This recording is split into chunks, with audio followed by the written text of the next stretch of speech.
If we had, yes, donate to the school, $ FDMG school on your Cash App. $ FDMG school on your Cash App. $ FDMG school on your Cash App. $ FDMG school on your Cash App. If you need to mail in your donation, make it payable to the FDMG Academy, P.O. Box 9634. P.O. Box 9634. P.O. Box 9634, Wilmington, Delaware. That is Wilmington, Delaware, 19809. We appreciate $1, but we would rather have 10. We appreciate $20, but we would rather have 50. We appreciate $50, but we would rather have 100. We appreciate $100, but we would rather have 200. We're trying to renovate a school, brothers and sisters. We're trying to renovate a school. We're not fixing a flat tire. We're not fixing a flat tire. We're not opening up a penny candy shop. We're not selling water ices, okay? We're not selling hot dogs. We're renovating a school. Do you understand? Do you understand? So please, brothers and sisters, give what you can. We're building an institution, okay? We're trying to give our children a chance that we didn't have. That's what we're doing. I don't have to pin it because I done already told you what it is. Don't be lazy. $ FDMG school. Don't be lazy. $ FDMG school. Before I continue with my message, thank you, Sister Avanti, $10 coming on the Cash App. Thank you, sister. Next time, make it 20, but thank you for that 10. I know you barely had that. Thank you, sister. All right. Thank you guys so much for tuning on in. Everyone's on the Cook Crush channel. We all been doing all right. It's been about a week. I'm happy to be back. Glad y'all back. We got quite a bit to get into on this live stream.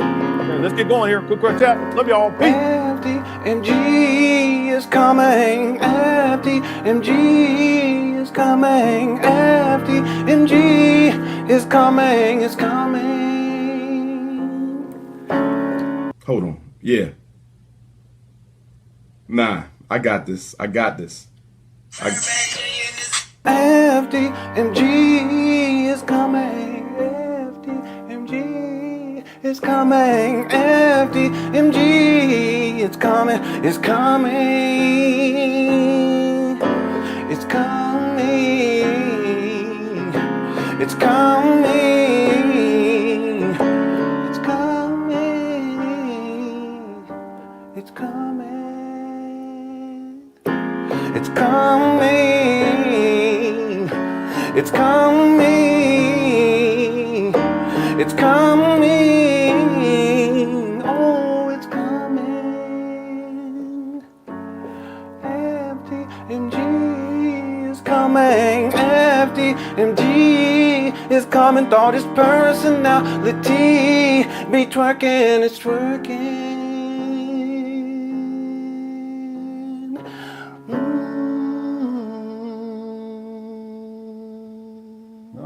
Thank you, Eileen Gale, for being here.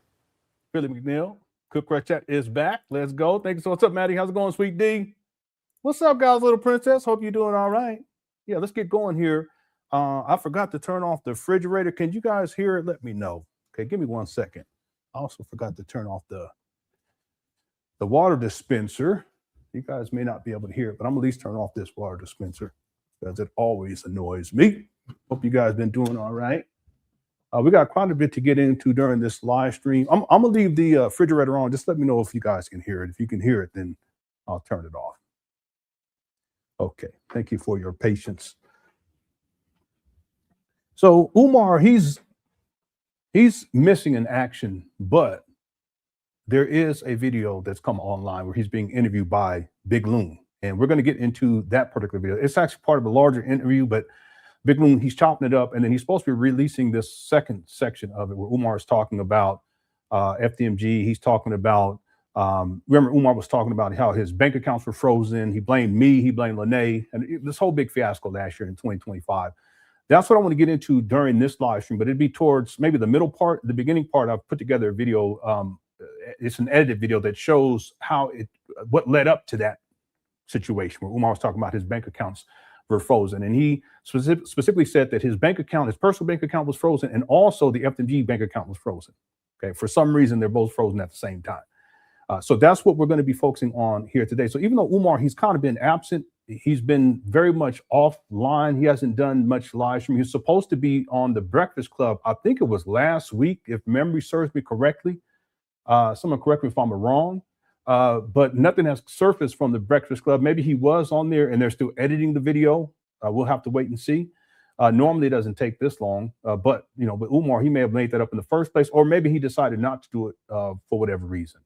And then, of course, he was supposed to be on Father David's show as well. He had promoted that, but he wasn't on there either. So Umar's been largely absent.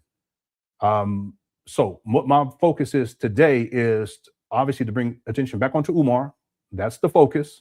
And then get into his most recent interview that has appeared online over the last week or so. But the full thing is supposed to be premiering on Thursday. And then if that comes out on Thursday, we'll get together on Thursday and we'll cover the whole thing. Okay. So that's what the plan is. Thank you guys so much.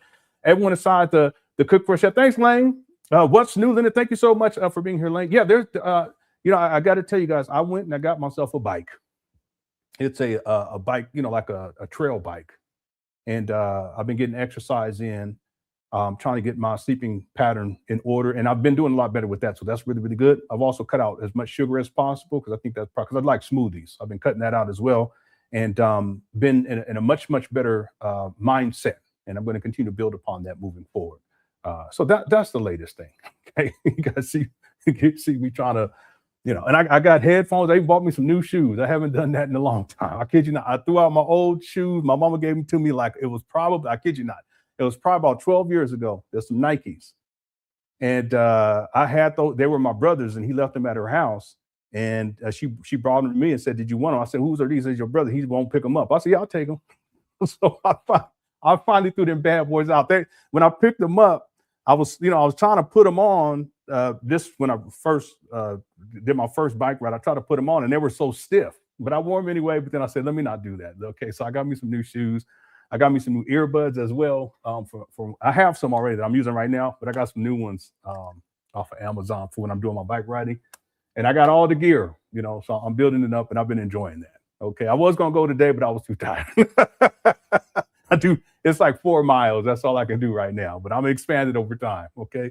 So that's pretty much what's going on. Thank you so much for asking. I appreciate that. Okay, I've been doing my best to get outside and taking better health, especially with letting go of a lot of sugar because I love smoothies.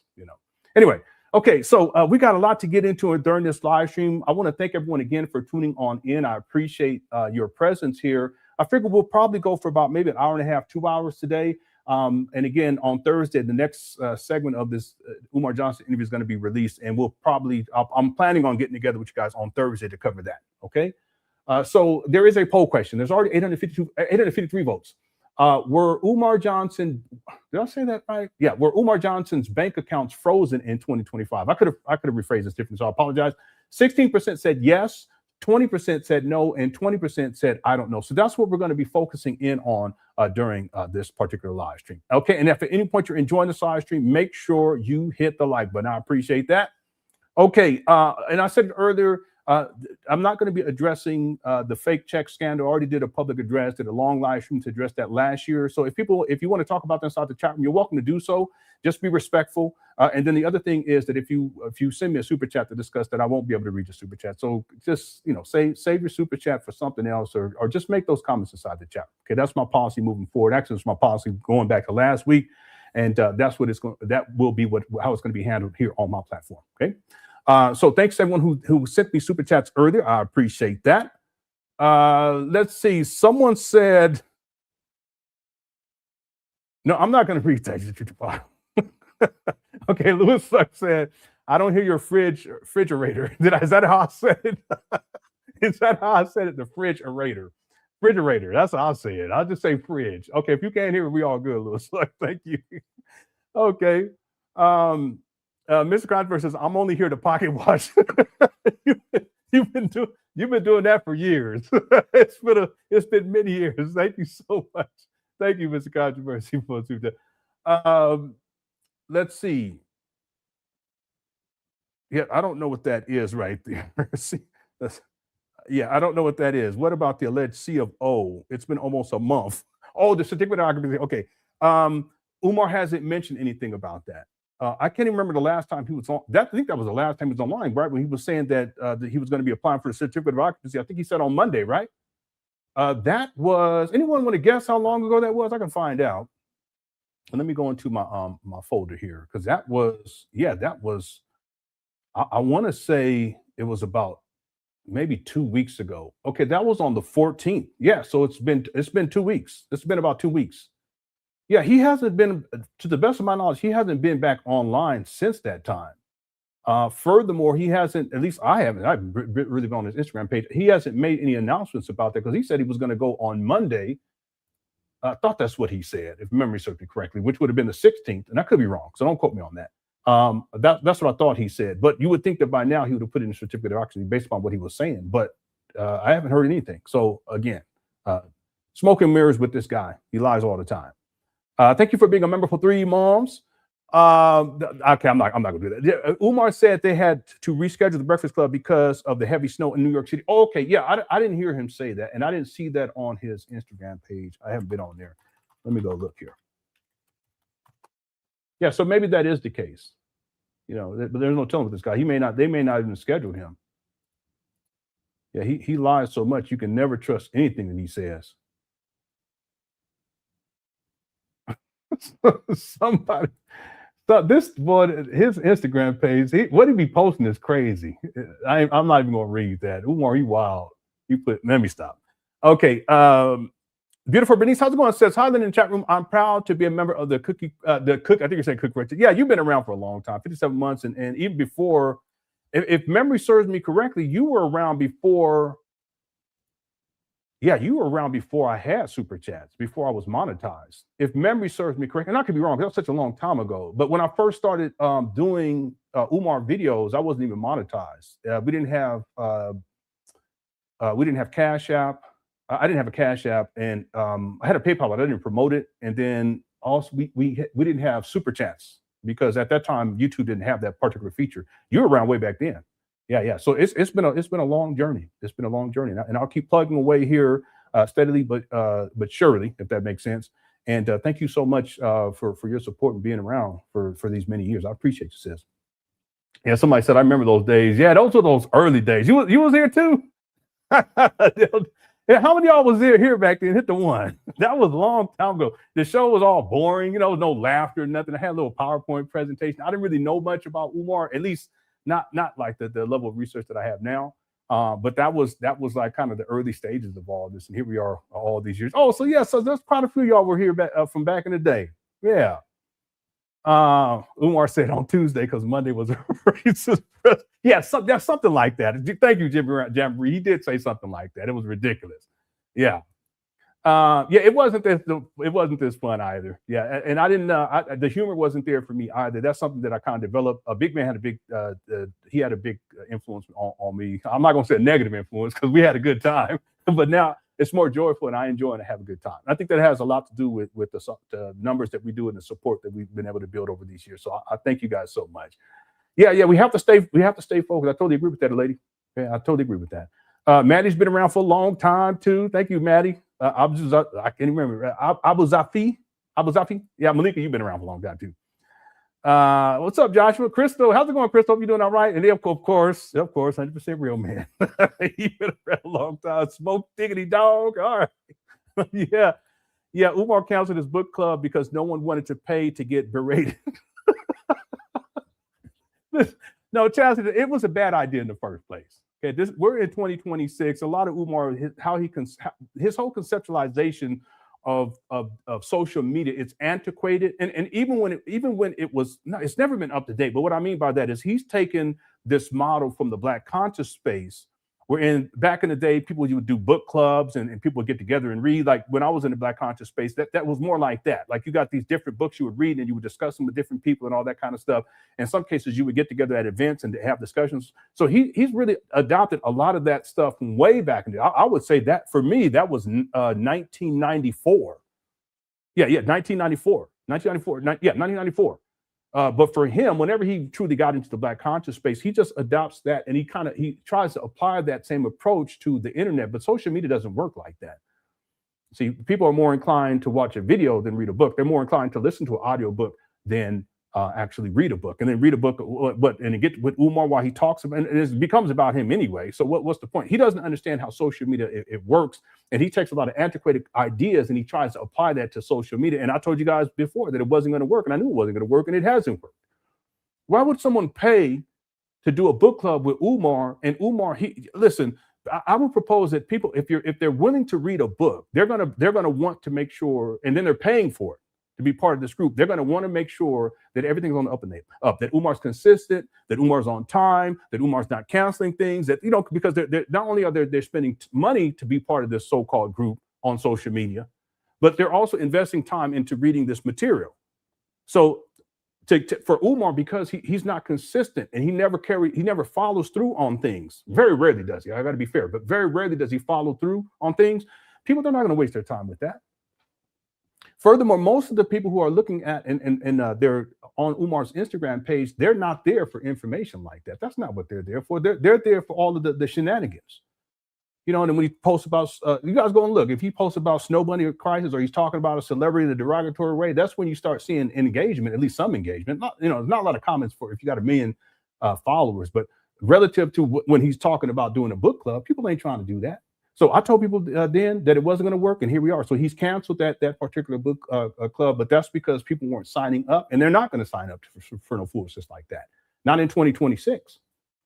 Yeah. Thank you, Chastity. Good point. Okay, yeah. So there's quite a few people who've been around for a long time. It's been a wonderful journey, and I'm so thankful too. I'm thankful and I'm blessed. Okay, thank you guys. So I know Golden Child. What's up? All right. Okay, so let's get going here, everyone. Let's get on in to the show. How's it going, Smart Barbie, and also Jonathan? How's it going, Jonathan? Amir has been around for a long time too. Yeah, shout out to everybody. I appreciate you all for hanging in there. What's up, Dominique? Yeah, I know, but you the homie, so yeah. All right, Monster Hunter as well, and Big Judge Tuck. All right, yeah, I know that. Yeah, Black Wolf. Black Wolf been around from the ridiculous, even through the ridiculous stuff. Yeah. I did the PowerPoints. Yeah, I sure did. Yeah, I think about it now. Well, man, it wasn't no fun. That wasn't no fun. We got to have fun.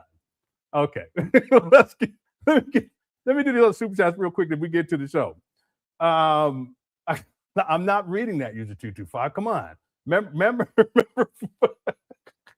Anyway, Kogo, shout out to Kogo, says, hey, it feels good to be back in the Cool Crazy. Yeah. I know it's only been like a week, but it feels like it's longer. It really does. But I'm happy to be back, and we're back into the swing of things. I haven't had time to work on the document. I've really been focused on the other thing too. I did, because I don't talk family stuff, but we had birthday. February is our birthday month, and my wife and I, we got through it.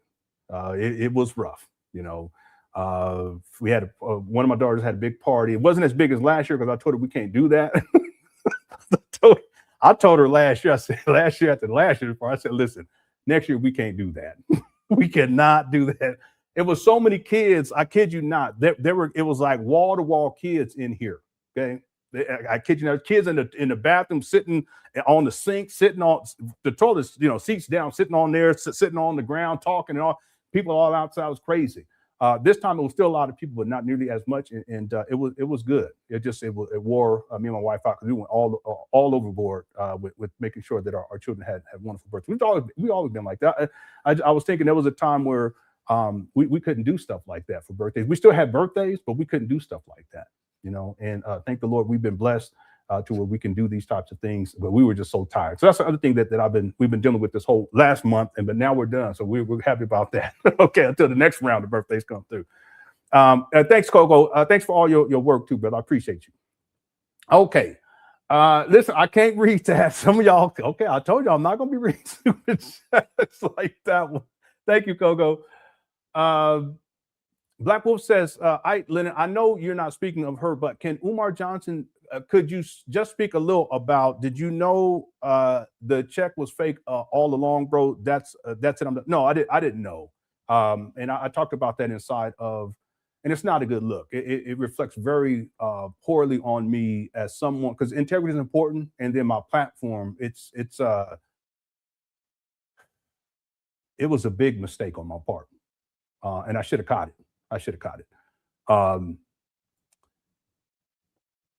if I had a lot would have been avoided, and that's why I hold myself accountable to this day. I hold myself accountable. I should have caught it.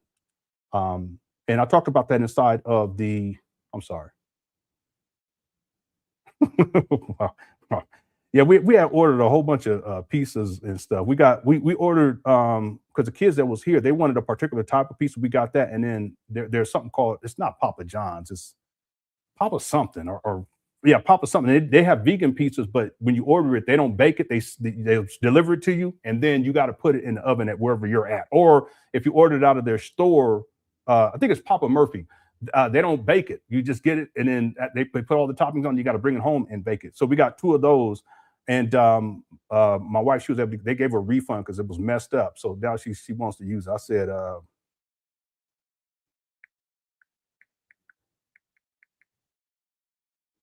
okay. Anyway, thanks, Black. It was a big mistake, and it was just not a good look all the way across the board. It's damaging to my reputation, and we live and we learn. You know, I've apologized for it many times. Not only that, I've also issued, and you got to check out the video that I did on this. It's the last live stream we did. It's just the first 20 minutes.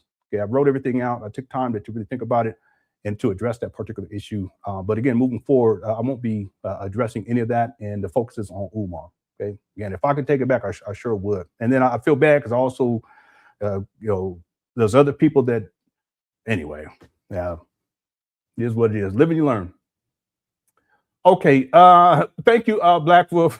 Again, some of these. I'm not reading this. You guys don't waste your super chat. Save it on for Umar. Okay. Okay. I don't want you guys to do that. Let's see. James says we were here before JT had a YouTube channel since 2018. Since JT. Yeah, I don't know who you mean by JT. You talking about Pocket Watcher with JT? Yeah, I don't know when. No, he did. He started later, but he does great work. You know, he just doesn't cover Umar. He does fantastic work. Yeah, I have a lot of respect for that dude. He's great. Yeah. So since 2018, yeah. It's been a long time. I started doing videos on Umar in 2018, but I didn't really get consistent until 2019. And that's when he acquired these abandoned buildings, and it's been a marathon ever since. And I take breaks from time to time, but it's been a marathon. Salute to you, James. Yeah, so you've been around really long. Iceman Vamp says, welcome to the King Kong Consciousness Book Club family. Didn't even know you. Didn't even know you Negroes could read. That sounds like Umar. It sounds just like Umar. But no, I saw that on his Instagram page. He canceled that.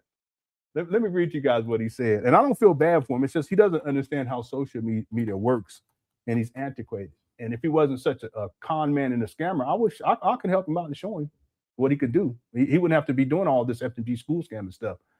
He could just legitimately be on social media and build his. And he could still do it. He really could. But it takes a lot of work and consistency. And he's so lazy. You know, he always wants to go the easy route to things.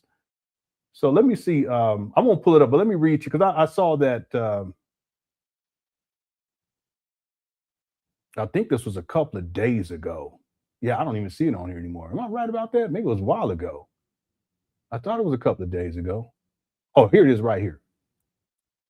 Yeah. So yeah, it was 2 days ago. He said. So Dr. Umar Black Book Club. It's a Black book club. Says due to the numbers of people who are having difficulty registering for the Dr. Umar Online Black Book Club via Instagram, that's not what the issue is. That's just him making an excuse because he doesn't want to. It's the narcissism. He doesn't want to admit that he's failed at things, and this is another thing that he failed at. He doesn't want to admit that people aren't interested in, because if they're not interested in this, then obviously they're not interested in him. But the narcissism doesn't allow him to admit that. He always blames other people. He never holds himself accountable for anything. It's always someone else's fault. Where this is another example. No, it didn't have anything to do because it's just that people aren't interested in this. Not enough people. And I told people this when he first came up with this idea.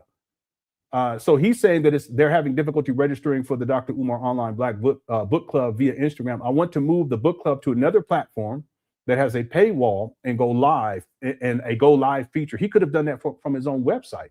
He could have done something like this a decade ago. Doesn't make any sense.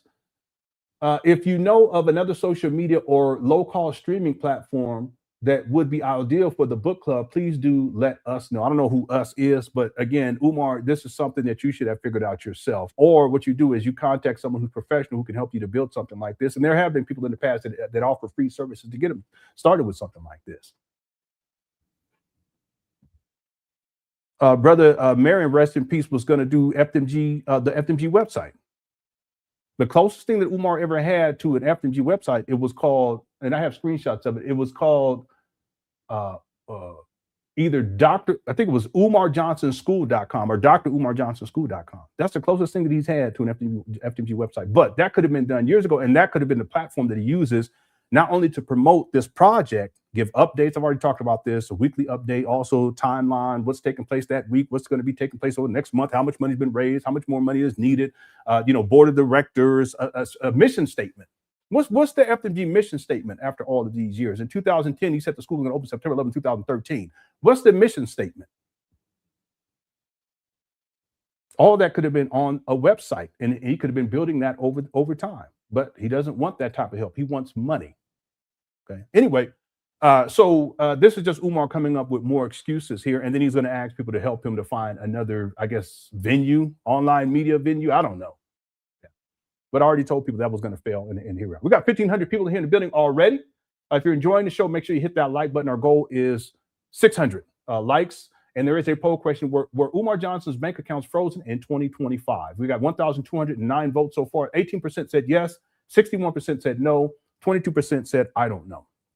Okay, thank you, Iceman Van. But that sounds just like Umar. All right. Diamond says you generally give us something to look forward to. Thank you. I appreciate that. I look forward to getting with you guys too. I really do. I enjoy it, and it just brings a lot of joy to my life. It really does. And it filters into every other aspect of my life too. I'm more humorous with my, and this has been for years now. I'm more humorous with my family, with my kids, and joke a lot more. And it has a lot to do with what we built here with the Cook Crush Chat. So thank you so much for saying that. Keep being you, the grind, laughs, and realness. yeah, it is a grind. I'll tell you that right now. Okay. Much love and support always. Thank you for those kind words, Diamond. Thank you so much. I appreciate that.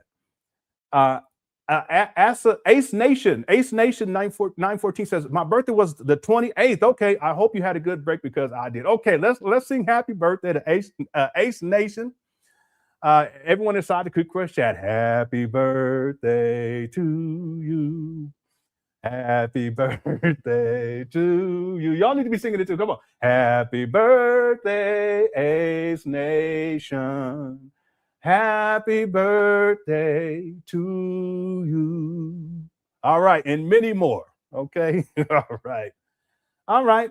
Earth to D says, Henry, here's a little. All right, you guys. All right. Okay. What are you talking about? Shout out to the conscious struggle of Spielberg. What does that mean?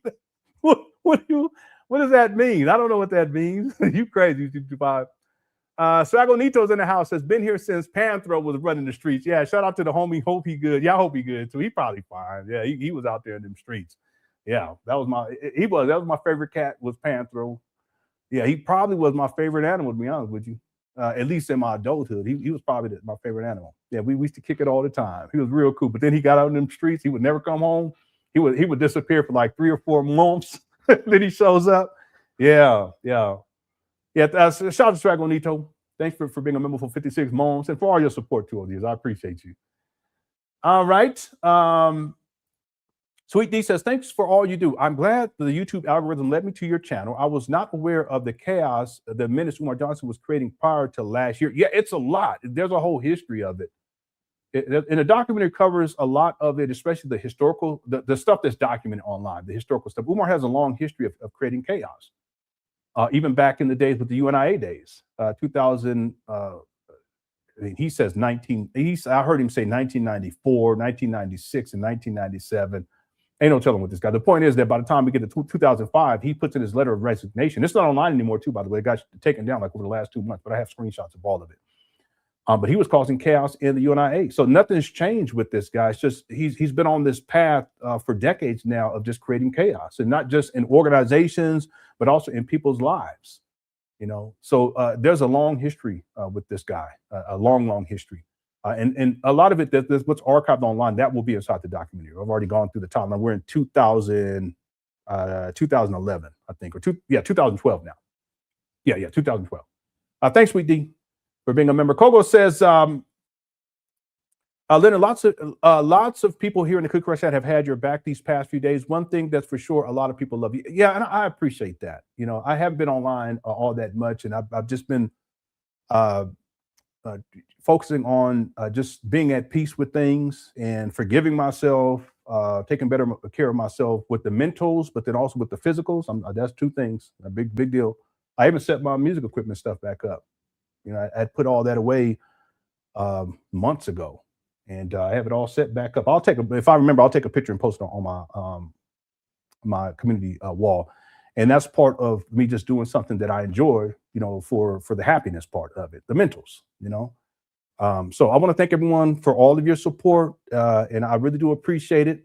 But we're moving forward, and that is the goal, and that is what we will achieve, and that's what we've already achieved at this point. Umar Johnson saga is something else, but Umar Johnson is the main character, and that will be our focus. So thanks again, Cole. I appreciate that.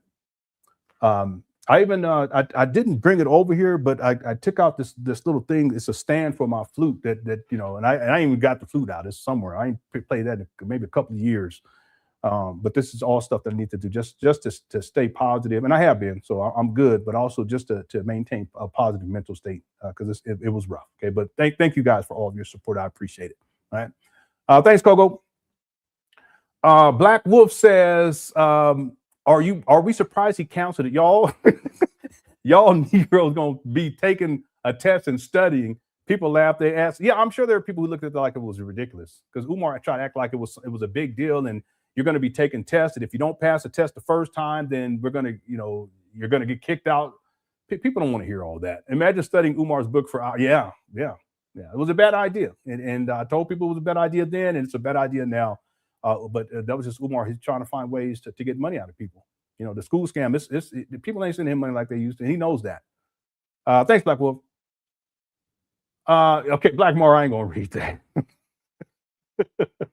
yeah, okay, all right.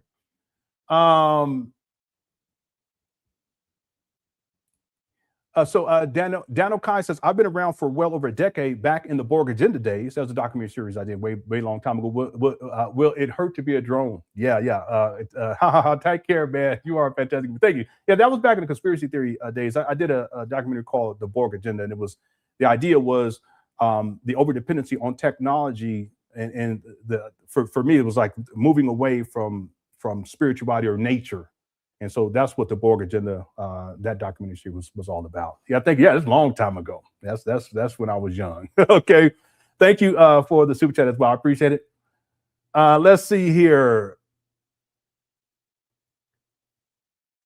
Someone said, "Tell the truth, you took a break because your back needed to recover from moving all that furniture around." No, it ain't even really been a break. It's just we haven't live streams for like a week. I think it's been like a week, something like that. If memory serves, I could be wrong. Anyway, thanks, Rocky Nasaki. I call Information Man for the shenanigans. I don't know what you mean. Yeah, shout out to Information Man too. He did a fantastic live too. I communicate. Yeah, I think I emailed him. Yeah, I did. He did a fantastic live. He always does great work. So okay, thanks, James. Okay, and thanks for all the super chats again, people. For those of you guys who sent in super chats, we're not going to be talking about the because I already did my public statement and state address on that. We did a long live stream. It turned into a mini marathon. So I won't be talking about the fake check scandal anymore. Okay, so I would encourage y'all, if y'all going to send in the super chat, just send it up for something else. Okay, or just save your money. I don't want you wasting your money like that. Okay. Thanks, James. All right, let's get going here, everyone. We're now 34 minutes in, and we're doing good on time. So what I like to do is I want to play for you guys a series of videos, and it's all in a timeline so that we can understand what this whole with Umar Johnson and his supposed frozen check thing is all about. Okay. Thanks, Doctor. Doctor says, glad you got your mind right. Yeah. I did specific things. You know, the biking has helped a lot. I just need to do it more. And then I'm doing 4 miles. I want to expand that at some point, get to 10 miles and get to 20 at some point. But I got to take it a step at a time because I'm 50.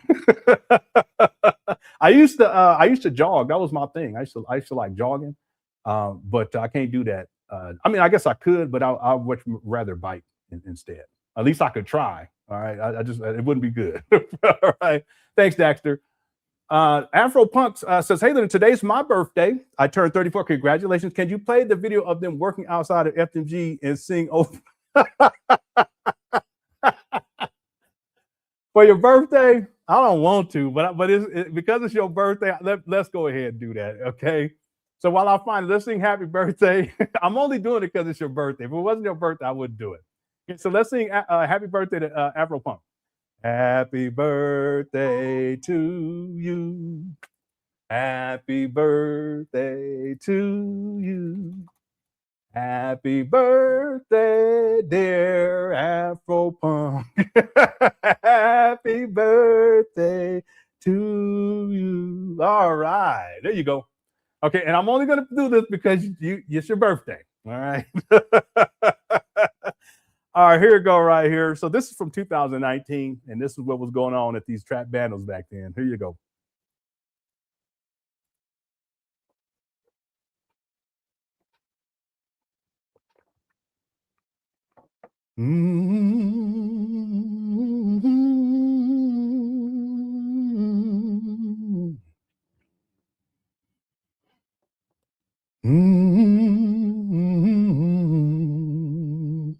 Yeah.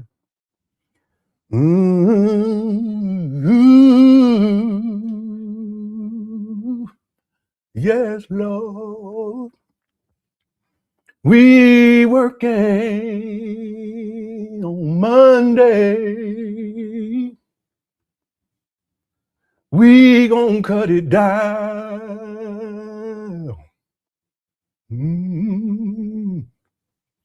We gonna cut it down. We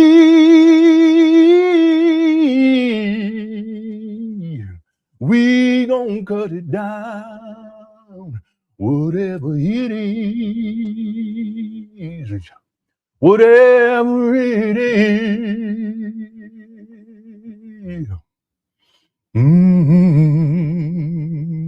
Yeah. All right. Didn't quite get to the old furrow part, but that's okay. Yeah, that's okay. Thank you. Thank y'all. All right. Thanks for super chat, Afro Pump. Coco says, you ever listen to Andre 3000 Flute album? It's pretty good. Glad you got the studio back up. Music is my passion. Yeah. It is. It is for me as well. But I just have not had time in many, many years. Just not have time. No, I haven't heard the album, but I've heard about it. And I've had people ask me what I thought about it. I haven't listened to it. But one day I should, huh? Yeah, I'll do it. I'm sure it's on Spotify. I'll take a listen to it. Yeah. I remember, I think I even told you, I said, I want to do a review on that. And I never listened to the actual album. But anyway, Andre, he's a very talented person. You know, he always was. And he's just one of those type of people, very talented. He could probably figure out, he could probably pick up an instrument and over time just learn it himself, you know, without any studying with anyone or anything like that. He's one of those kind of people. There's quite a few people like that. They're just talented. Yeah, but I haven't listened to it. And I will, because I have Spotify. Thanks, Coco, for a super chat. I appreciate it. Yeah, the frozen check. Yeah. No, the frozen bank account. That's what I put on there. Anyway. Okay, did I get to all the super chats in here? DB said, Lenon, you had us out here sniffing and blinking, waiting for you.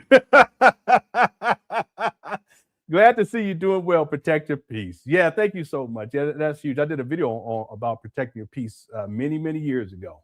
Yeah, when I was a loser. Anyway, at least I'm winning more later. It's about how you finish the race. Anyway, it's so very important, and I've done what I needed to do, and I'll continue to do that just to keep peace in my mind. Okay, so it is what it is. You know, we live and we learn, and we make mistakes. And the most important thing, I think, is to learn the lesson, but also to hold yourself accountable and then not blame other people and not make excuses. That's one thing. I'm not an excuse maker. You know, when I mess up, I own up to it, and I'll move forward and do better. So that's what it comes down to. All right. And so thank you so much, DB. I appreciate it. And then let's see here.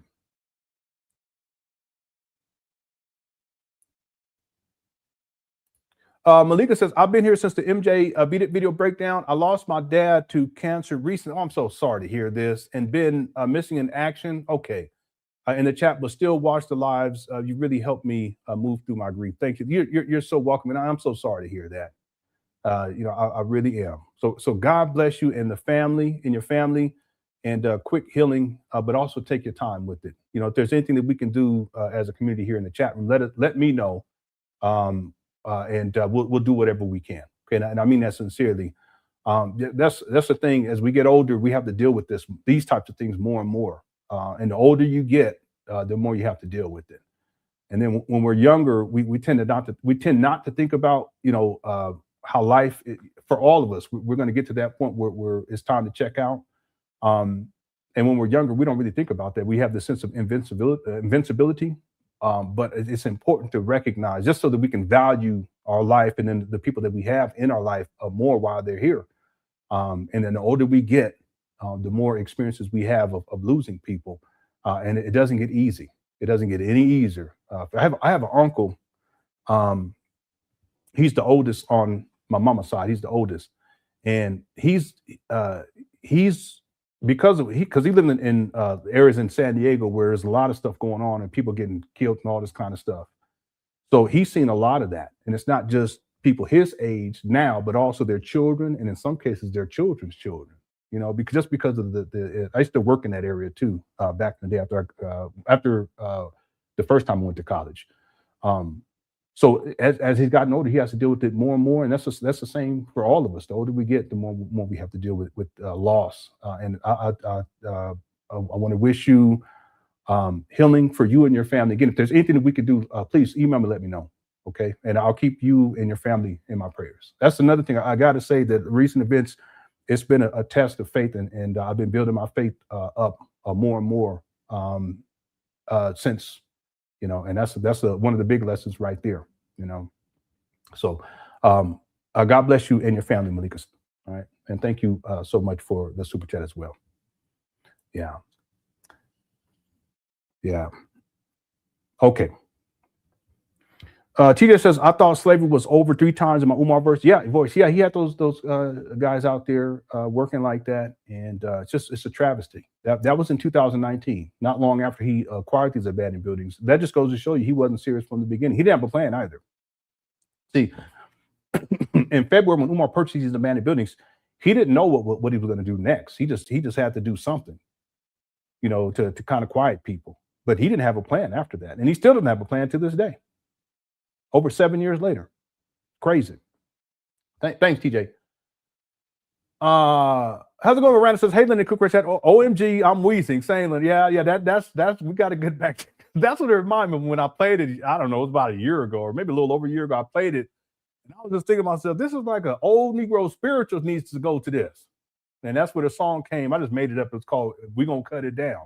We gonna cut it down. You see how I sing it? We gonna cut it down. That's ridiculous. That's ridiculous. Okay, thanks for random for the super chat. The FDMG plantation still looks like a junkyard. Yeah, to this day. Ain't nothing changed. That was 2019. We're in 2026. Thanks, So Power. Okay, we got to get going here. Yaya sent in a super sticker. Thank you so much. I appreciate it. And I don't know if that's you in that picture, but you will not catch me doing nothing like that. I don't play that. I do not play that. You ain't going to catch me. All right. Thank you, Yaya, for the super sticker. Let's see. Louis Suck says, I need the original Run Them Donations video when you had the Afro wig, sunglasses, and gloves. I don't even know where that video is at. I can't find it, but I remember that, Louis Suck. Yeah, that was a long time ago. I forgot about it. I probably have it somewhere on an old hard drive, but I don't remember. Back then, I didn't archive stuff like I do now. So now I archive stuff, and I have for a few years now. But the way I archive stuff, I can pick if I go find stuff right away. But that's way back in the day. I can't even remember where I could find it. Thanks, Louis. Laurie said you've been an inspiration. Black Power. Black Power. All right. Powerful family. Thank you, Laurie, for the kind words. I appreciate it. Yeah, one day at a time, one day at a time. But I've been blessed. I've been really blessed. And with you guys also, with my wife and my kids, and they're all doing good too. So I'm just thankful. I'm grateful. Thank you, Laurie. All right. What's up, Seth says, happy to hear that you set up your keys and other instruments, Korg 88 weighted keys and Roland Axe Edge keys tar for. Oh, you got some real deal stuff then for my setup therapeutic. Yeah. I have I don't even remember what it's called. I think it's SS88. What is this thing? Native Instruments, but I haven't really used the features on it. Really, what I need is a regular old MIDI controller that I can put right here on the desk, so that when I do start working on music, I can just be right here, as opposed to having to turn it this way. And then I have a Universal Audio Apollo Twin, and then I have Yamaha studio monitor speakers. I think they're called S8s or something like that. And then I have I can't remember what type of mic. It's a good microphone though. I got a microphone mic stand and a pop filter. And then I have other instruments too, but this is what I'm just setting it up so that if I'm blessed to have the time, I can do it just for the therapeutic mental health aspect of it. Because that's really what music was for me, especially when I was a kid. It was more therapeutic than anything else. Yeah, but you got some real deal stuff right here. Yeah. All right, Seth. Shout out to you. And thank you for Zoom chat. Let's see. DJ Nick Nasty says, how many instruments do you play? I'm a trumpet player and DJ. Welcome back. Music always good to. Yeah, absolutely it is. It's absolutely. So my main instrument is the flute. That's where I've spent most of my time practicing and studying. But I've played like in bands, different instruments. I even play keyboard. I'm not a keyboard player, but they just needed me to fill in, and I did what I could. Still, it was horrible, but I did what I could. I played alto saxophone. But my main instrument is the flute. And I like songwriting too, writing lyrics and doing composition as well. But I would say that I would just say flute. The other stuff is just, I kind of do. I've taught instruments, different instruments, clarinet. I taught piano before, at the music school. But what I'm really fluent at is on the flute. So I'll just say that. I play other stuff too, but that's the main instrument. Yeah. There was times I used to play percussion instruments too, not well, but I used to do that as well. Anyway, music is music, so whatever instrument you can get your hands on, and if you have the time, I'd encourage people to do it, because I've been praying on it. I hope I get some time to get back into it too, because it's something that I really truly enjoy. Right. So shout out to DJ Nick Nasty, trumpet player. Who's your favorite trumpet player too, by the way? Let me know in the chat room. I'll look up in there. Okay. My favorite is probably Freddie Hubbard, although I like Lee Morgan a lot, but I think Freddie Hubbard is my favorite trumpet player of all time.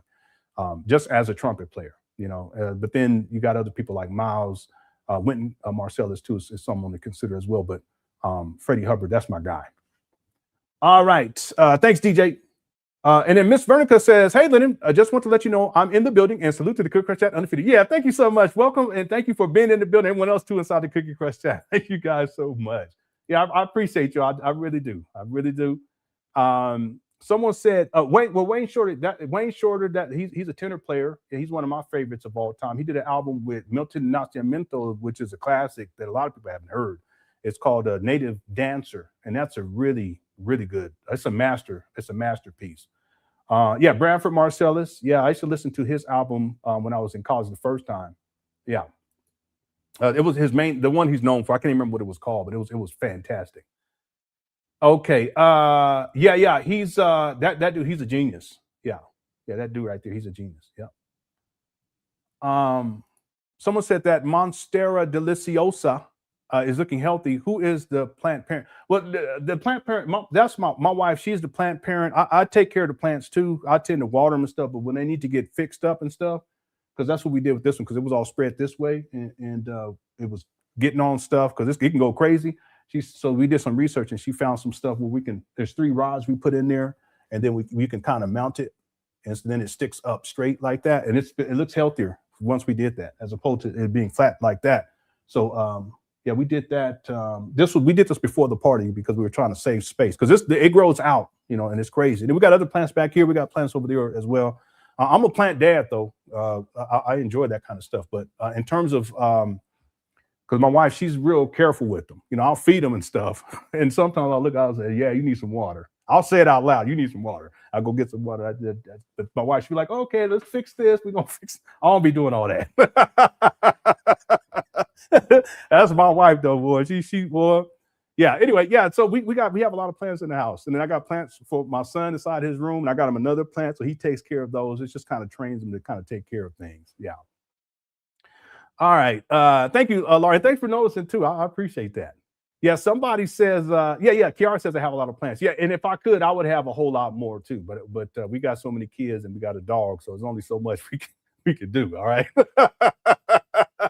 Yeah, Coltrane. That's my favorite musician of jazz musician of all time. My favorite musician of all time is Stevie Wonder. But Coltrane, that's my guy from when I was young. That's what I listen to the most. He's the person I listen to the most. Period. Over my lifetime. Anyway, we can go on about music. Okay, we can go on and on. Okay, let's get back to it. Let's get to the main video, everyone. Thank you guys again. And then Lori also. Okay, I got this one. Thank you. Okay, thanks everyone for all the super chats. I know I didn't read everyone's. I apologize for that, but we're moving forward. Okay, so thank you guys again. I appreciate it. All right, so let's get to the video. We're going to go back in time a bit, and I have it all archived. It's about a 20-minute video, and then the video that we'll get into where Umar is being interviewed. It's a short video. Let me see here. It is, I think it's about 9 minutes long. But before we do that, I want to pull up just so that we know about the timeline. I'm going to pull up when Umar started to talk about this whole frozen bank account. It's a lie. Okay, how he formulates this, it's just lies on top of lies. We're going to see what he said back then in these four different videos, and then we're going to look at what he said in the interview, more recent interview, and see if there's any discrepancies. I guarantee you that there are. All right, here we go. Brothers. So again, many of you guys remember this. This is the I don't want to say classic, but the diabolical fish tank rant that Umar did. Brothers and against Sister Lene. This was from July 9th of 2025. Here we go. Sisters, this woman told Pastor Bussy the rain. Okay, and when he says Pastor Bussy, I say Bussy because I don't like talking like that. He's talking about me.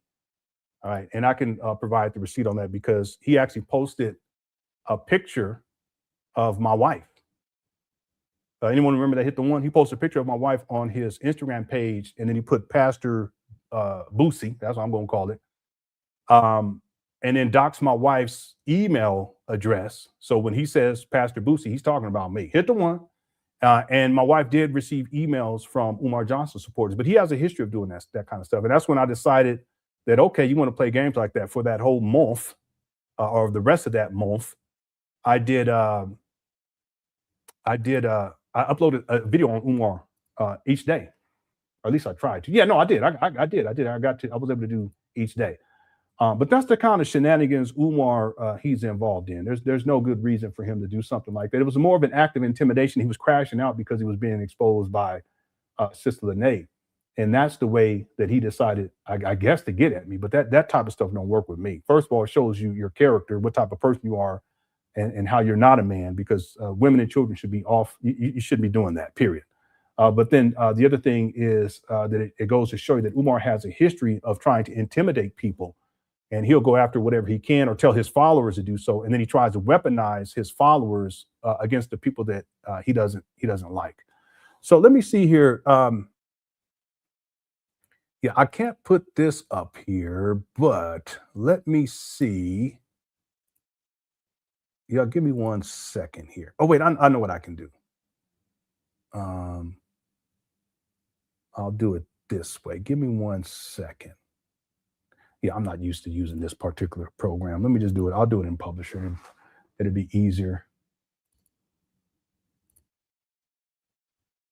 I guess I could do it in Photoshop too, but it's easier, faster, quicker for me to do it this way.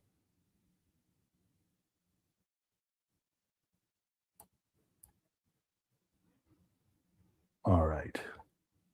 Okay, let me drop this in here.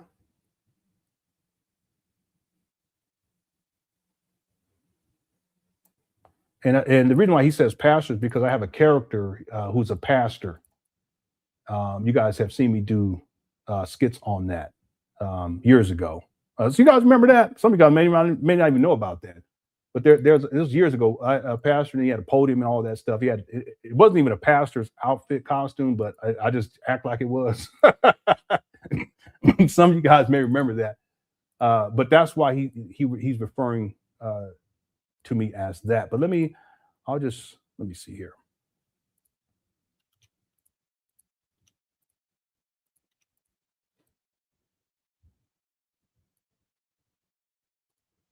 Okay, I'm just going to put a thing over my wife's face because it's just for cybersecurity purposes. Yeah, I try my best to keep images of my family and my wife offline these days because we've had to deal with a whole lot of foolishness offline over the years. Okay, let me see here. I just want to make sure there's not any. Okay, and I'm gonna take his phone number out of here too, just because. Yeah, I mean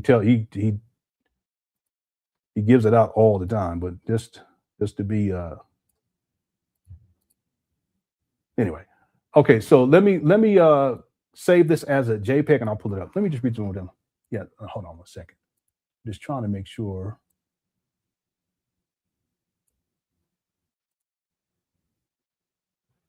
All right.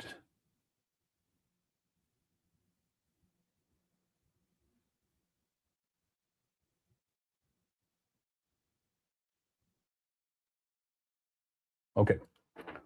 We're good now. I wanted to make sure I redacted information, personal stuff. Okay. I apologize. I want to show you guys this so that you guys know that he's talking about me here. He just doesn't want to say my name. He's a coward in that way. He used to, though, back in the day. It's just these days he's fearful. He knows what's going to happen. People will come up over here and start seeing the truth about him. So this is what he posted. And this isn't what he posted where he doxed my wife's, because he did that afterwards, where he doxed my wife's email address. He does another one where he does that. But this is his first one. This is my wife right here. That's my hand. You can see on her shoulder. This is an older picture of us. And it says, this is a public domain photo, hashtag Prince of Pan Africanism.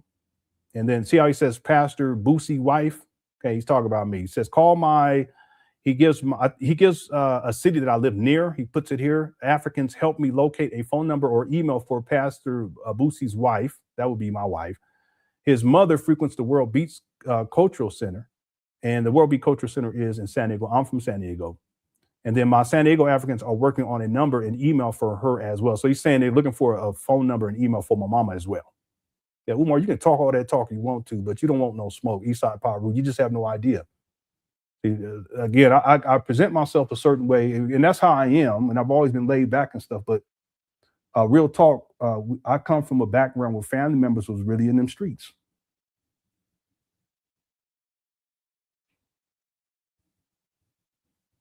Umar, you ain't about that life. I already told people that a long time ago. You marshmallow. I can tell. I could tell that a long time ago. Years ago, I was saying that.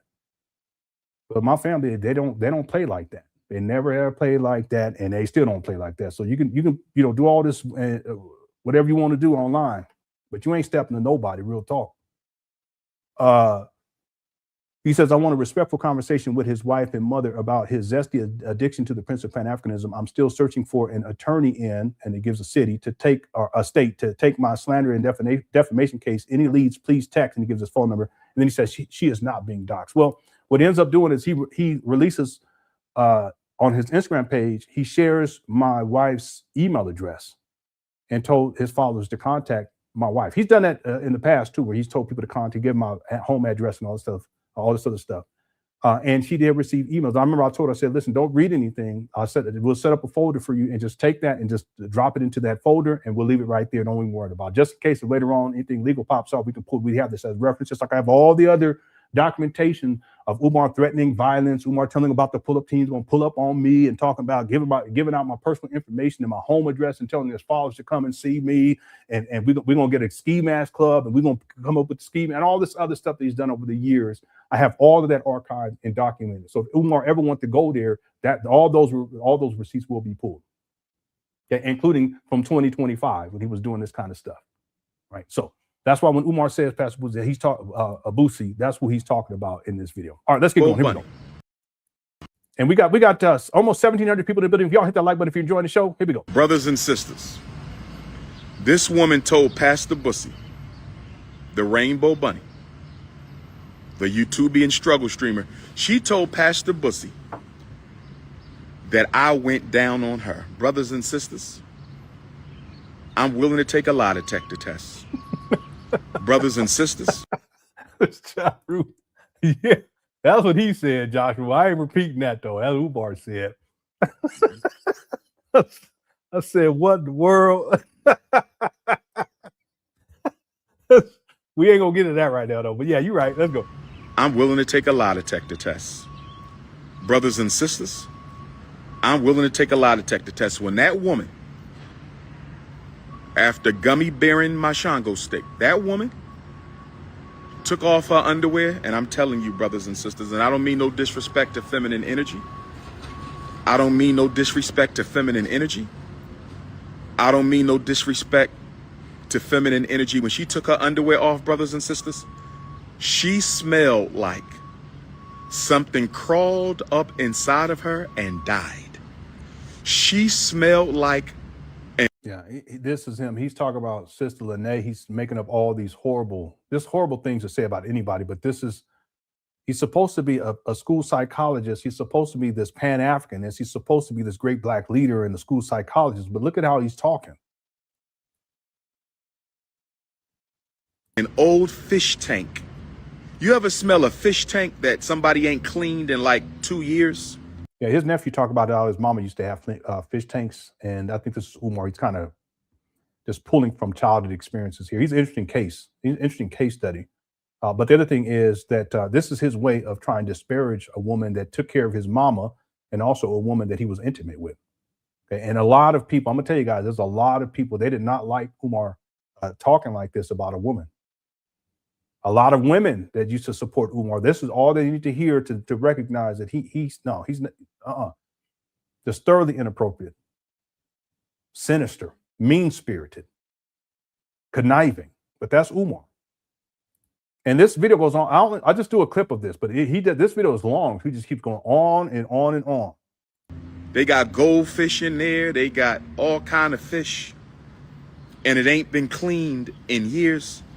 That's what she smelled like when she took off those funky ass drawers. Her drawers were so old and so funky that I thought it was a wife beater. That's how stretched out her drawers was. Her drawers were so old and so funky, I thought her underwear was a slingshot. Her drawers were so funky and so stank, horrible, brothers and sisters, that I thought it was a wife beater, brothers and sisters. And I don't mean no disrespect. So when she said, it's my turn, after she got finished swallowing the Shango, she said, it's my turn. After she got finished swallowing the Prince of Pan Africanism, she said, it's my turn. Yeah, who talks like this? And I'm sitting there and I'm saying to myself, how do I get out of this? Because it ain't no way under God's heaven that King Kong consciousness face, nose, tongue, lips, ears, or hairline is going anywhere near that cootie cat. Brothers and sisters, listen. Brothers and sisters, listen. She told Pastor Boosie that I went down on her. I'm willing to take a lie detector test. That's all principle. I am willing to take a lie detector test, brothers and sisters. That woman smelled like a dead cow mixed with sour milk and menstruated underwear that was found in a funky alleyway. I lie to you not. She is so acidic. Her yoni verse is Yeah, but how would you know that? I mean, how would you know that unless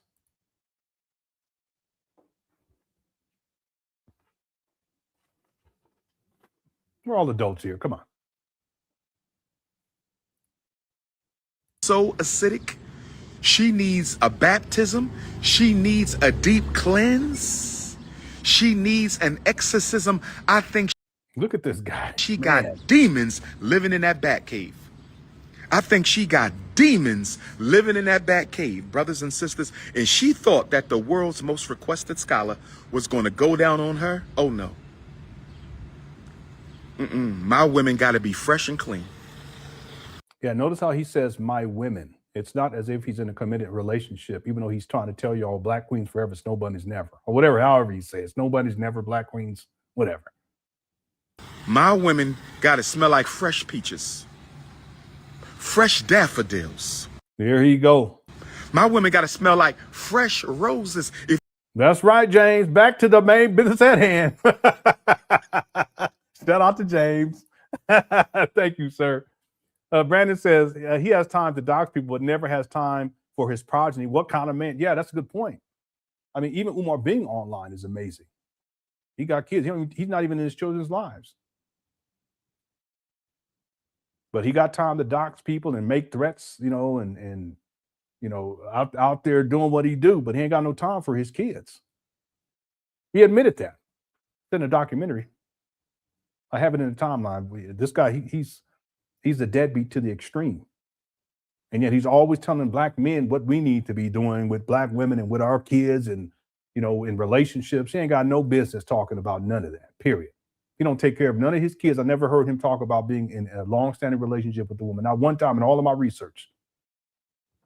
Is there a video out there that I haven't seen where he talks about being in a long-standing relationship? It's possible. But I haven't seen it. Anyone else seen it? Again, if in the future I discover that video, I'll get on here and I'll issue a public retraction and we'll talk about the video. But I go based upon the research, and I've done extensive research into Umar. I've never heard him talk about being in a long-standing relationship, but he's always telling black men what we need to be doing in relationships. And then on top of that, he don't even take care of his own kids. He spent close to a decade, not even a decade, but close to a decade, telling black people what they need to be doing with their kids and the school system and blah, blah, blah. But he's a deadbeat. He's not even an active participant in his children's lives. Anyway, this is a good point right here. Everything except handling business, being part of your children's life, your progeny, being in a relationship, being married, building a family, and everything except those things. That's Umar. Thanks, Brandon. TJ says, let him know, Lenon, Eastside. All right. And when I say that, I wasn't in the streets, not like that, but I had respect because I had family members and I had a gang of friends who was out in them streets back in the day. I went to a school, it's called O'Farrell, and O'Farrell was off of Skyline. That was blood territory. And then they also had Lincoln Park. They was green, but they were kind of affiliated with the Bloods, but it was a different set. But then the Eastside Piru, that's where a lot of my family members was in Eastside. A lot of friends too was in Eastside Piru, So it's not like we grew up in privilege or anything like that. No, not at all. So I think people have a misconception because I'm real laid back and stuff, but I'm not the one to be messing with, real talk. And my family don't play either. They don't. They never have. It's never been like that. But it's always about respect. As long as you have respect, everything's good. But Umar, he doesn't understand that. And he's always crossing boundaries. He's a boundary stepper. That's what he does. And he tries to see how much he can get away with. And then he wants me to respond in a particular way. But what I tend to do is I said, no, what we're going to do is we're going to have some consequences and repercussions. What we're going to do is that month, we're going to have a video up on you every single month. I mean, every single day for that whole month. And that's exactly what I did. Yep. Thank you, TJ. D. Will says, so he wanted your wife info to talk to women in your family instead of talking to you directly like a man. Dude is a whole coward. Yeah, and then he brings my mama into it too. Like he want to send my mama email too. Come on, cut it out, Umar. You don't want to talk to my mama. You don't. She like me. She real cool as long as the respect. But you start messing up, she don't play. But that's Umar. That goes to show you what type of person he is. I would never do anything like that to anybody. I don't care who it is. Women and children, that's just out of bounds. It's just, you just don't do that. You know, but then you have people that they will overstep boundaries, you know, in Umar's case as an act of intimidation. That's what he tries to do, but it's never worked on me. That's why these days he won't say my name. He'll post a picture of my wife, but he ain't gonna post a picture of me. You know, he'll bring up my mama, but he ain't gonna say nothing directly saying my name about me. He ain't gonna do that because he's a coward. He's always been a coward. Thanks, D. Will. Brandon says he looks like he's the Hotep version of Mucinex Monster. Mucinex Monster. Let me go look that up. Isn't that like a pill or something like that? Oh yeah, okay. I know what you're talking about. I've seen this like a commercial, isn't it a commercial or something like that? Yeah, Mucinex. Yeah. Okay. Also known simply by his username Mucus. It's a mascot of the Mucinex brand of decongestion medicine and main antagonist in the brand's commercial. Okay, yeah, I know what you're talking about. Yeah, all right. It kind of looked like a green Jabba the Hutt. All right. Mucinex mustard, it probably smells like old chitlins.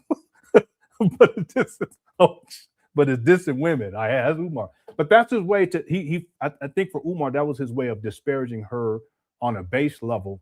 And that's what he attacks is her private parts. But I think that's very telling in and of itself. And there's a lot of people, and not just women, when they heard Umar do that, that's when they realized, no, this guy, not only there's something wrong with him, but it goes to show you his character. And he lost a lot of support from that one video. Yep, he sure did. Thank you, Brandon. Okay, let's get back to the main video, y'all. We got a little sidebar there. Here we go. Oh, and real quick, the poll question, we got 1,710 votes, over 1,710 votes. Were Umar Johnson's bank accounts frozen in 2025? 19% said yes, 58% said no, and 22% said I don't know. And then let me see where we're at with the likes. Our goal is 600. We are at 667. Okay, so we already smashed that. Thank you guys so much. I appreciate it. Excuse the pun. Yeah, smashed it. Oh my goodness. Okay, here we go. If you want these lips to ever touch your peach cobbler, if you want this tongue to ever massage your honeycomb hideout, you got to be clean. You got to be clean, and she need a deep cleanse. In fact, I'm going to treat her because I have her address. I know where she sleeps. I have Pastor Bussy's address. I know where he sleeps. Yeah, and this is all like passive aggressive statements of it for the purpose of intimidation. That's what he's doing here. I'm going to send her a gift certificate to the Yoni Spa. I'm going to send her a gift certificate to the Yoni Spa. I'm going to send her a gift certificate to the Yoni Spa because whatever she got in her, I don't know how many men she done been with. I don't know, but I've never smelled a woman smell like that. But let me get back on topic. That Kansas City throat goat. Okay, again, this is July 9th of 2025. Built like a sack of old laundry. Built like a sack of old, you fat, funky. Yeah, Umar, I want to play this because Umar has a history of this where he tries to disparage people for their weight. He did this with Tariq Nasheed too. But see, Umar, he's the one who's clearly out of shape. You see that? So it's a form of projecting. He's really talking about himself, but he wants to throw that on to somebody else. You know, and Tariq is a big guy, but I've never seen Tariq where he's obese. I haven't seen that. Okay, maybe there because I haven't studied him, but I haven't seen that. But Umar, on the other hand, is a whole different situation. But he wants to weaponize her weight against her, but he didn't have no problem with her when he was dealing with her, and when she was taking care of his mama. Let me stay within character. Let me stay within character. And this interesting that he says stay within character because ultimately what he's trying not to go off like this because he's showing his true character, which people, when they heard him talk like this, they recoil. That's the word I use. That's when they pull away from him because they see him for who he truly is, as opposed to the character that he likes to play. This makes sense? Hit the one. So Umar, that's why I say Umar he's about smoke and mirrors. This is part of the smoke and mirrors is how he presents. He wants to present himself in a particular way. And people, they will accept that. He's a school psychologist, he's the most requested scholar. You know, he's doing all these things for the Black community. The list goes on and on and on. But his true character is what we see there, where he's yelling, he's getting animated. He's talking about her private parts. He's disparaging comments and just way over the top, unnecessary, inappropriate, disrespectful. Well, that's Umar's true character. So when he says, let me stay in character, he's trying not to do that anymore. But inevitably, because he doesn't have the ability to regulate his emotions, he goes back to that point again. And that's the struggle that you see him have inside of this particular video. You see it inside the video that he does with his setting rant. When Umar's ranting that way, that's his true character, but he tries to present another way. And then what you see in that video is there's times he tries to calm himself down and get back into character, but then shortly thereafter he gets revved up again. He doesn't have the emotional balance within him and discipline. And then he gets going again, and then you start to see his true character come out. So that's what we see right here. It's very interesting. Only worthy. You are only worthy of shining the Shango, you dusty hoe. You are only worthy of shining. Again, he's supposed to be a school psychologist and helping black boys and helping black mothers, but he's calling the woman that he was dealing with a dusty hoe. That's inappropriate. Highly disrespectful. In the Shango. Lene Stacks, throat goat, hood rat, jump off, fishy coochie, the queen of fishy coochie. Horrible.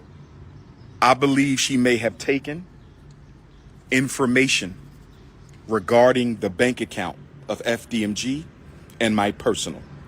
I discussed this with the attorneys. Okay, now you see he's setting this all up July 9th of 2025 about his bank account situation.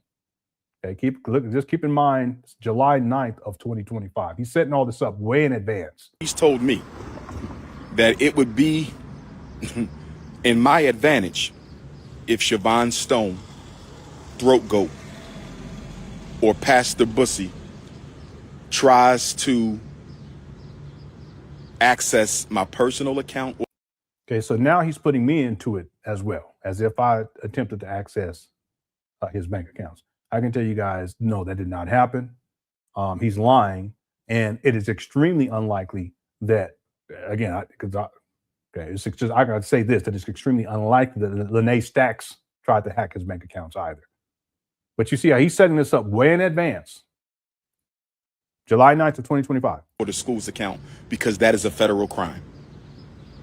So we have a watch on my account and the school's account to see if Pastor Bussy or throat goat Siobhan is going to try to compromise my accounts, because that is a Fed charge. If they mess with the school's account, that is a Fed charge. If she gives information about the school account to anybody else, that is a Fed charge. Yeah, I think what he's trying to spin this as too is as if she got information that she passed it off to me. I think that's what he's trying to spin here. Okay, let's keep going. This morning, I received a text message from one of my... Okay, so many guys remember this. Now we're in July 25th of 2025. All of this feeds into each other, but he set it up back on July 9th of 2025. This morning, I received a text message from one of my homies. He needed Dr. Umar to send him a couple dollars. This morning, I received a text message from one of my homies. He needed Dr. Umar to send him a couple dollars. I logged into my account just to check my balance, because I haven't done so since I left for South Africa back on July 10th. Only to discover that I could not log into my account. So then I called the bank to find out what was going on. And the bank told me to enter my 16-digit card number. I did that. They told me they had no record of my account. So the story changes. First, he says there's no record of his account. The bank that I've been with since I was a teenager told me they had no record of my account. So then I called the bank. And the bank told me... So he calls the bank and says he doesn't have a record. Then he calls the bank and then they say something else. That my personal account, as well as the independent Frederick Douglass Marcus Garvey Academy account, have both been frozen. Okay, so now they're frozen. You see?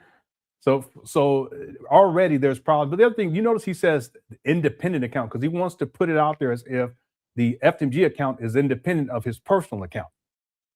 That's why he uses that verbiage. You guys catch that? Very crafty on his part. This is manipulation. And the bank told me that my personal account, as well as the independent Frederick Douglass Marcus Garvey Academy account, have both been frozen. Both bank accounts have been frozen.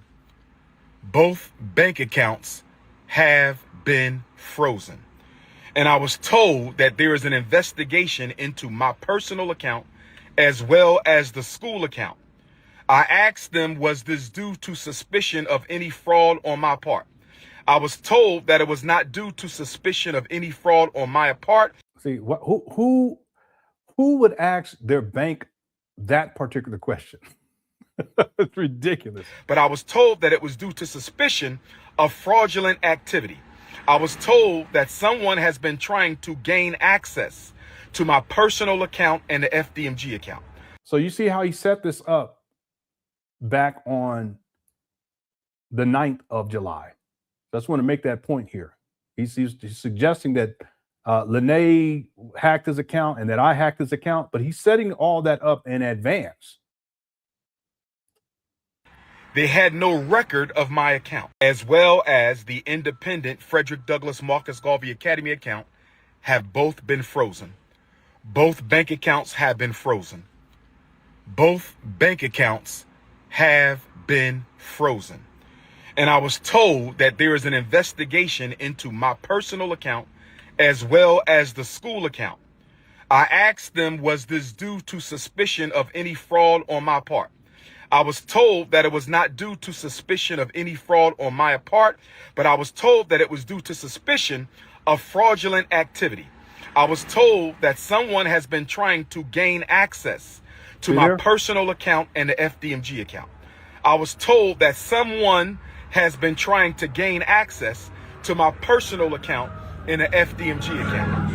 I was told that someone has been trying to gain access into my Umar, it doesn't matter. You can repeat the lie 3 times, it's still a lie. Personal account and the FDMG account. Brothers and sisters, if you have sent a donation to FDMG, let's give it until the end of the month to see if this gets cleared up. They have given me no definitive timeline as to when their investigation He said end of the month. will conclude. All right. They have given me no definitive timeline as to when their investigation will conclude. If you have sent a check or money order donation to FDMG, let's wait until August the 1st, Black August, and see if this situation has gotten cleared up. They told me they sent me a letter to this point on July the 10th, the day that I left for South Africa. See how convenient that is? See, and it wouldn't be necessary for them to send him a letter. They could call him or text him or email him. Send a letter? He talking about a letter in the mail, snail mail. Okay, Umar, that was in 2025. That's not necessary to do that.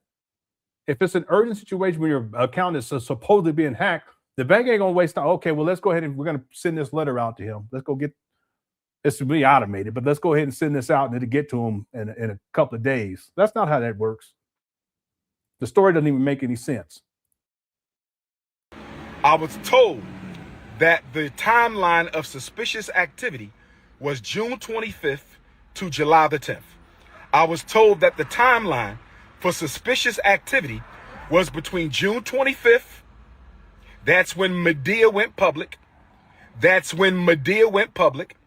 Everybody knows who Medea is. July 25th, that's when Medea went public. July the 10th, that's when I left for South Africa. July the 10th, that's when I left for South Africa. So y'all know my suspicion.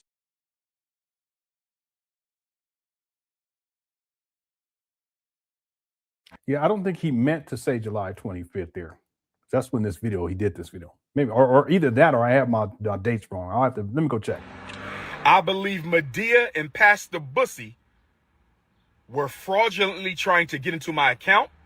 No. And if we find out that's the case, they will be sued and possibly. No, I can sue you for that, Umar, for you saying those types of things. I can sue you for calling me gay. I can sue you for calling me a PDF. I mean, cut it out. I did not hack your trifling your trifling bum bank account. Okay, it's just, listen.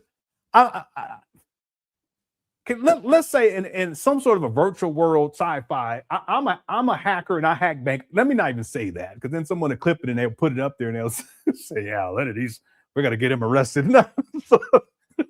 But let me just hypothetically, let's say that there's somebody out there who hacks bank accounts. Okay, what is it, Mr.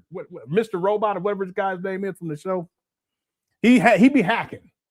And he decides out of all the people that he can hack a bank account from on, people that got millions, 10 million, 100 million, $1 billion, $2 billion, 15 billion, out of all the people they can go hack, they're going to choose Umar.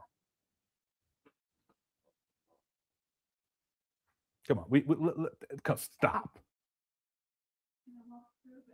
Yeah, that's let me stop.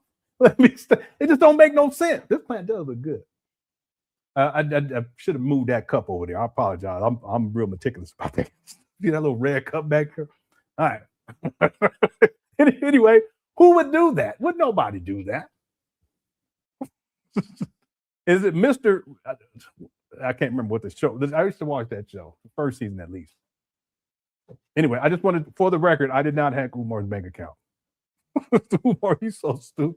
He's stupid. Here we go. Arrested because fraudulent activity on a bank account is a federal offense.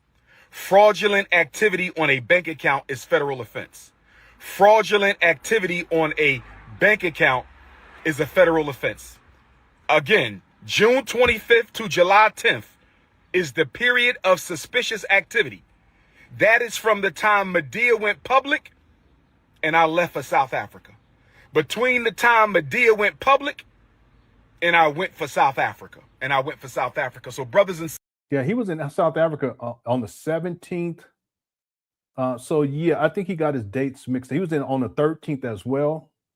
But this particular video is from the 25th, based upon my record, unless I archived it improperly. Anyway. Sisters, if you want to make a donation to FDMG, you must send it to PayPal. Hold off on the checks and money orders until the situation is resolved. I didn't. Hold off on all Listen, I didn't do that, okay? I didn't do that. Anyway, here we go. FDMG Academy money order and check donations until the situation is resolved. If you want to make a donation to FDMG, send it through PayPal. Yeah, he turned off comments before the fish tank talk and therefore didn't realize how offended the viewers were. Yeah, I don't know, because I didn't watch the fish tank video live. Maybe you were there. But yeah, maybe he didn't recognize how damaging it was to him by doing that video, because the comments were off. Now, I don't know, because I wasn't there. I didn't see it live, but I wouldn't be surprised. He has a difficult time reading the room. Lenon talked about that, but once he said that, it really made sense, because there's things that he said in the past. I was like, why would you say that in front of this audience or whatever? This makes no sense. So yeah, it's possible that was it. What's really clear to me is that he doesn't understand how behaving like that and talking like that can damage a person's reputation. But he did it. And then he double downs on it, and then he triples in that video, because he kept going back, fish tank, all over and over and over again. But he didn't realize, for one, how it looks bad, but maybe the comments were turned off, so he didn't see how people were responding. And maybe if he saw that, and if the comments were on and he saw how they were responding, would he have stopped? I don't think he would have stopped, May Brown. He would have kept going. Same thing with the SETI rant. There's all kinds of rants where people are going in on him. The Pajama Mama Super Soaker rant, that one. Also, when he went in on Zora, there were people in the chat room going in on telling him, how, but he'll keep going. That's Umar. Yeah. Thanks, May Brown, for the super chat. Giannis says, hey, I'm back today. What's up, Giannis? Says, it's amazing how my father would support Umar instead of Instagram and still defend this guy and calling me selfish for saving my money. Yeah, well, like I said, it's unfortunate, because Umar does have that type of effect. He creates chaos wherever he goes. And I remember there was a woman, I think she said it was her brother, and how they got into it over Umar, and he stopped talking to her. And I can't remember how long she said she hadn't talked with him, and he won't talk to her because he's an Umar Johnson supporter. Umar has that type of effect on people, but I just wish more people would realize who he is and what he's actually doing, because it will save a lot of chaos in their life, their personal life, but also in the lives with people that they're interacting with. So it's unfortunate that you've had to go through this as well. Just stay strong. That's my best advice. Thank you for being a member for 11 months. A lady says, Highland, he asked his bank if he was a fraud. Yeah, no one's going to ask their bank that. Why would you ask that unless you're a fraud? I just think Umar, when he's spinning these stories, he has to kind of fill in different gaps. It's unnecessary, but he does it anyway. You know, so he'll say something like, I asked the bank, you know, was it because of any fraud on my part? Because he wants people to know that he's not committing any fraud, even though he is. So that's why he throws stuff in there. It makes no sense. Why would you ask your bank that? You know, yeah, there's money missing out of your account. We don't know what. Well, is it because I stole the money out of the account? You're not going to ask that question. You're going to be like, well, who did it? But not Umar. But that's him trying to cover up other things. So sometimes he volunteers information that's unnecessary, but he's doing that. It's more like he's trying to patch things up in his own mind. And that's what he does. He does that a lot. Yeah. Thanks, lady, for the super chat. He probably was trying to cash one of those checks. He did bring up, no, I don't think that, see, that's the thing. I don't think his bank accounts were frozen in the first place. I think he was setting all this up in advance of that munition coming out so that he can justify why it was that he was unable to pay off the balance of what he owed the city of Wilmington. That's why I think Umar came up with this story. I don't think it was because anything dealing with a check or anything like that. I think it had to do with Umar. He's trying to set this up way in advance. And I'm gonna say something, Black Mark. I actually think if someone that proposed it, and I said that could be it, but I don't think so. This was back then. But now how things have played out after the whole debacle. Well, we'll get to the rest of these videos, but the whole debacle with this series of videos, I thought to myself, that person could have been right. I can't remember who the person was. They were in the chat room. They were saying that Umar, he may have wanted this to go down to where the city sells these buildings, so then he can have an excuse to extend the scam. And then he can say, well, because my bank accounts were hacked by Lenon and hacked by Lenon, I didn't have the money to be able to pay this off. And then they end up taking these buildings, but it all goes back to Lenon and Lenon. And I thought to myself, I said, yeah, that could have been it. And I think that that's what Umar was intending. I think he was trying to set this up to, and these bandos would be taken away from him and sold at sheriff's sale. And then he can use it as an excuse to continue with the scam, but then also to justify why the school's not open. And then he can, whatever money was left over after they sell, they would go back to him. He would just take that and say, okay, we're going to find another building. And then here we go, another 7 years. But someone sent me the munition. I broke the store. We did it live. I broke the store. I wasn't even planning on going live that day. We broke it. We broke the story. And that put a big monkey wrench inside of his next play. That's what I think. Okay. Thanks, Black Mario.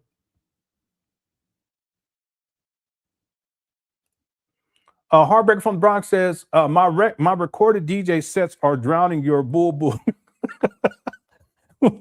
Yeah, okay. My recorded DJ sets are drowning your bull. Jermaine ain't calling him Ubar. Okay. The only thing that is frozen is your lying face. Yeah. Okay. You got your DJ sets. Yeah, that's all he do. He lies all the time. That's the thing about Umar. You can always count on him lying. And like I was saying earlier, sometimes Umar lies about stuff. It's not even necessary to be lying about that. Ain't nobody even asked him about none of that. But he has to lie. That's what he does. All right, shout out to the Bronx. Anybody else in the Bronx, shout out to the Bronx. Okay, thank you for the super chat. I appreciate it.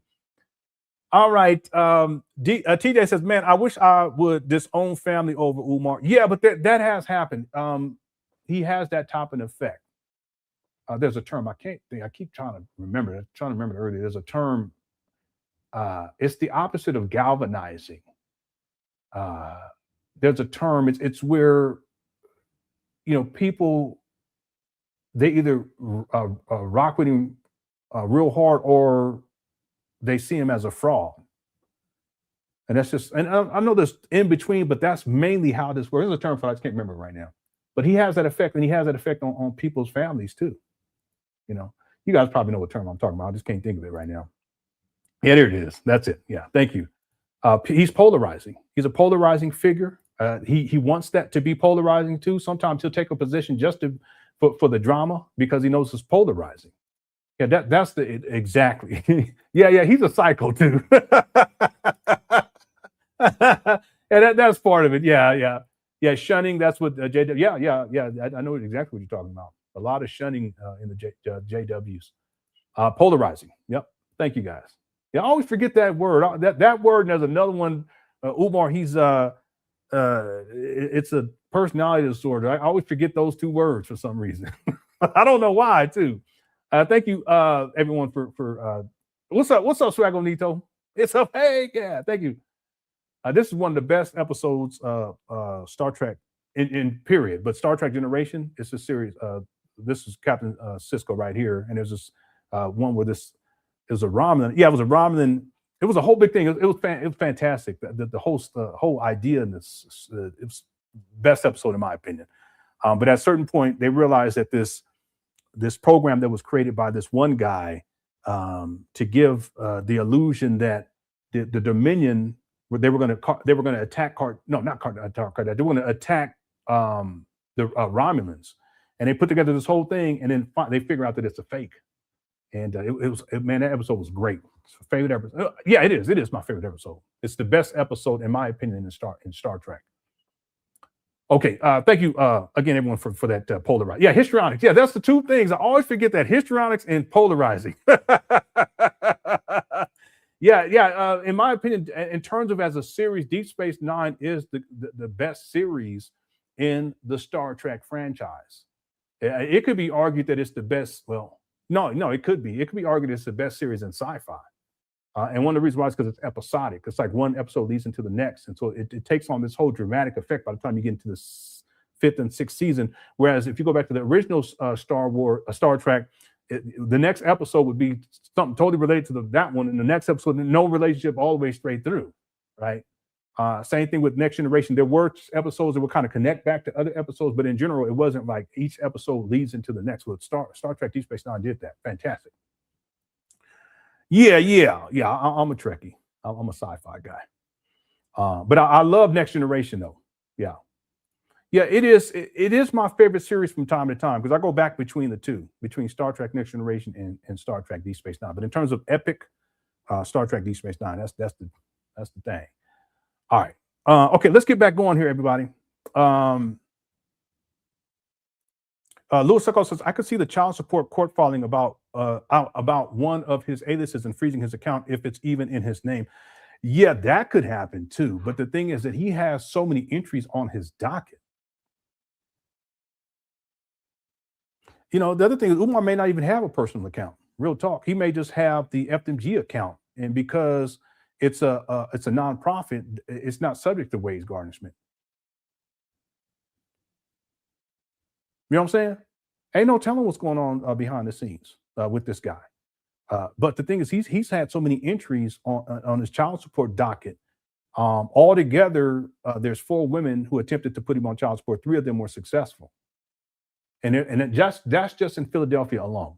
But the point is that his child support docket is extensive. That would have happened unless he's changing bank accounts or open up new. I don't know. Ain't no telling. Ain't no telling with this guy. I would propose that one of the reasons why Umar he saw this FDMG school scam as worth taking this amount of time formulating and running over the last 15 years is because by acquiring, or at least at some point he realized that by getting nonprofit status, that he can structure this corporation in such a way to where, and the money that comes in, it's not subject to taxation and it's not subject to child support. And so therefore he's not going to have to pay child support as long as he's not working a job. What they do is they'll have him pay based upon minimum wage.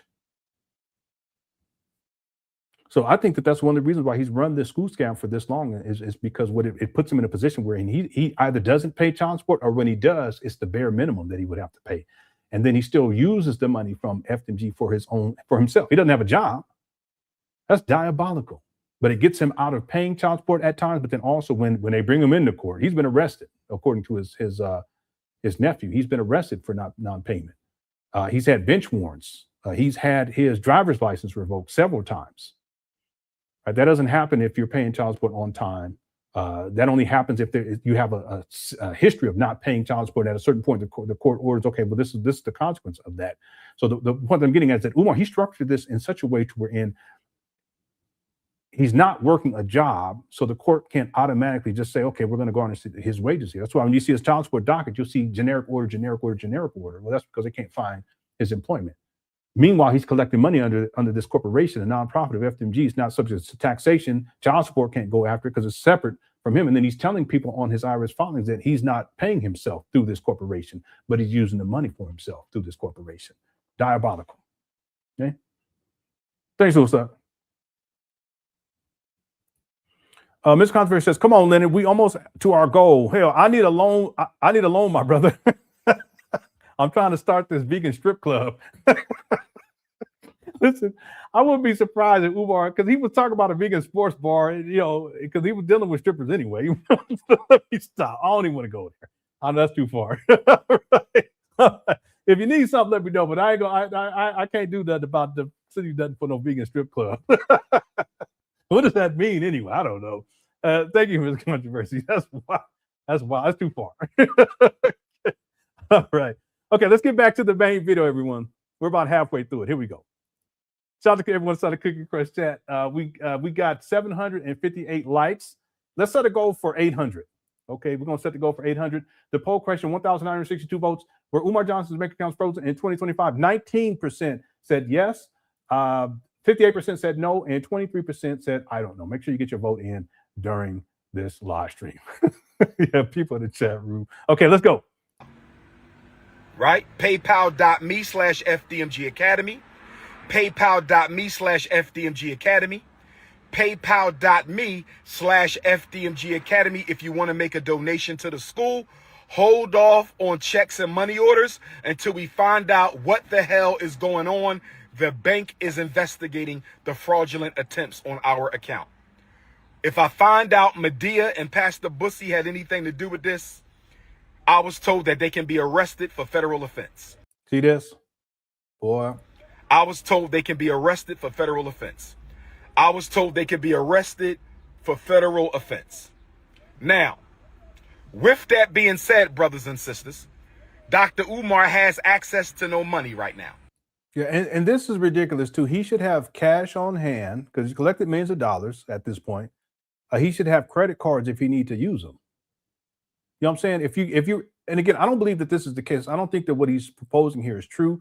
But if you're in a situation, well, first of all, the way the bank would work is if there's some sort of hacking going on, it wouldn't just be, well, let's say that it's just on Umar's account. Okay, just ridiculous. Let's say that the money that's in there is going to be insured. Okay, I think it's FDIC or something to that effect. It's going to be insured up to a certain amount, and you will still have access to the money. Now, this may mean that they set up another account and they give you a different and they transfer all that money to the new account. They give you the debit card, you know, whatever. All right. Or if there's a credit card associated with that, the debit credit card, whatever. If you're still using checks, they'll be able to print those out for you too. But it's not like if something like this happens, automatically all of your money you don't have access to. It doesn't work like that. There's been times where, you know, something happens with an account and they'll say, listen, you can't access it right now, or you can't, well, it's not even that. We're going to issue a new debit card. Not that they'll change bank accounts or anything like that, routing numbers, any of that stuff. They said we're going to issue another, but then there can be a situation where they say, listen, we got to close this account out all the way. What we'll do is we'll transfer this to the new, come on in, we'll take care of this, we'll handle it, and we'll get you out the door. To where you still have access to your money. But what Umar is saying is if all of a sudden he has no access whatsoever and the money's just been frozen somehow, and then he has to figure out, they're trying to figure out what's taking place. That's not how stuff works. It doesn't work like that. It don't work like that. Yeah, they'll give you a temporary card in some cases. Yeah, I've had that happen before too. They say, come on, we'll give you a temporary card, right? Anyway. Because my personal account contains all of my money. I only send it to Apple Pay and PayPal as necessary. So the Prince of Pan Africanism, for the first time in my life, is without any digital currency. So for my loyal supporters out there, if you can spare a few dollars so I can take care of Queen Mother Ifa Tunde and my... See, and for him to put his mama in this, see, here's the thing. If Umar got online and say, listen, I don't have any more money and I need money for personal reasons, and here's why, and it was legitimate, okay. But see, he's trying to tie this into the school bank account, his personal bank account, and it being hacked by me and Lene. Okay, I know I ain't done no hacking on his bank account. Okay. So for him to bring his mama into this, it's just ridiculous. And she should have her own, not to get into this, but she should have her own money anyway. But Umar, as the supposed primary caretaker, he's in charge of all of that. So what does that mean? That all of the money that she receives, I'm just going to leave it right there, but the money that she receives is going directly to Umar, your account? What about your mama's account? Shouldn't she have her own account? And then you use her account to pay specifically for stuff for her? Hit the one. Or do you have all of the money coming into her for different things is going directly into your bank account? Well, that's a problem in and of itself. So you only have one bank account for yourself, and then you have a bank account for FDMG, but your mama should have a separate account. You should have more than one bank account anyway. But the point is that your mama have a separate account. You shouldn't be in this position in the first place. Now, if this was a legitimate situation, and Umar got online and said, hey, listen, this is what the situation is right now. I really need help from people. If you guys can help me out with this situation with my mom, I can help my mom, blah, blah, blah. Okay, I get it. But all of this right here, no, it's diabolical because the premise is that his bank accounts were hacked by me and Lene. That didn't happen. Yeah, it's a good point. It's a good point, right? That should be something that's separate. And then when he needs to get stuff for her, specifically for her, he does that. He manages it properly. But Umar don't even know how to manage FDMG Academy. Anyway, yeah. Shout out to information, man. Now the focus is where it needs to be. But yeah, amen to that. Amen to that. And much respect to you. And again, I apologize for linking. You know, I just a horrible mistake on my part. I don't know how many other ways I could say it to people, and I still feel bad about it. But I've been resolving that. I don't know if you were here earlier, but I had to take some time and just get my mentals together. And I got a bike, like a trail bike. I've been I can only do. Well, I could probably do more, but I'm taking it easy. I'm doing 4 miles. I even got me some new earbuds, you know, the kind of that stay on my ear as opposed to this one. These when they wrap around, they're nicer too. They're nicer and they sound better too. But they wrap around my ear. I got a helmet, you know. I even bought some new shoes. I got to get some maybe some pants, more shorts or whatever. But I've been doing that and doing some other things. I set all my music equipment back up too. I'll take a picture and post it on my timeline. But you're absolutely right about this. The focus needs to be on what matters. And Umar in the Umar Johnson saga, he's the main character. And much respect. All I can say is much respect to you, bro. Right. And I thank you for the super chat. I appreciate it. Let's see. Miss Conference, Lynn, do you think the coke Umar Johnson snorts is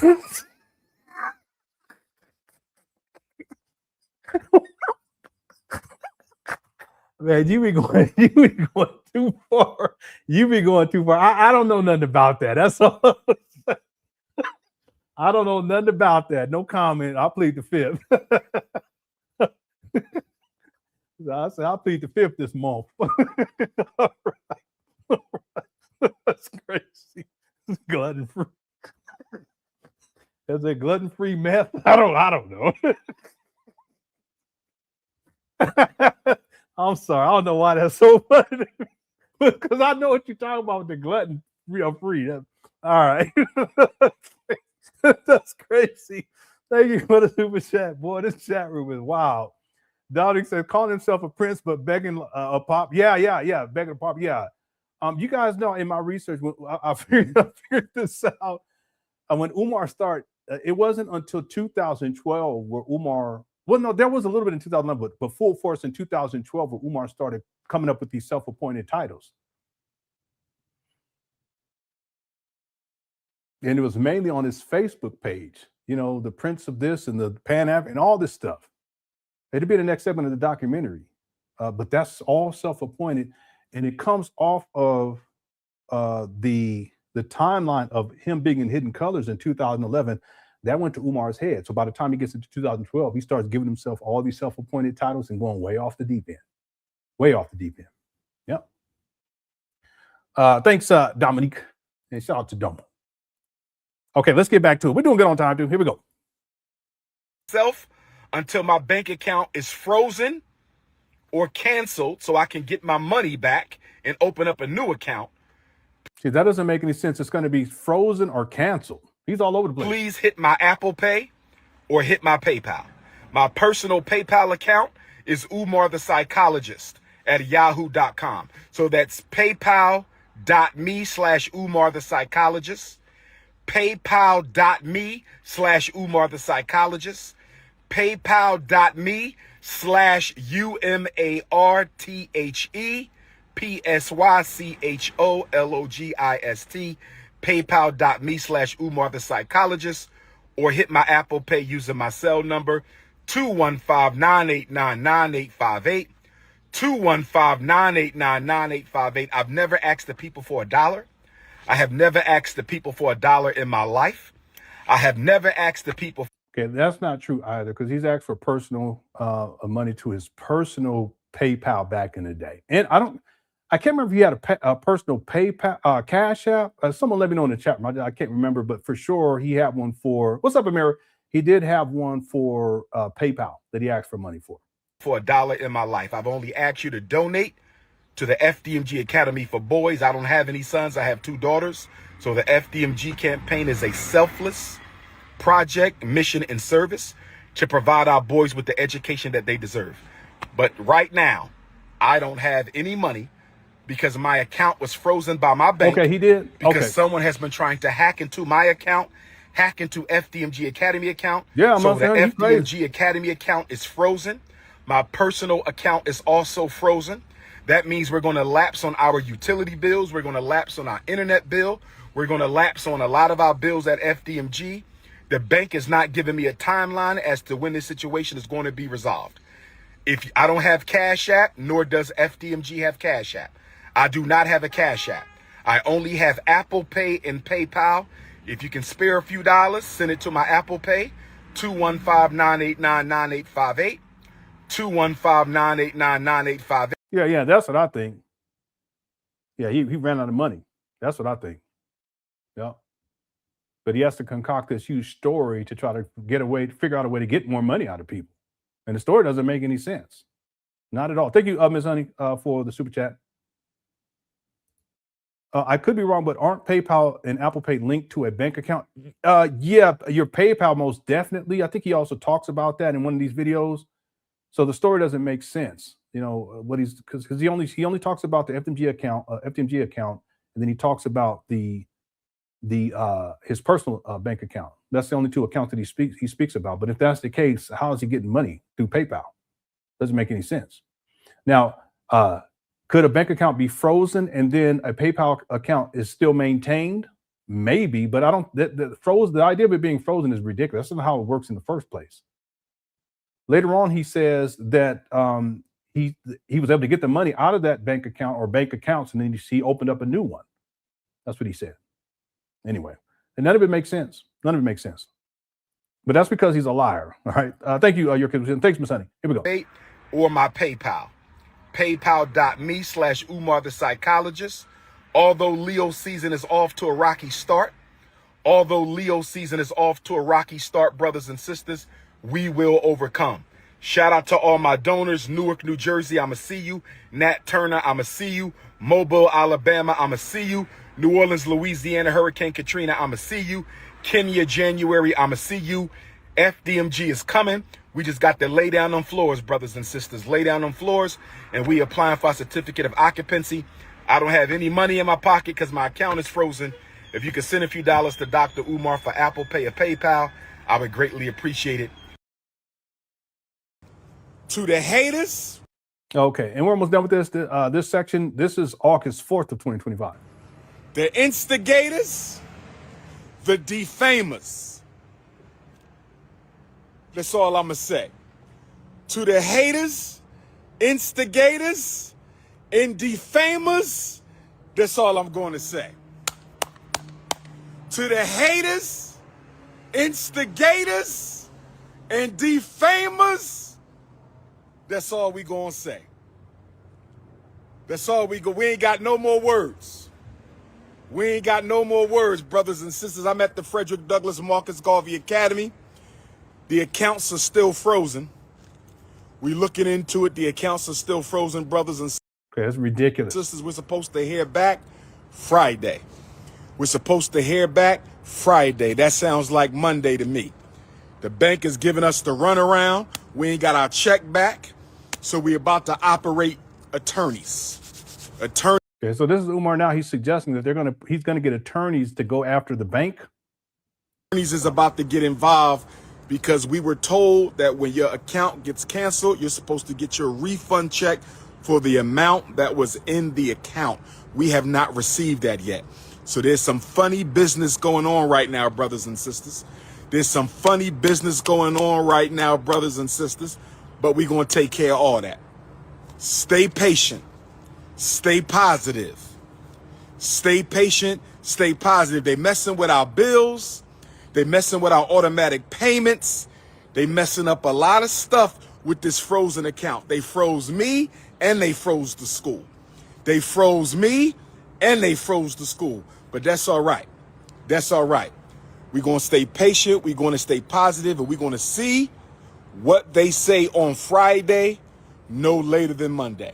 But we need our check back so we can open up a new account and keep the ball rolling. We need our check back so we can open up a new account and keep the ball rolling. There's a lot of people saying a lot of things. I'm only going to say this to the Ifatunde faithful. There's a lot of people saying a lot of things. But I'm going to say this to the Ifatunde faithful. Don't get put in the book of Negroes. He act like that was a big statement. Don't get put in the book of Negroes. Don't. Yeah, James said someone definitely clipped Umar in that eye. Yeah, we were talking about that. It was more, we were speculating about that. It's just, it looks like his right eye, if you guys look here, is what would be his right eye. You see his bandana, real tight bandana, where the yellow star is and the blue background. That side of his face, if you look, it's swollen on that side. So we were speculating that, you know, something must have happened. Ain't no telling. Thanks, James. That finger got hot. All right, Kiara. Yeah. Man, this thank you, Kiara. Boy, let's keep going. Here we go. Instigators and defamers. That's all I'm going to say. To the haters, instigators, and defamers, that's all we going to say. That's all we ain't got no more words. We ain't got no more words, brothers and sisters. I'm at the Frederick Douglass Marcus Garvey Academy. The accounts are still frozen. We looking into it. Umar be throwing up the middle finger like he 5 years old. So stupid. The accounts are still frozen, brothers and sisters. We're supposed to hear back Friday. We're supposed to hear back Friday. That sounds like Monday to me. The bank is giving us the runaround. We ain't got our check back. So we're about to operate attorneys. Attorneys is about to get involved because we were told that when your account gets canceled, you're supposed to get your refund check for the amount that was in the account. We have not received that yet. So there's some funny business going on right now, brothers and sisters. There's some funny business going on right now, brothers and sisters, but we're going to take care of all that. Stay patient. Stay positive. Stay patient. Stay positive. They messing with our bills. They messing with our automatic payments. They messing up a lot of stuff with this frozen account. They froze me and they froze the school. They froze me and they froze the school. But that's all right. That's all right. We're going to stay patient. Yeah, so when he says bills, he's trying to set this up for when the munition comes out. He's setting it up. That's what all this is about. We're going to stay positive, and we're going to see what they say on Friday, no later than Monday. But we need our check back so we can open up a new account and keep the ball rolling. We need our check back so we can open up a new account and keep the ball rolling. There's a lot of people saying a lot of things. Yeah, this was around the munition time. I'm only going to say this to the Ifatunde faithful. There's a lot of people saying a lot of things. But I'm going to say this to the Ifatunde faithful. Don't get put in the book of Negroes. Don't get put in the book of Negroes. Don't get put in the book of Negroes. Nobody hating is a donor. Nobody hating is a donor. Don't you find that funny? Nobody slandering us is a donor, brothers and sisters. We know who messed our accounts up, and we looking into all that right now. Trust me, there will be retribution. Oh, there will be retribution, brothers and sisters. I can't say it all right now. I can't say it all right now, but there's going to be retribution. We just got to prove a couple things. And if we can prove a couple things, some people are going to be in a whole lot of trouble, brothers and sisters. Oh, yes. I've been battling demons for 2 months. I've been battling demons. I've been battling all kind of demons. I've been battling demons, brothers and sisters. I've been battling demons. Hit your PayPal. PayPal.me/FDMG Academy. You can only send a personal donation to Dr. Umar, PayPal or Venmo. PayPal is Umar the Psychologist. PayPal.me/Umar the Psychologist or Venmo. Venmo or PayPal for personal. FD. Singing as Destiny Child, bills, bills, bills. Yeah, that's Umar's favorite song, by the way. Bills, bills. Listen, the thing is, Umar wasn't paying bills anyway. That's why the munition comes. I have it right here. Let me show you all right quick. Bills, bills, bills.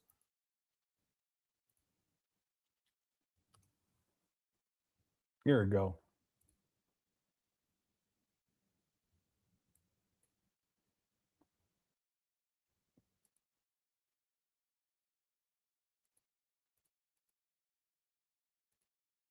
Yeah, this right here. See, and this is the bills. This is what the bills is. He wasn't paying it, so you can look on there. If you look at LenonHonor, the middle watermark, and then you look below it, the taxes are zero because he paid those off a couple of years ago. Water and sewer charges was $1,854.17. Exterior improvement charges was $156. These are all bills. Vacant registration fee was $15,500. Civil penalty charges was $300. And the total for this side of the bill, this side of the street was $17,810.77. The other side of the street was similar to this. So altogether, it was like 30. I can't remember the exact figure. I think it was like 36 or $37,000. I don't have my paperwork. I have it upstairs. But this is all bills that Umar, he wasn't paying this stuff. Yeah, so that should be his favorite song. Thank you, Heartbreaker from the Bronx. Shout out to the Bronx. Yeah, and what I suspect is that Umar, he was setting all this up because he knew, including the whole frozen bank account story, because he knew that this was coming down the line. And then he could use the excuse that, well, listen, Lene and Lenon and the haters and the Cook Crush Chat, probably blame y'all too. The Cook Crush Chat, they were conspiring, Heartbreaker from the Bronx, Kiara, everybody was conspiring so that to get my bank account shut down or frozen. And that's why I couldn't pay these bills. And now we need money so that we can save the buildings. He ended up using that later, but I don't think he anticipated that this munition would get exposed like that. I remember the person emailed me and I was like, they said, yeah, but I just saw this on the door, blah, blah, blah. Here it is right here. And they sent, and I said, oh man, I got to go live right now. Thank you, Heartbreaker from the Bronx. And then Miss Honey says, asking for money, then turn around with the finger. Yeah, but that Umar has a history of that, because even when his donors, the way he talks to his donors is very disrespectful after they've given him money. Who was the Avanti? Sister Avanti? When she sent Umar 10, I think she sent them $10. She was like, next time make it 20. That's like giving a middle finger to somebody. I mean, who does that? Back in the day, I can't remember what year it was. I want to say 2015, when Umar, he was talking about how, no, it was 2014, I think. I think it was 2014. I think it's 2015. He was saying that that his donors had only given him $200,000 and said trifling ass black people. Why would you call people who sent you $200,000, whatever it was, $250,000 for free? You're going to call them trifling ass black people? That's crazy. And what he wanted to say was trifling ass N-word, but he stopped himself. because that would have been way over the top. But you shouldn't be talking about people who are supporting you like that in a negative way. And he does that consistently. It's like giving him a middle finger. I'm gonna tell you, no one's been more disrespected by Umar than his donors. Millions of dollars, and not one black child has been educated. And then he shames you guys and disrespects you guys over and over again. It's an abuse. He's an abuser. That's abusive. If y'all want to give your money to someone who's going to abuse you, you can do that, but just understand what you're actually doing. You're enabling him to continue to do that. He has no respect for his donors, none whatsoever.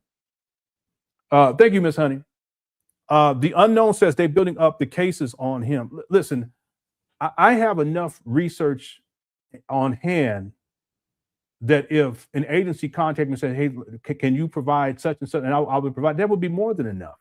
Well, let me not say that. It would be more than enough for them to have a foundation. But what would need to be done is for all of his bank records, all of his Cash App, PayPal, GoFundMe, Plum Fund, any other checks, money orders to his P.O. box, bank accounts, banks, all that is subpoenaed, and they get a hold of that, he's done.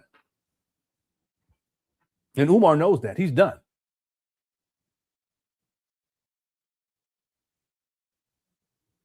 See, my best estimate at this point is around $3 million. It could be way more than that. What I can prove based upon Umar's own words in his IRS filings is that it's around $1.9 million through 2024, starting in 2019. We're not counting all the other years. 1.9 million. But if we go based upon the online records for how much the purchase price, it's going to be closer to 1.6 million since 2019 through 2024. But he's telling people in 2024 that he hasn't even raised $1 million. This guy could be close to 4 million by now. It's possible.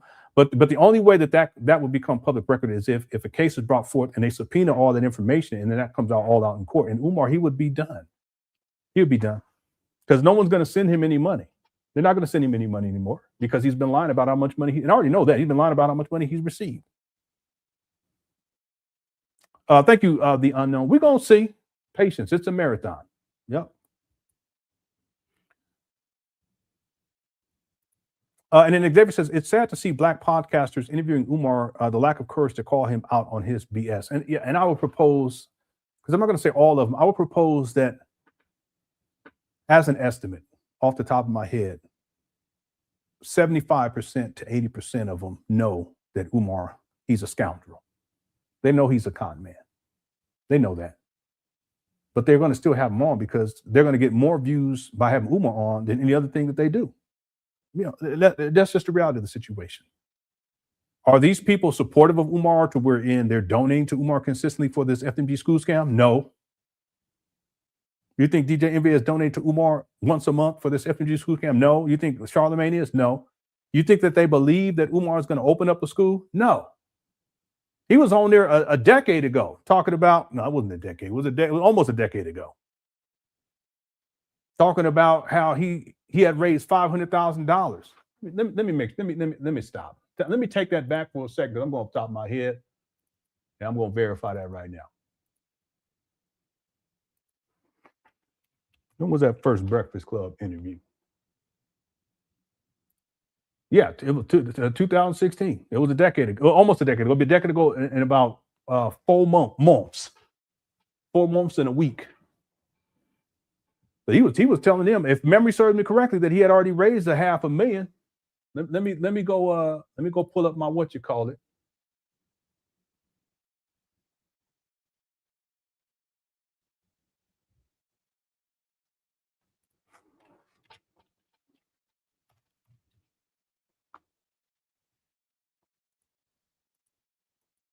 Oh, he was on there. This was in 2015. Excuse me.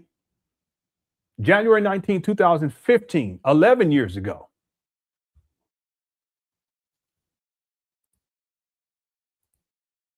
He had said he had raised $500,000 in a year and 4 months and 3 weeks. Let's say a year and a half. 1 year, 4 months, and 3 weeks. We're going to round it up, give Umar the benefit of the doubt. 1.5 years, he raised $500,000. This is 11 years ago. Let's just say he has 10 more years to collect more money. Yeah, this guy, he can be 3 million, he could be 4 million by now. My best estimate at this point is 3 million. Excuse me. No, my best, no, yeah, 3 million. I'm trying to give Umar the benefit of the doubt.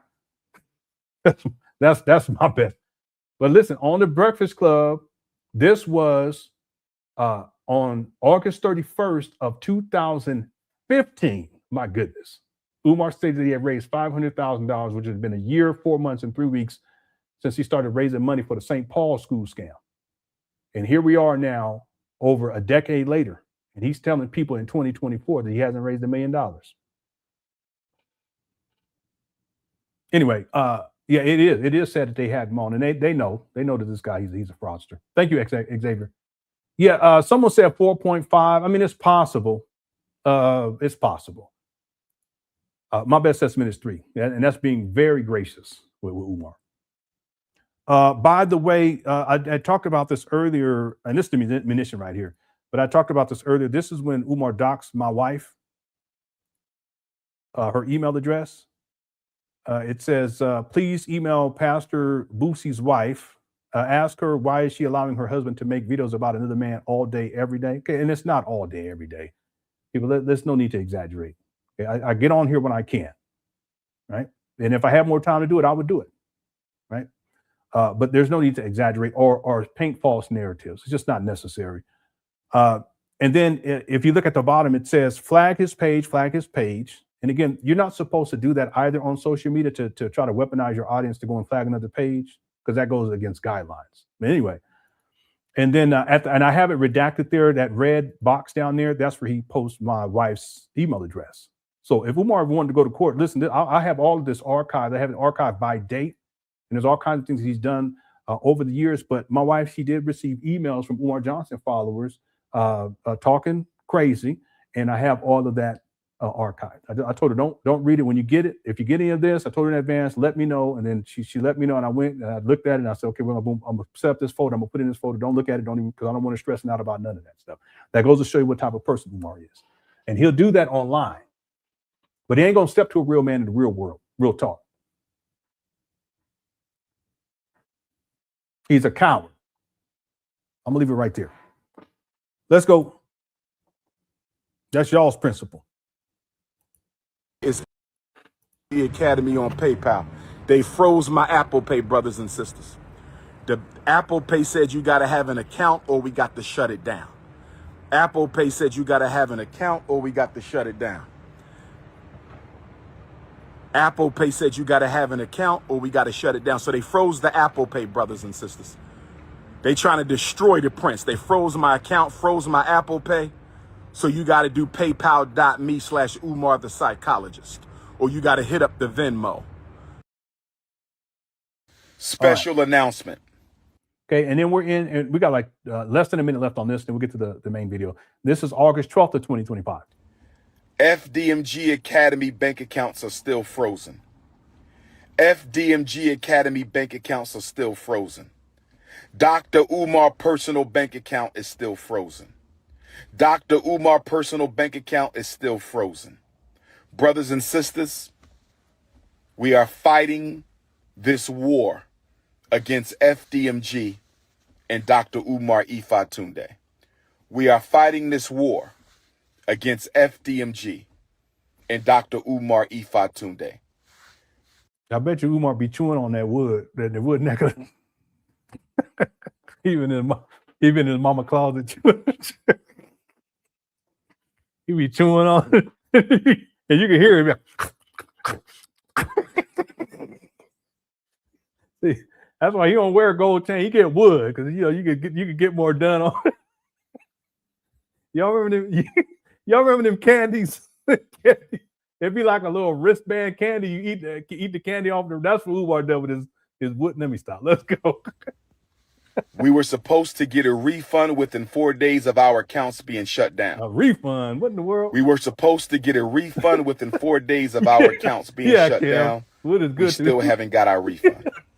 We still haven't got our refund. Like a beaver. We still haven't got our refund. So, not only are the accounts frozen, Y'all crazy.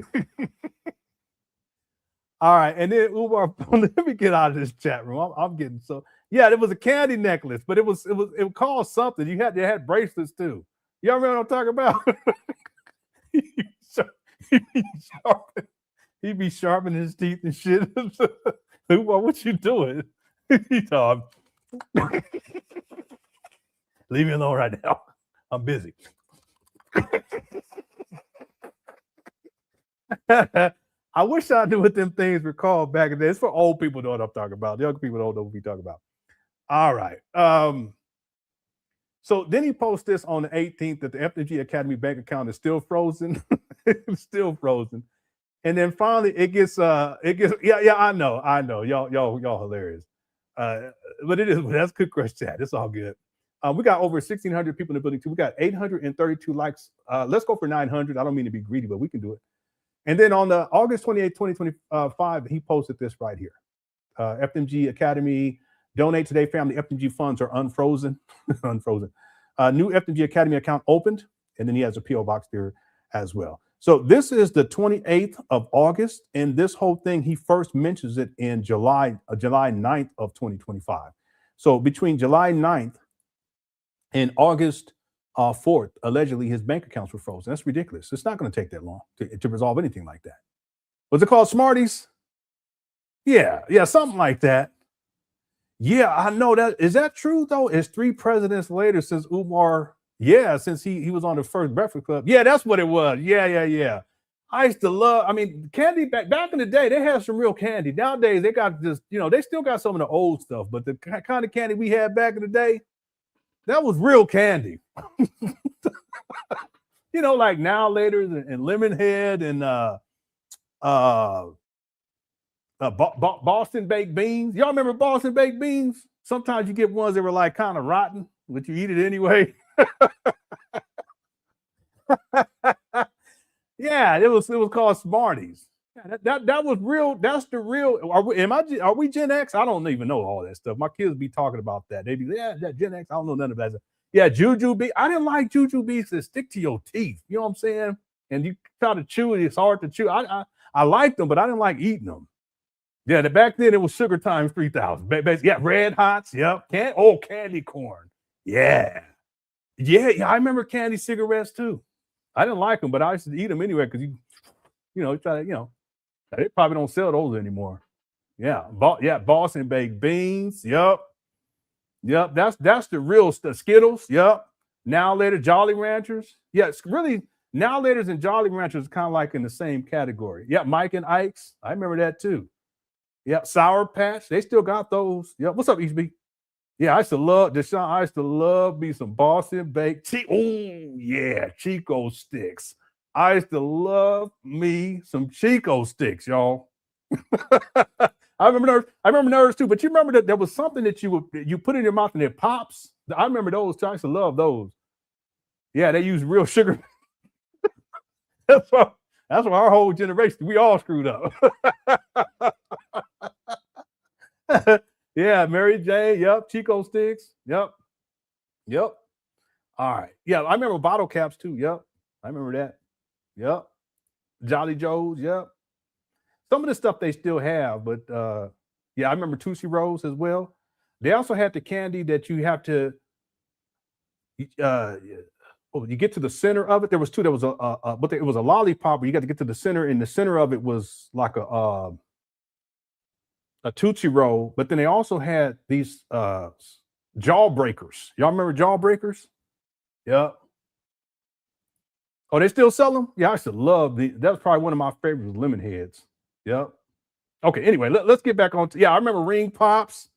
Yep. Yeah, Apple Jolly Ranchers were the best. Those were I used to love those out of all of them. Yep. Now Laters.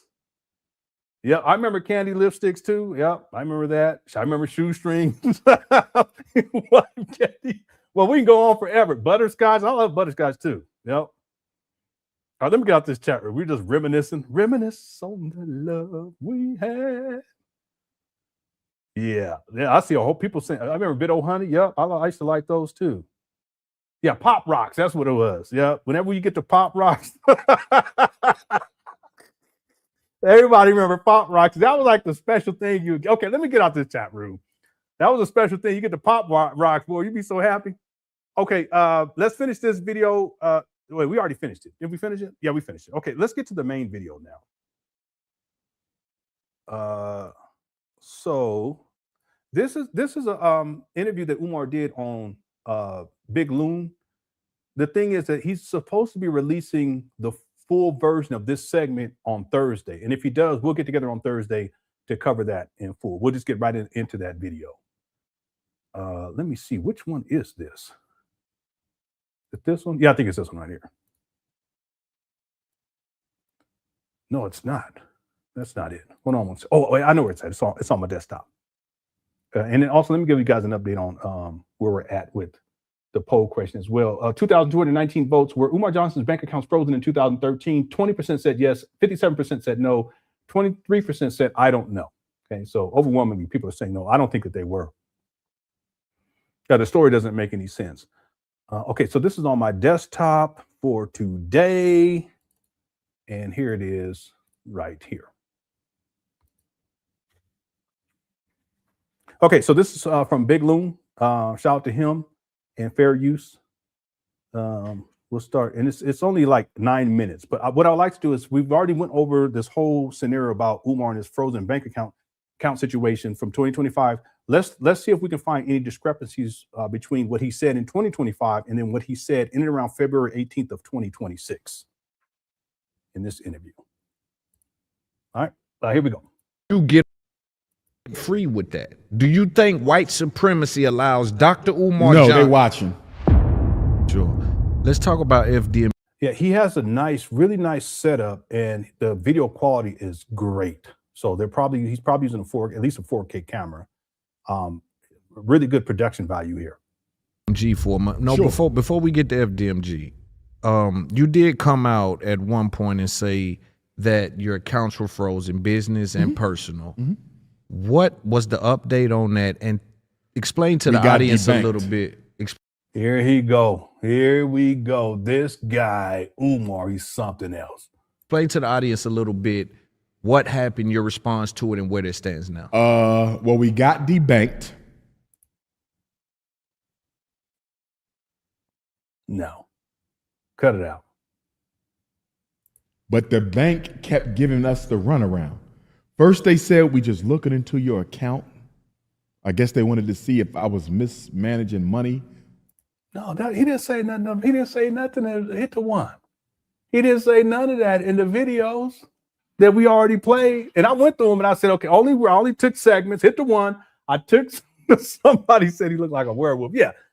Listen, I showed the videos that I showed, the sequence of videos that I showed, those 4 of them. I went through each one and I just specifically picked out segments where he's talking about the bank account situation or where he's talking about how allegedly Lenon and I hacked his bank account. But now he got he didn't say nothing about what he's saying right here. None of it. Already there's a discrepancy. We just looking into your account. I guess they wanted to see if I was mismanaging money. He never said anything about that. I'm assuming the struggle streamers contacted the bank. See, I told y'all he's going to blame us. Hit the 2. Hit the 2. I told y'all. Hit the 2. Yeah, but he does that a lot, though. He forgets the lies that he tells. And we're just getting into this video. And accuse me. What's up, Kadar? I ain't seen you in a while. Hope you're doing all right. Yeah, he looks better here, so that's good. Because he was looking all mangy before. So this is good. But there's ups and downs with this guy. He looks a lot better here. So that's good. Umar, whatever you're doing, stay the course. What's up, CJ says, just wondering, sir, have you played the new Resident Evil that came out this past Friday? You might enjoy it since you have a talent for slaying zombies. Okay. I'm sorry. I didn't read this.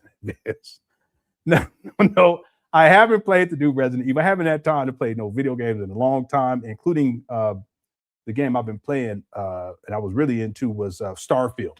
I haven't had time. In fact, when the Xbox, Microsoft, they changed their payment system and the different tiers, and they upped it was, to me, it was like, it's not worth it paying per month for that. And I can't remember how much it was, but it was a significant increase. And what I told my kids was, any games that you used to play on there on Game Pass, just let me know. I'll just buy it for you when they have a sale, and then you can just play it. And that's exactly what I did. But I don't even going back to play Xbox. It's been sitting over there, just collecting dust. Anyway, I'm waiting on Starfield. They have a new release coming out. It's a DLC. So supposedly it's coming out the end of this month or possibly next month. And then they're also porting it to the PlayStation 5. I have an Xbox X. But once that drops, then I'll probably get back into playing Starfield. I haven't had time to play any video games. Thanks, CJ. Let me read these before we. Okay, here we go. Ms. Conversation, Lenon, it just dawned on me, if the good doc's accounts were frozen, how was he able to pay for the rental cars?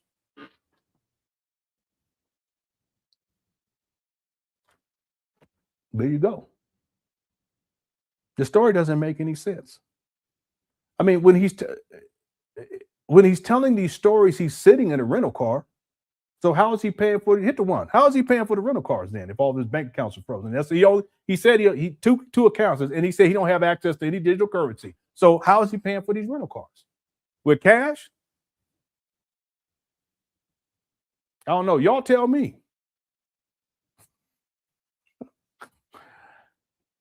That's what I'm saying. The story doesn't make any sense. It didn't make sense back in 2025, and here we are in 2026, in around February 18th of 2026, when he does his interview. Listen, as we go through this, I'm sure more stuff ain't gonna make any sense. I don't think that Umar's bank accounts were frozen. I think that Umar was using it as an excuse to get more money out of people because he needed money at that time, looking like a pookie in a car, rental car. But how is he gonna get the rental car if the bank accounts were frozen? And he needed money, and he was trying to set this up so that when these bandos in Wilmington, Delaware, when they go off to auction, he'll have an excuse. Well, the bank accounts, they were frozen and they were in cahoots with the city, because he suggested that too, that they were working with the city. That's later on down in the timeline. Somehow the city conspired with his banking institution to freeze his account so that the city can gain access and sell these buildings at sheriff's sale. This is what Umar was proposing. None of that makes sense whatsoever. So listen, I don't have an answer to this.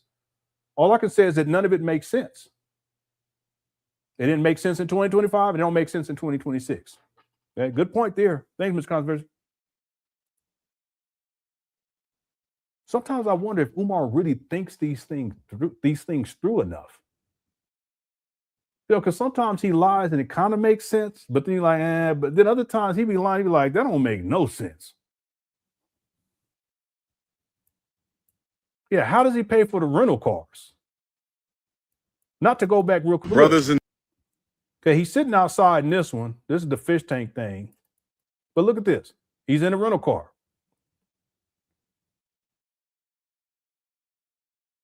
He's standing outside again. He's in a rental car. Boy, this guy, two things about Umar. He'd be outside and he'd be in a rental car. And then Papa Claus sometimes too. Okay, let's get back to it. Here we go. As they've done. First, they said we was looking into. I'm sorry, here we go. But you're not going to be debanked, right? Contacted the bank and accused me of fraudulent behavior. Yeah, you know what's interesting too? I don't mean to pause it, but listen to Umar, his tone. See, this is where Umar, he's in lying mode.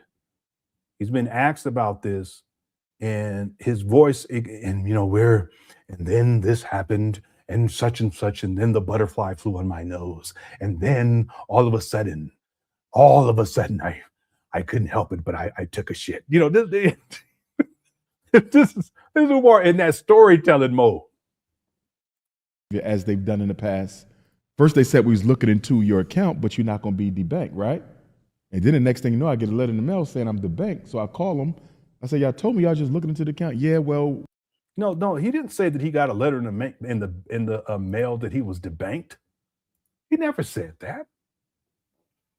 He said he got a letter in the mail while he was over in Africa or something like that. That's way before. Again, I showed the whole timeline. You see this? Hit the one. This guy, he don't stop. We didn't know. We thought they was, and we just got this letter from the higher ups saying that we can no longer host your account, that we have the right. We just got a letter from the higher ups. What are you talking about?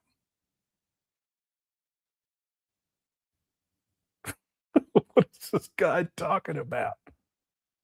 No, we didn't want to debank your account, but the higher ups, they said that we have to do it because you're African. We have to do it. Yeah, he just got a letter. You know what I'm saying? It really is. It really is. It's a whole other different lie that he's telling now. This guy is so unnecessary. Yeah, debunk, both are the wrong words in this context. He's lying. Yeah, and you can tell by how his tone. Listen, watch his tone. Watch this. Right to choose who we can and cannot. But then Donald Trump, or was it Joe Biden? It might have been Trump who signed this law that says banks cannot just debank you because they don't like you. So now Trump is in it, and what's his name? Joe Biden.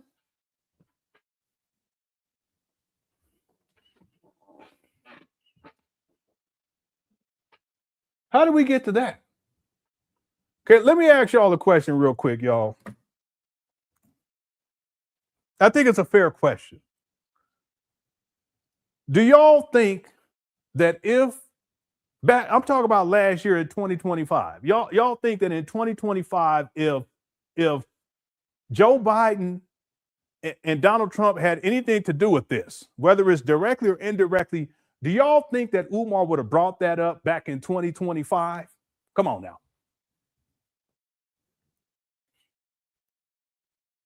You got me over here playing Tetris with my couches, Umar. You got me over here playing Tetris with my couches. Listen, if in fact Donald Trump and Joe Biden had something to do with this in 2025, Umar would have said something about it in 2025. But see, what happens with these liars is that the stories that they tell, they get more and more and more outlandish over time, even if they don't talk about it for a while. It could be months down the line. In some cases, I guess it could be a year or two. But when they retell the lie from 2025, they retell it in 2026, it just goes and it takes on a whole new dimension. And that's what we see right here. The point that I'm making is that if, in fact, Donald Trump had something to do with this, if, in fact, Joe Biden had something to do with this in 2025, Umar would have brought that up in 2025.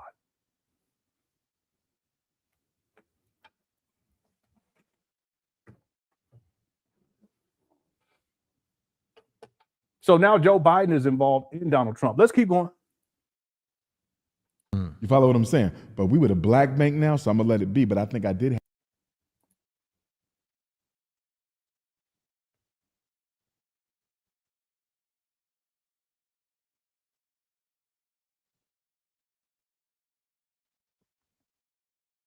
He's with a black bank now.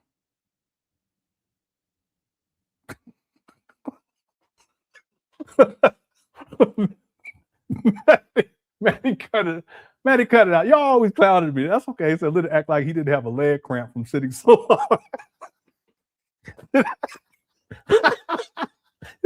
I'm sitting so long talking about Tetris. You know he needed that. Well, y'all be doing me wrong, but that's why I love y'all, though. I love y'all. Wow. That is, you guys so mean to me sometimes. That's okay. That's okay. Y'all just be mean. Okay. All right. What was I saying? Oh, yeah. So anyway, now he's saying it's a black bank. I didn't hear that one before. Maybe he said that in the past. I don't remember him saying the black bank. Anybody remember him saying black bank? Hit the one. That's the first time I heard it. At least that I can remember. He may have said it. I don't know. Okay, let's keep going now. So now I'm with the black bank. Have grounds to sue because I think they did it because of my personal political views. You follow what I'm saying? Oh, cut it out, Umar. Stop. He didn't say none of this before. Yes, yeah. So, and I was with that bank since I was in my first summer job at 14 years old. It just goes to show white folks don't care nothing about you. You feel me?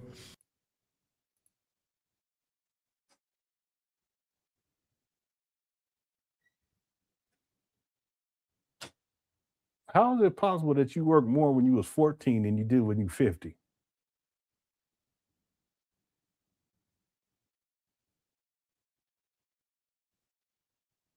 Or 49 or 48 or 40, you know what I mean? It's crazy. Let's keep going. So we got debanked. While we're debanked, the city of Wilmington tries to sell Yeah, we're school. gonna get to that. I want to deal with See that? He set all this up. This was all part of his lie. So it all leads up to the city of Wilmington allegedly attempting to sell these trap bandos via this munition, and that ultimately they were conspiring with his bank as well with Donald Trump and Joe Biden and other bad actors. And now you really get into the propaganda shit and the other bad actors against Umar, including LenonHonor and the Cookie Crush Chad. They were trying to get sale. I think he's setting all this up because he wanted to get these bandos sold so he can blame everybody for it, including Biden and Trump. It's their fault now. All right. Who are you crazy? Let's see. Miss Conf says, okay, then I sent the rest of my life savings. My life savings. No, don't do it. Just hold on to it, my brother. Just hold on to it. Thank you for the super chat. Now he said his homie wanted to borrow money and forms out his acts were frozen. Yeah, I should say forms out that his accounts were frozen. Yeah, he didn't, but that's not what he's saying in this video. That's what I'm saying. He's the lie is taken on a whole new dimension now. It's gone into the stratosphere. He didn't say nothing about the homie who called and hit him up talking about I need a couple bucks. He didn't say nothing about that. And he's adding all this other stuff. Now he got a black bank. It was Joe Biden. It was Joe Biden, and it was Trump, and you know, it just goes all over the place with this guy. Aunt Jemima was in on it, Uncle Ben, all of them. By the way, y'all notice that Uncle Ben rice don't taste like it used to after they took the slave guy off of there. Y'all notice that? Y'all better let me give y'all some advice. Put that slave back on there, okay? We need to, because it don't taste the same. All right, anyway, thanks, Jam, for the super chat. Kadar says, I'm in Ramadan, but I've also been riding by the buildings the past 2 weekends. It's trash everywhere. That shit ain't passing so-called inspections. Umar hasn't even been up there. If everything is done, he would be up there bragging about it and be showing video to prove it. And if he had gotten the process started for the certificate of occupancy, he would have gone live to talk about that too. But he's been silent. So I'm sure up there, and I know it's probably still cold up over there too. This year out here, we didn't even get much snow, and I say minimal. It's like no significant snow whatsoever. It's warm, everything. I ride my bike, I'm good. But I know it's probably still cold out there, and still storms running through. I think a lot of the storms that would have come through up over here, they've been pushed further east. That's why there's been a lot of snow stuff going on up over there on the East Coast.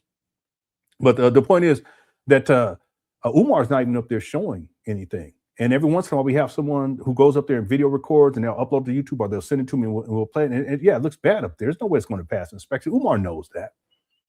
See, Umar, he said that renovations were completed back in 2023, but he also said that they were completed in 2026. But he's never provided any proof that was the case. And then the one video that he did where she's walking around, he shows 3 rooms. He goes by real quick. He doesn't show the whole building because he knows that renovations aren't completed. But people sent him money because of that. He knows what this is. He knows what the game is. So as the way I look at it is that it's not going to be until Umar really, really, really needs money that he's going to go back up there. He can't go up inside of the buildings and show everything. He can't do that because he's painting himself into a corner because he already said everything was done. What I think he will do is he'll probably continue to show a couple of rooms when he really needs the money. He's going to show a couple of rooms, or he's going to give an excuse why these buildings didn't pass inspection, or he didn't get the certificate of occupancy. And then he'll come up with some sort of conspiracy theory about how he already said it back when he was on the Breakfast Club a couple of years ago, how the city of Wilmington, they didn't want to give it to him because of racism. No, we already know that they're not going to pass inspection. Yeah, and they look like straight trash all over the place, everything. The buildings look like trash. It's not going to happen. All right. Thanks, Kadar. Yeah, I just popped in mind. Speaking of Ramadan, I was thinking about this because I was putting together in my mind a top 5 centers, and one of them is Akeem Olajuwon, and he did the Ramadan, and people talk about how before he was a lot more aggressive towards people and would be violent towards people, but then once he got into Islam, he calmed down, and they saw him in a totally different light. One of my favorite basketball players of all time was Akeem Olajuwon. Yeah, he won 2 championships while Jordan was retired, and he's in my top 5 all-time centers. I think he's underrated, in point of fact. I think he's very underrated. Thank you, Kadar. He's the greatest defensive center of all time. It could be argued he's the greatest defensive player of all time, period, in the NBA. It could be definitely argued. Thank you, Kadar. Miss Vertica says, I bet you that opening up a black bank I bet you that opening up a black bank is what he will try to do. He would try to do next. No, he did say something like this years ago. He had proposed the FDMG. I don't know if it was a bank or credit union, one of the two. I can't remember which one. Y'all remember that? Let me know what it was. But he was proposing an FDMG credit union or an FDMG bank. This was a couple of years ago with this guy. He's come up with FDMG Farm, FDMG observatory on the roof, FDMG dirt bike team. He's come up with all kind of stuff. Yeah, what was it? I thought it was either a bank or it was a credit union, one or the other. Yeah, Akeem made Shaq look a fool. He sure did. Yeah, he sure did. I remember that. Yep. Yeah, I was in college the first time, and we used to be in the commons. We would eat, and they would have the games on these TVs back in. I remember watching that too. Yeah, FDMG Dairy Farm. Yeah, FDMG Airport. Yeah, the airstrip and all that stuff. Anyway, thanks, Ms. Vernica. Miranda says, story time with Tunde the Black Bear, black banks, lawsuits, and much, much more. Tunde tells. That's really what it is. It's like Umar. He's a storyteller. You know, he tells stories, and then over time, they get more and more outlandish. And he forgets the stories they're all lies, but he forgets the stories that he told before. But if you put all this inside of a book, I mean, it would be fascinating stuff. They call it Tunde Tales, or turn it into turn it into a cartoon. Remember DuckTales? I used to love that cartoon. Turn it to Tunde Tales. He's all over the place. None of this makes sense. None of it. Thank you, Miranda. Story time with Tunde the Black Bear. Black banks, lawsuits, and much, much more on Tunde Tales, Saturday morning at 7 a.m. Remember back in the day, they used to have Saturday morning cartoons. I don't know if they still have it, but back in the day, yeah. What's up? Thank you, Miranda. What's up, Lene? Hope you're doing all right. Says 6:30 on his calendar. Previous year says his child support increased. Yeah, he manipulates, weaponizes he does. He weaponizes his Instagram page, and yeah, I remember that he put that on his calendar for that month, and it was actually for a couple of months that on that date, that's when his child support increased. Why would you post that? See, you're only going to post something like that if it's really, really important to you. And see, it's not paying child support is important to Umar. It's having to pay child support is important to Umar. He would rather not. You just make sense? So he was upset about that. But I've said it many times before. If you have money to support your child, you should thank the Lord that you have the money to support your child. And you should have no problem putting it down. Because there are people who don't have it. Umar has no excuse. Raised millions of dollars, but he can't support his children.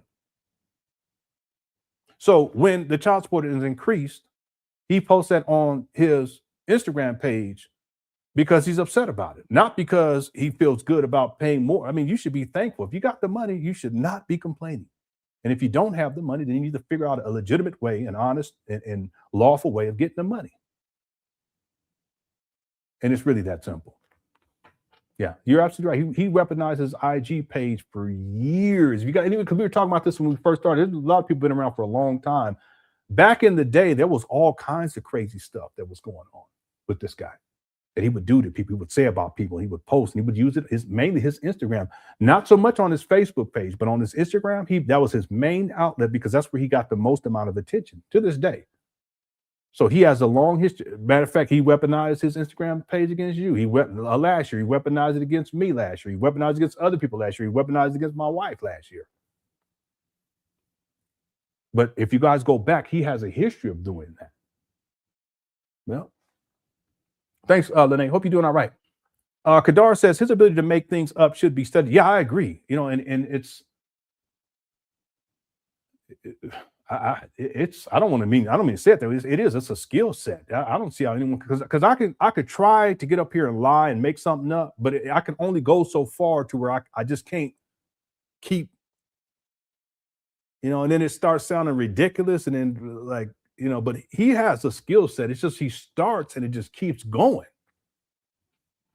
But the thing is, I believe Umar, he's been living like this since as a child. He was like this too, and he just ain't grown out of it. Just gotten worse and worse and worse. He's a master manipulator, and he knows how to lie. He's really good at lying. Again, we can catch him in a lie, but some of the stuff he says kind of makes sense. But then if you put it overall, you look at it overall, and then you compare it to what he said in the past, you realize that it's all a bunch of lies. But it's a skill set. Not everyone could do that. Umar, he can do it. Thank you, Gadar. Phi Taylor sent in a super sticker. Thank you so much. I appreciate it. Lenny also says, my trick with Umar is if he's specific, he's lying. I could see that. Yeah, I could see that. The more specificity, because yeah, no, that's right. Because what happens with the specificity is that it gets more and more intricate. And the more intricate it gets, it's an outgrowth of him lying more and more. So, and that's so true. That's so very true. So, for instance, if someone asks me a question and there's a simple answer, I'm just going to give the simple answer, and it'll be truthful. But if someone asks Umar a question and it's a simple question and there should be a simple answer, and Umar doesn't want to tell the truth, he starts to answer, and his answer becomes more and more complex and more intricate as he tells more and more lies. So this right here is, I see this. I definitely see this. So when he's asked about his bank accounts being frozen, instead of Umar giving a direct answer, all of a sudden he's spinning off all these other stories that we never heard before, and some of these stories contradict what he said before, but it gets more and more intricate. The specificity is there. Not that he's talking about something that is real, but that he's lying, and the more he lies, he gets more and more specific. And perhaps the reason why he gets more specific is because it makes the lies more convincing. Not that the lies are true because he's being specific, but because he's trying to be more and more specific as he paints a narrative to make the lie appear to be true. So I definitely see this right here. Yep. That's really good right there. Really good. Thank you, Lene. Jay Civic says, I'll never understand why people interviewing Umar Johnson with hopeful eyes when they would never send their kids to the school. Yeah, good point. I'll propose that most people who send Umar money would never send their child to this guy. I'm talking about people who send him money for these trap bandits in Wilmington. I'll propose that most of those people would never put their child in Umar's press. Look at how he behaves. Look at just the fish tank video alone. Why would you send your child to anyone who talks like that? Period. So yeah, you're right. The people who have him on, who are interviewing him, are they sending him money for the school scam? No, I highly doubt it. I should say it that way. But would they send their children to this guy? No, absolutely not. Would Big Loon, if he has children, would he send their children to Umar? No. Would DJ Envy? No. Would the Art of Dialogue, if he had kids, would he send? No, he wouldn't send their kid. No, cut it. No, that wouldn't happen. Charlemagne? No. So that's telling in and of itself. It really is. But they will have him on because it gets views. That's what it comes down to. Yeah. Thank you, Jay Civic. User 225 said, Lenon, you look Asian when you stand up with that shit. What has my shirt got to do with anything? What are you talking about? What is my shirt? Someone said that my shirt looked like a prison shirt like a couple of weeks ago. You got me talking so much shit. Why y'all do me like that? What that got to do with anything? Anyway, thank you, user 225. Well, you funny. Simply Complicated says, at this point, Umar can add terrible acting, grifting, storytelling, and professional podcast life to his resume. Yeah, terrible acting for sure. Terrible acting, grifting, yeah, and storytelling. I think more and more the storytelling stuff is really coming to light. 2025 here in 2026, the storytelling is really coming to light. And professional podcast liar to his resume. I should say too, Simply Complicated, that Umar, he wasn't really doing a lot of podcasts back in the day. Anyone who's been around, he wasn't doing a lot of podcasts. He would go on the Breakfast Club, that's big time. But what has happened over the years, because he's not being asked to do speaking engagements like he used to in his heyday, because there was a time where it was the glory days for Umar. He would sell out venues, a gang of people would show up, but his reputation precedes him. What he was doing, even some of the venues, they would pay him to come out, and he wouldn't show up. He wouldn't refund him the money. In some cases, he would go to these venues and he was exploit the people there, exploit the women there for financial, sexual exploitation. And then you do this for a couple of years, and the reputation spreads. And then people stop calling him, people stop inviting him. Then you start to hear him ask for people to invite him to things, right? But in his heyday, he wasn't really doing a lot of podcasts. What's happened is that once that whole circuit of the doing the speaking engagements in the Black conscious space, once that began to dry up, Umar started to do more podcasts online, and that's what he's still doing to this day, right?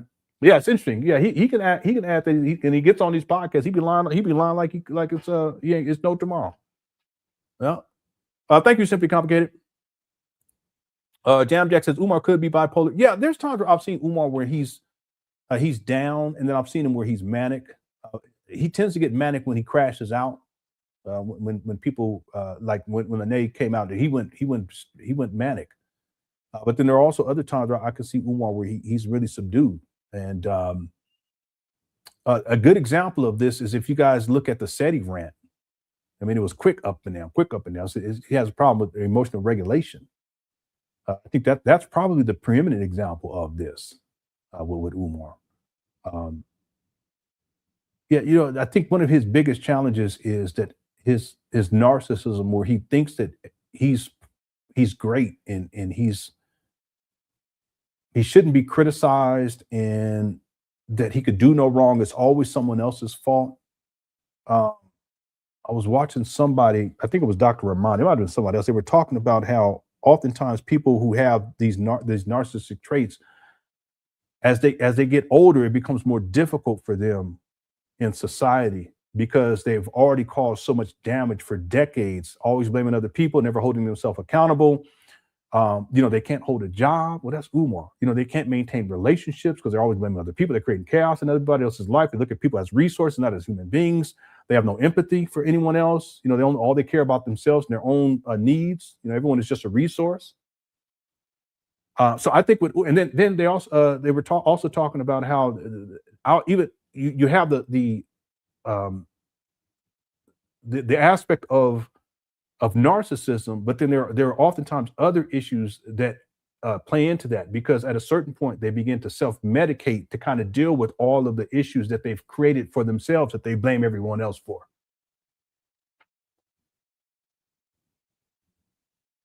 Now I sat back, I said, wait a minute. Yeah, that's Umar, right? But then there's other issues too.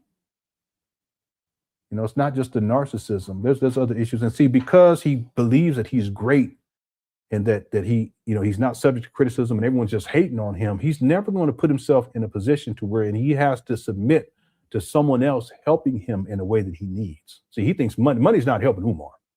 I told people this years ago. That just enables Umar to continue to self-destruct. He needs mental health services, psychological services, and he's needed them for decades now. Real talk. And there's nothing wrong with that. There's nothing wrong with that. But you have to humble yourself in order to recognize that that's necessary, and then you go get the help that you need. And it's really that simple. And as Umar, as he claims to be the psychologist and psychotherapist and child psychotherapist, I mean, he says all these, so none of that's true. But all these things that he says, he should be the person who knows that more than anyone else, because there are psychologists. They have therapists that they go to. There's nothing wrong with that whatsoever. See, but Umar with the narcissism, he can't see himself outside of the figment of his imagination, wherein he's concocted this whole self-image, because he's unwilling to deal with the reality of who he is, what he is, and where his life is at. He's created this whole other fantasy, and that does not allow him to think critically about where he's at in life, and therefore he doesn't see the need to get the help that he needs, and he needs the help. Right. Thank you, Jam. Kadar says, on everything, there were nip bottles around the entrance and an old toothbrush, pizza boxes. One Saturday, he and an older guy were hauling trash. I saw it myself. He claimed he had a dumpster. Where's he going to haul the trash to, though? There ain't no dumpster up over there. There's people who went by there that there ain't no dumpster, because we would talk about this last year. We talked about it before last year, but we talked about it last year. People are like, where the dumpster at? You guys notice when Umar, when he picks up trash, he's not taking it to a dumpster. He's just putting it in a bag, and then he goes, walks over, picks up some more trash, and walks back over to the trash bag and put it in there. I've never seen dumpsters out there. I've never seen it. Now, could he have some dumpsters up there every once in a while? Maybe, but I've never seen it. But the fact that we've never seen it, he's never shown it, at least I've never seen it, that's enough for people to realize he ain't serious about opening up no school. He has to have, there's a lot of stuff that needs to be thrown away. Anyway, I don't know, where would he haul the trash to? You don't know. You gonna throw it over the fence? You gonna throw it in the back somewhere? I don't know. Yeah, real talk. Umar should have never gotten to this point anyway. If he had a plan in February of 2019, and when he acquires these trap bandos, early February of 2019, he hits the ground running. You know, all of these issues that we've seen over the last 7 years, he should have had a plan for everything, including trash, including mold, right? Including issues with the buildings not being secured. It's not until 2025 that Umar starts to secure these buildings. He wasn't serious. That's the first thing you do. So the trash is another issue, and it's going to continue to be an issue. I have videos of 2019 where Umar's talking about the trash. And here we are in 2026, and there's still trash out there. All right. Thanks, Kadar. Don't make no sense. And then Rated sent in a super sticker. Thank you so much, Rated. I appreciate it. Okay, thanks for everyone who sent in super chat super sticker. I appreciate it. We're doing good on time, but we're going to start winding this down now. We got a wonderful show. It's good to be back with everyone. We got over 900 likes. Okay, we still have an outside chance to get to 1,000. If you enjoyed any of the show today, go on and hit that like button because the likes help to get this out into the algorithm. So I appreciate the last live stream. We did great numbers. I think it's close to, I want to say 50,000 views, or is it 40? Anyway, I want to thank everyone for all of your support. I really appreciate it. It was, it's almost at 50,000 views. Okay. So thank you guys again. If you guys again enjoyed the show, hit that like button. I appreciate it. Okay, let's finish this up here. Kale says, we miss you, Leonard. Thank you. So I appreciate that. Why people always calling me all different kinds of names? You know, Leonard, what was the other one? Lenon, one gay guy, he called me Lenny. He said I'll send him a booty pic. I can stop. Well, he came later on. I have the video later on. He admitted that he admitted he was lying and all this stuff, and he act like it was okay. That's not funny. I didn't appreciate it back then. I mean, it's funny now, but back then I didn't appreciate that. Yeah, they call me Lemon. Yeah, LenonHonors, Leon, Leonidas, Lindor. I ain't never heard Lindor though. I ain't never heard that one. Yeah, but I heard Lemon a lot. That's another people stop. Leon, yeah. Fred. Lady, you crazy. They call him Fred. All right. Overton. You need to stop. Boy, y'all be tripping. Leroy. This chat room is crazy. Leonard. Leonard. I think Gail said, Lindor is my favorite. Yeah. Lady said, but they call me Fred. Lucius. Leonis, Nintendo. That's what they called me when I was a kid. Nintendo. Leviticus. Linda. Oh no. Linda. Y'all be talking so much shit in this chat room. Linford, Larry, Leroy. Somebody said Linda. That sounds like some Uncle Nancy shit. Let me get out this chat room. Luscious. All right, y'all crazy. Oh man. Okay. Thank you, Kels. Appreciate it. Oh boy, this chat room got me sweating like a pig. Okay, and then Jay Civic says, Umar Johnson said the Bailey family lineage has done more than Malcolm X, Dr. Martin Luther King. He thinks he's preordained for this. The only reason why Umar would say something like this is because he's still running with the lie that he's related to the Bailey family. That's all. That's all. And his daddy already came out and took a DNA test, and I already talked about it a million times, and I don't have the original video. I wish I did. That's one of the videos I wish I had. He took it down, but he also posted on his, at the time, his Facebook page. He took all the social, Umar Johnson's dad took it on all his Facebook page last year, all of his, all the social media last year. But he admitted that they're not related, and they did DNA test proves that to be the case. But Umar still runs with that. So that's the only reason why Umar would say something like this, because it bolsters his position as a alleged descendant. It's not true of Frederick Douglass. Boy, that's diabolical. Thank you, Jay Civic. Okay, let's get back to the main video, y'all. Shout out to everyone inside the quick. 940 likes, 60 more to get to 1,000. We can do it. Okay, here we go. Bank side, because like you said, you were debanked. Some of the reports came out, and a lot of the content creators were reacting because for the first time in your career, you asked for personal donations. Yeah, because okay, that wasn't the first time in his career that he asked for a personal donation. That's not. If memory serves me correctly, in his school announcement video, he talked about how he had a personal PayPal account and I believe a personal Cash App. I have to go back and look. Well, you guys still tripping off. But you guys remember what I'm talking about? Somebody said LeBron. Y'all need to cut it out. You know, my son, he got me a poster, a LeBron James poster for my birthday, my youngest son. He got me some other stuff too, but he did. I mean, my kids they're so wonderful. I always tell them thank you, especially my boys. I tell them thank you guys for being such good children, you know, and just good people. But he had gotten this poster, LeBron James, and I to give positive affirmation to my daughters too, but I specifically tell my sons that because I want them to have the levels of confidence and self-esteem that they know no matter what, I'm gonna have their back. With my daughters, they know that too, but it's more like of a protection thing. I'm gonna have your back no matter what. Anyway, the thing is that he got me this poster, and when I opened it up, I said, "Oh, thank you." And then later on that day, I said, "Son, you want this poster?" He's like, "Yeah." He got it up on his wall. He got it for himself. He knew I was gonna give it to him anyway. Yeah. What was I gonna say? I was gonna make another point. I done forgot my point.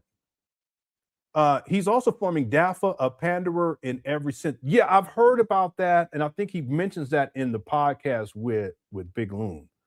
So, and I don't know what that means. Anyone know what that DAFA means? Something African, something. So you have ADOS, and then you also have FBA.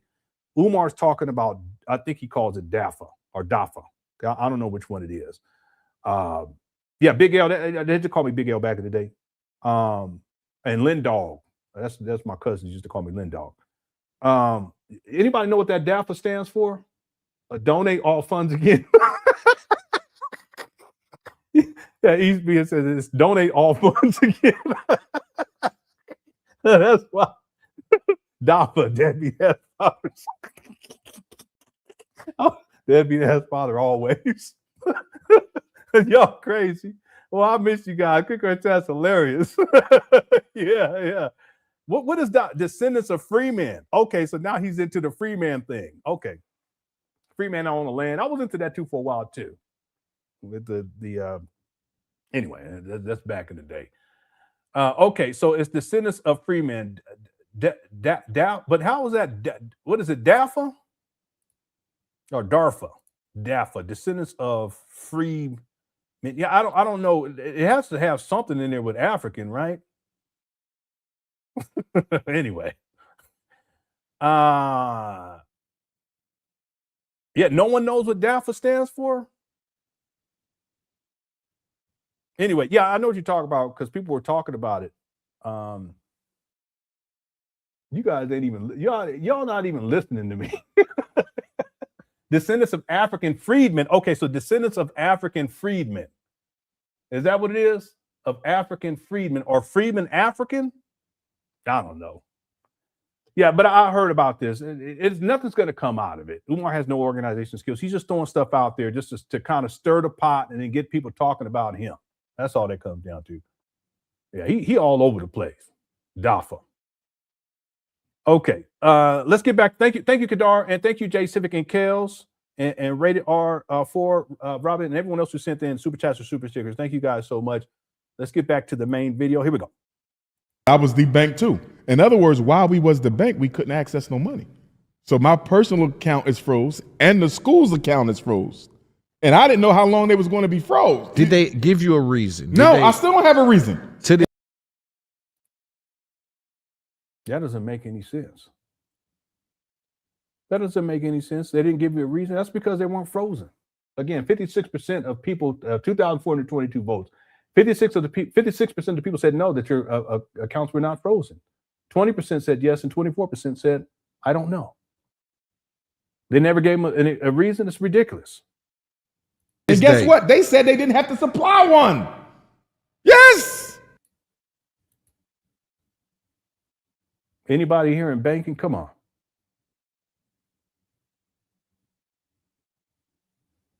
This guy just be lying. Look at him. Wow. So you're debanked, and all of a sudden, the money froze with no promise of when it's going to be released. They gave me a date, right? And then that date came, and I still ain't got my money. So I'm calling around the lawyers and everything. And the one lawyer, like, it's hard to get your money back from these banks. I said, what? He said, yeah, them banks. It ain't hard to put it in now. Yeah, but he was telling me, like, with them.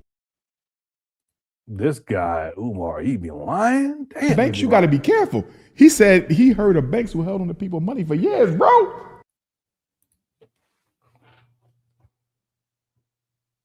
Bro, stop.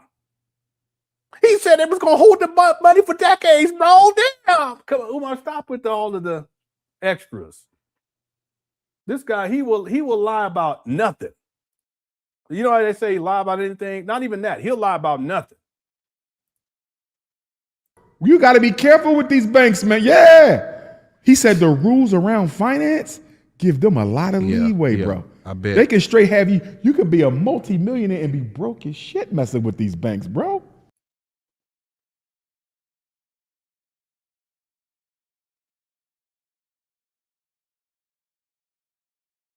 Anybody here in banking? Listen.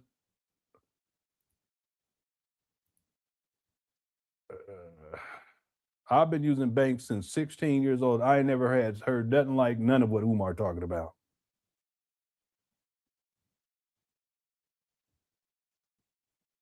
I ain't heard nothing what he talking about.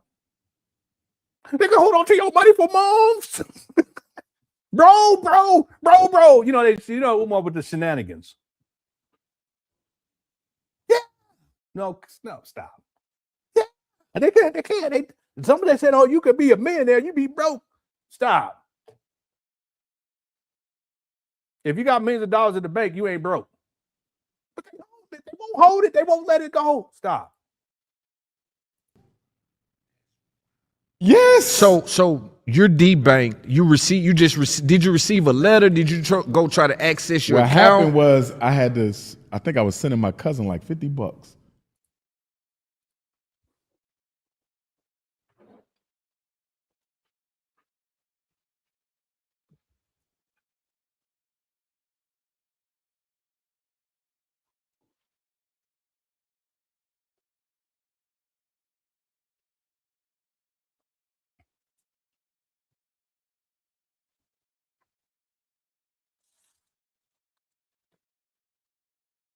Yeah, this plant needs more water, needs to be repotted.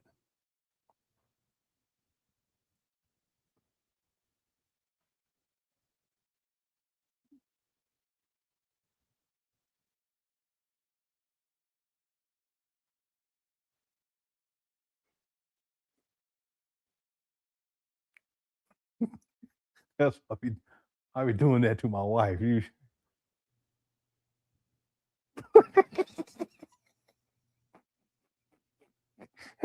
Anyway, I didn't mean to get into a little little sidebar. Just want to let you know where that comes from. You know what I'm saying? Men, you got to do that for the women, ladies, for sometimes. That way they, they like that kind of stuff. So now the story, Umar, he's brought into the equation Donald Trump. He's brought into the equation. No, he didn't say nothing about this before. He's brought into the equation Donald Trump.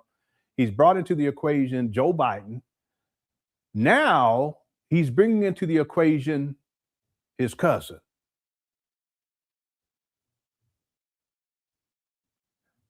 When Umar was initially telling these stories in 2025, that's why I had to play the video to start. Did he mention anything about his cousin? If he mentioned anything about his cousin, hit the 1. If he didn't mention anything about his cousin, hit the 2. Because I want to prove a point here. Okay, it's already been proven, but I want to prove the point again. The point that I'm making is that over time, when Umar tells lies, as time progresses, when he retells these lies, the lies get more and more outlandish. And there's more and more, as Lene said, there's more specificity. Y'all see that? Remember, in 2025, Umar explained that it was his homeboy, not his cousin. And there's a difference between the two. Your cousin is your cousin. Your cousin's not your homeboy. Huh? Your cousin's family. That's not your homeboy. If it was your brother or your sister, it's not your homie or your homette, as we say back in the day. Rarely we would say that, though. Homette. It's not your relative. Your homie is your homie. You know what I mean? Umar never said anything about his cousin. So where's he coming up with that? Well, over time, the lies continue to just expand and expand and expand. And there's more specificity. Excuse this trash too. These are pom-poms from the party. It was in this package. And who knows what else is under the couch. There's so many kids, it was crazy. But we had a good time. I was tired, but everybody had a good time. And my daughter, she was so happy. All right, I need to change these batteries out. But let me get the thing right now, because we ain't gonna have no situations. I'll change them while we play the next part of this. This guy, he lying. Let's keep going. I'm gonna change out these batteries. Did you go try to access your account? What happened was I think I was sending my cousin like $50, and it said 0 balance. That's what did it. I called the bank. Why is my thing? Oh, your accounts are not accessible right now. For what? We're currently reviewing them. For what? I don't know. Only central office. Yeah, they're told not to. That's not what Umar said last year. 50. He didn't say nothing about $50. See, that's he's more specific. He didn't say anything about $50. He didn't say anything about a cousin. He didn't say that he checked his bank account and it said $0. What he said was he called the bank to check because he hadn't checked his funds, and he checked. And when he called it, the bank said that he didn't have an account on record. Where'd all that part go? And then he said he called the bank and they told him that the accounts was frozen. He didn't say nothing about 0 balance, nothing.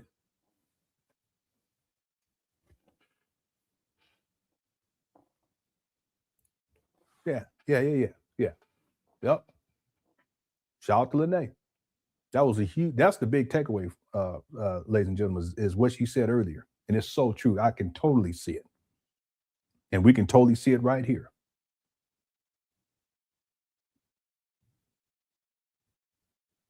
See, now he's more specific about the amount. He's saying that it had a zero balance. He didn't say anything about a zero balance in 2025. That's not what he said. He said the accounts were frozen and he didn't have access to the money that was in there. He didn't say nothing about a zero balance. Yeah. That's all he do. This guy, he be lying so much, it's crazy. Yeah, and he would have said that the first time. And the thing is that if he said that in the first place, it would have made more sense than to say that the bank told him that they didn't have an account on record, and then he called him again and said the account was frozen.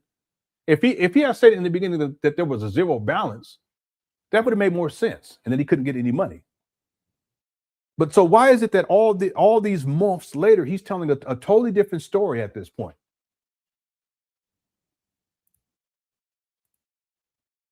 Say nothing. Yeah, you feel me? Yeah.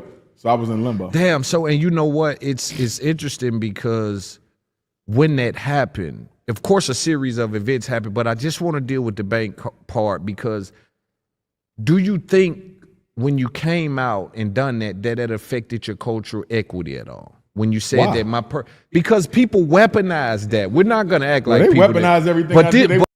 Okay, real quick, Loon, it's not an issue of weaponization. It's an issue of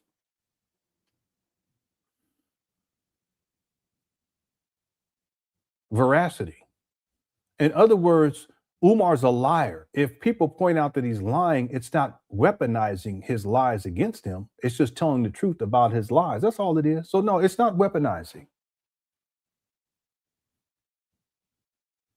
The term should not be applied in this case. That people weaponize against Umar his bank, because the point is that the story that he told was not true, and the story that he's telling now in 2026 is different than the story that he told in 2025.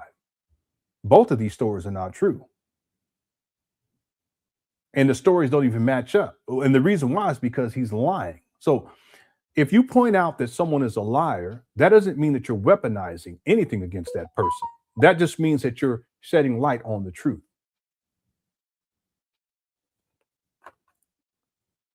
Weaponize what I eat, what I wear. Yeah, but this time it led into some of the narratives they've been trying to make. It was bad timing. It didn't bother you at all. And I'm gonna tell you why. Like, in order to understand me, the one thing people have to understand is I believe I was born to do what I'm doing.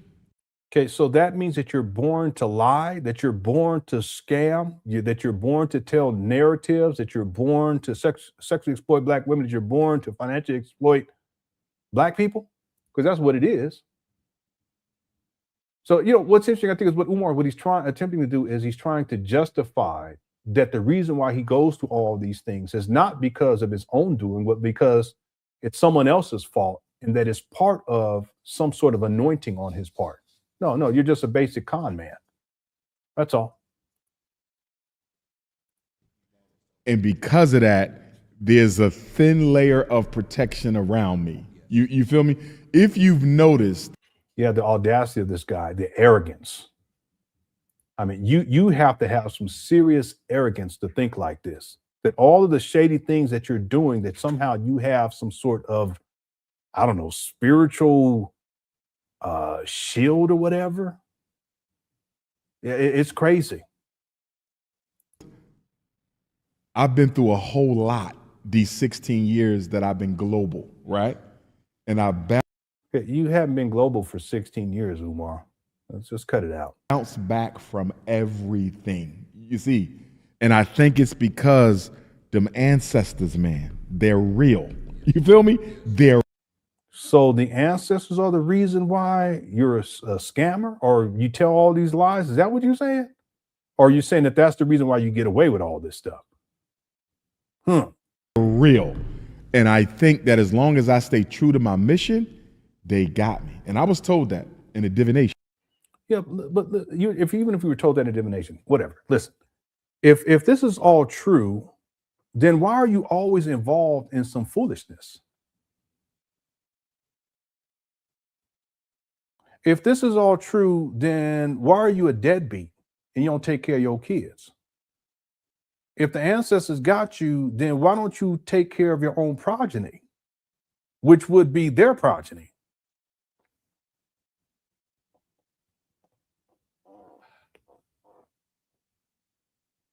If your ancestors got you, then what wouldn't you let your other family members see your mama?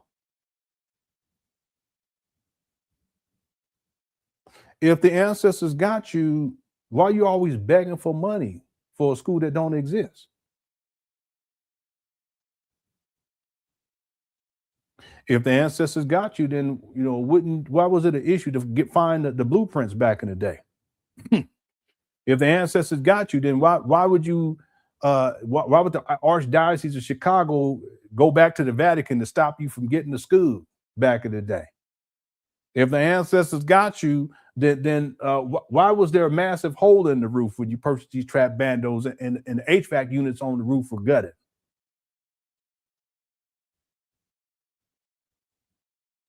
If the ancestors got you, why are you dealing with strippers?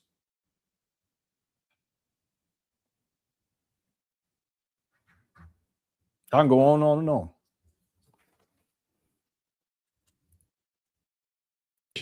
Babalabo said, listen, your ancestors are with you. Yeah, Babalao said, listen, you a scammer. The success of your school is going to be contingent on you remaining loyal and honest to your ancestors. Because remember, they are our angels, right? Yeah, so what he's attempting to do here is he's trying to spiritualize the conversation, but it's more of a deflective, he's a deflective tactic, if that makes sense. He's deflecting away from the actual issue at hand. The issue at hand, it's not spiritual, it's physical, it's tangible, and it's dealing with financials. But Umar, he's trying to spin this into some sort of metaphysical, spiritual type of a thing to divert away from the core issue. You guys see this? And he said the success of your school is largely contingent on the ancestors. They're going to decide when it opens up. There you have it. So now it's not Umar's responsibility in terms of when it's going to open up, even though he's given at least 20, I can't remember how many it was. Was it 23? I think 23 different grand opening dates, at least since 2010. So what he's doing is he's absolving responsibility from himself. Again, he never holds himself accountable for anything. He spiritualizes the conversation. He's not going to hold himself accountable for the lies that he's told about this bank situation. So he spiritualizes the conversation. And now it's on the ancestors in terms of this trap bando situation, this FDMG school scam, when the school's going to actually open. Was it 30? Yeah, 30. I'll go with 30. It was something like that. 28, 30, something like that. I think we got up to 30. It was 28 what I had, but then by the time I released that video, Umar had given 2 more. Yeah, the ancestors have been debanked. Wait. If the ancestors got you, then why'd you get allegedly debanked, Umar? If the ancestors got you, why didn't you have a couple bucks to give your husband, excuse me, I apologize, to give your cousin some money, but it was also your homeboy before? If the ancestors got you, why would you get debanked? Well, maybe the ancestors got debanked. Okay, all right. Thank you, Titi Bella. Yeah. We'll just say that. We'll say the ancestors got debanked. I apologize. I meant to say cousin. I apologize. Okay, no Diddy. I slipped up. All right. Thank you, Joe. Right? So, because I believe I was born to do what I'm doing, I mean, look, you're going to have a hard time convincing me that I'm related to Frederick Douglass by accident. Okay, you're not related to Frederick Douglass. This guy, and again, this is deflection. This ain't got nothing to do with the topic of the bank account. What that got to do with anything? He got to go to lies. By the way, this is also something I noticed with these liars. What they'll do is they'll at a certain point when they can't spin the false narrative or people aren't buying into it, they'll go to, well, I'm the most requested. They'll go to, well, I'm a descendant of Frederick Douglass. They'll go to, I've written 2 books. They'll go to, well, I have 6 degrees. And that's what he's doing here. But in this case, he has at most he has 5. He's not a school psychologist, right? But in this case, he goes to, because he's a descendant of Frederick Douglass somehow, that means, I don't even understand the relevance of it, but that's just his way of giving himself cred. I guess you can call it black conscious street cred. And somehow that is all people need to know concerning his bank account situation. It's a deflection. Umar Johnson is not related to Frederick Douglass. There's no blood relationship, no DNA. Do you feel me? You feel divine, this whole thing. Come on, man. Yeah. We come, he's a speaker, he's a writer, I'm a speaker, I'm a writer. Before I knew I was, you follow what I'm saying? Yes. Okay, and Big Loon, you shouldn't do that. You shouldn't placate to Umar's ego, and you shouldn't be telling that another man's divine. I don't know what you got going on or what your belief systems may be, but you should not be doing that, sir, respectfully.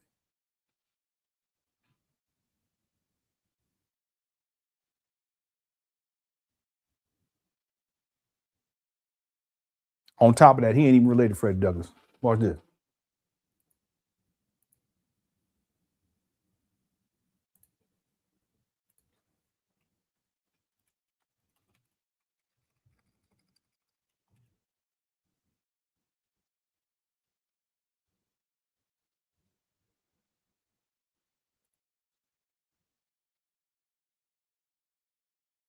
Yeah, I think this is it right here.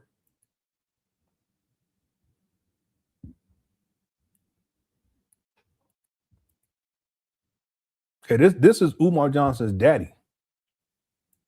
And Umar knows about this too. This is from December 28th of 2019. Umar's known about this since 2019. We can give him some grace, 2020. And here we are in 2026, and he's still running with the same lies. This is Umar Johnson's daddy. He's taken all his social media down. Jamal Johnson, SKU, bugaboo. December 28, 2019. Please read. You know that social media can be a curse and a blessing. Recently, I obtained and posted my DNA results here, and I do encourage others to take the test. Just don't think you'll know what the results will be. Just based on the test alone, it appears that I am not related to the late, great Frederick Douglass, as I have been led to believe all my life and have taught to my children. Additionally, it opens up the door to so many other questions related to my family lineage. I'm hoping that the results are in error, but it doesn't appear to be so. As a result, I at least accept them as valid, and as such, acknowledge that according to the results, this is DNA. I and my children are not related to Frederick Douglass lineage, to the Frederick Douglass lineage. How could this have happened? I have no idea. I only know that I will continue to ascertain this, and if it should be in fault, make that known also. No, it's not in fault. DNA don't lie. Stop. Needless to say, this shakes me to my core, but it is what it is. I have shared this info with some of my family and will continue to contact others. I'm announcing it publicly because I think it's only right to do so. It may mean a lot to some, but nothing to others, but it is the truth according to Ancestry.com DNA results. And that's it. That's it. He did a video too, but he took it down. I don't have a copy of that particular video, but he explained that they were not related. Okay, and the Bailey family, they had already issued a statement on their website. It's an official website, and they issued a public statement. I have that too. I would have to find it. And they stated that, no, they're not related, that Umar Johnson is not related to their lineage. But here we are in 2026. Umar's still running with that lie. I wish I could find that offhand. Let me see real quick. Let me just try one thing. Because it was on their website a long time ago. Is this it right here? Let's see.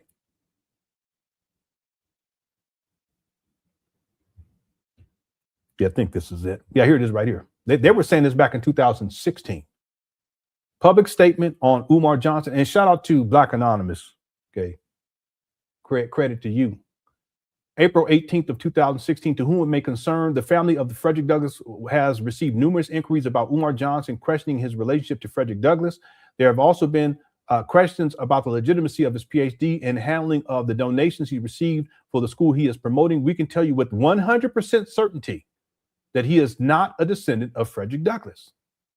With that being said, Mr. Johnson is very careful not to bill himself as a descendant, even though he does at times, but he doesn't correct people when they refer to him in this way. He calls himself a blood relative, which is a nebulous reference designed to make people think he is a descendant. We have researched his explanation of being a blood relative to the great abolitionist. Some of the information he provides is accurate, but an extremely important piece of the explanation with regards to a documented relative of Frederick Douglass is false. The information he recites correctly is from the public record, so his knowledge of our family ancestry is far from definitive proof. The official Douglass family tree is held in the archives at the Frederick Douglass National Historic Site in Washington, D.C. Mr. Johnson's name is not on it. Sincerely, Frederick Douglass Family Initiative.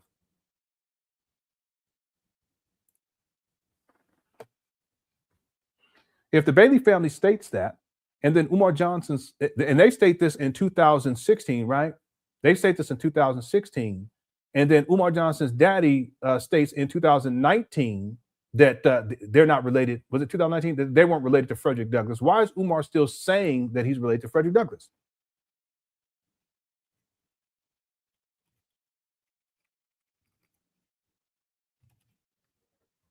Yeah, he still runs with the lie. Yeah, this was in 2018 when his daddy came out. So 2016, the Bailey family issues this statement, this public statement. And then in 2018, Jamal Johnson comes out and tells the truth that they're not related to Frederick Douglass. There's no DNA relationship, no blood relationship whatsoever. But Umar's still running with the lie in 2026. It's incredible. You could argue that our family might be the most impactful black family in American history. Yeah, see, this is ridiculous. It's not his family, but the other thing is that this is the narcissism. Think about it. You got Frederick Douglass. You got his two sons, Lewis and Charles, one of which was the sergeant. What does this have to do with the bank situation and the bank account being frozen? Made it of the 54th. Make sure you go. Okay, this is all deflection. Talking in circles. The AMC and watch Glory. It's out. You feel me? Okay, yeah, bet. Y'all let's check that out as a family. Yes. My grandfather, George, first black public school teacher in Denton, Civil War veteran, found up Bethel AME. His father, my grandpop, Stephen, I come through their loins. You see, this is the cousin of Frederick Douglass and half brother. And then you got me with what I've done in the 21st century. See, he's still lying about this. It's incredible. And then him, what he's done in the 20th. Umar, he crazy. Yeah. I don't think there's another family in black history that got one. Umar, you're just a bum from Philly. What are you talking about? Live in your mama closet. What are you talking about? No job. You don't have your own residence. Been homeless since 2019. Don't even have your own vehicle. Been begging for money for a school for over a decade. Not one black child been educated. Cut it out. 1, 2, 3, 4, 5, 6 men who put in the work we put in. Oh, cut it out, Umar. What about Uncle Nancy? You got Malcolm. Malcolm's grandson did a little activism. Here he go. See how he says did a little? I was supposed to meet him before he passed. Malcolm's father was a president for Garvey. He was a Garvey leader. I believe his grandfather did some work, right? But that ain't 6. And then you got the Malcolm girls, right? Yep. Wow, this guy, man, he's sick. Yep. You got Dr. King brother, Dr. King father, Dr. King right? So what this got to do with these frozen bank accounts? So Malcolm, they got a pretty strong lineage. King got a pretty strong lineage. You got a few more. Booker T. Washington got a nice little lineage. So, but I don't think nobody, even with them, I don't think nobody messing with the Bailey dynasty. We got them. Umar, cut it out. This is all deflection anyway. We got them. But even for this generation, you carrying the flag so high. Yes. Like, listen, Big Loom, come on now, stop. Cut it out. With the King family, and it's like we know y'all there and we love y'all, right. support but y'all. You ain't front and center. You ain't front and center. You just not on the marquee. Me and Frederick Douglass is enough. This guy. Umar talking like he's part of a tag team, WWF, WWE shit. Come on, Umar, stop. This guy is so stupid. Take us two. Who got two like that? You feel me? And so that's what I want to speak about, right? Because what see him with that nose and the sniffing? What you have been doing over the last 16 years, and you end up being debanked. Does that worry you? Do you like? I was bothered because I've been with the bank since I was 14, so it was kind of sentimental. I got my first summer. Oh, stop. But I got my working papers with them. I'm like, damn, y'all just. But it was a good wake up call because I already knew white supremacy. But when you go. So now it's white supremacy. Yeah. Here we go. Here we go. It's white supremacy. It always comes back to that, doesn't it? Oh, I tell you. Jam says, see, I told y'all it started with sending his homie money. Now it's his cousin. Yeah, I know it's ridiculous. He didn't say nothing about that in the other video, but that's Umar. Now he's talking about Frederick Douglass and how him and Frederick Douglass, remember the tag team in the British Bulldogs or something like that. And the other one, I can't think of another one. They had another, It's ridiculous. All right. Thank you, Jam. Jay Civic says, I worked in banking for 7 years. Yeah, I know to you none of this makes any sense because he's lying. He just lying, he keep lying, and then he deflects, talk about Frederick Douglass. He always talk about Frederick Douglass. Okay, we're going 15 more minutes, y'all. Okay, thank you for the super chat, Jay Civic. Also, Jam, thank you as well. Oh, shucky ducky, Mrs. Honor will be getting her cookies crushed tonight. Leonard getting his stretches in. No, she's not. I'm going to bed. I don't know what you're talking about. Listen, when you get my age, I'm trying to go get me some sleep. If something happens, something may happen, but I ain't got nothing to do with that. I'm gonna be asleep, family. Okay, let me stop. That sleepy time be the best time. You know what I'm talking about? Yeah. Yep. Anyway, let's move on. Thank you, Miranda. Says down for descendants of African freed. Oh, okay. So descendants of African freedmen in America. Umar just be coming up with any old thing. You never hear him talk about freedmen and none of that stuff. You don't hear him talking about that. I haven't heard him talk nothing about that. But all of a sudden, he got descendants of African freedmen in America. So now you have Yvette Carnell. She has the just slipped my mind. She has the descendants of slaves. I don't slip my mind. And then Tariq has FBA, which is Foundational Black Americans. Umar, he's coming up with descendants of African freedmen in America. Yeah, ADOS. I'm sorry. Yeah, African descendants of slaves. American descendants of slaves, right? Yeah. But Umar, this is what he comes up with all of a sudden. Freedmen. I heard him say nothing about that. Thank you, Rated R4 Robin says, I thought he said he was out of the country trying to get money out of his account when he found out it was frozen. No, I don't. Well, in another video, he did talk about how he was out of. No, he did say something like that. No, I don't think he said that. That's when he realized that there was. Now he's saying there's no money in his account, but when he realized that the bank account, they didn't have a record of it at first, then he said that it was frozen. That was before, I think, because he said he gets the letter the day when he leaves for Africa.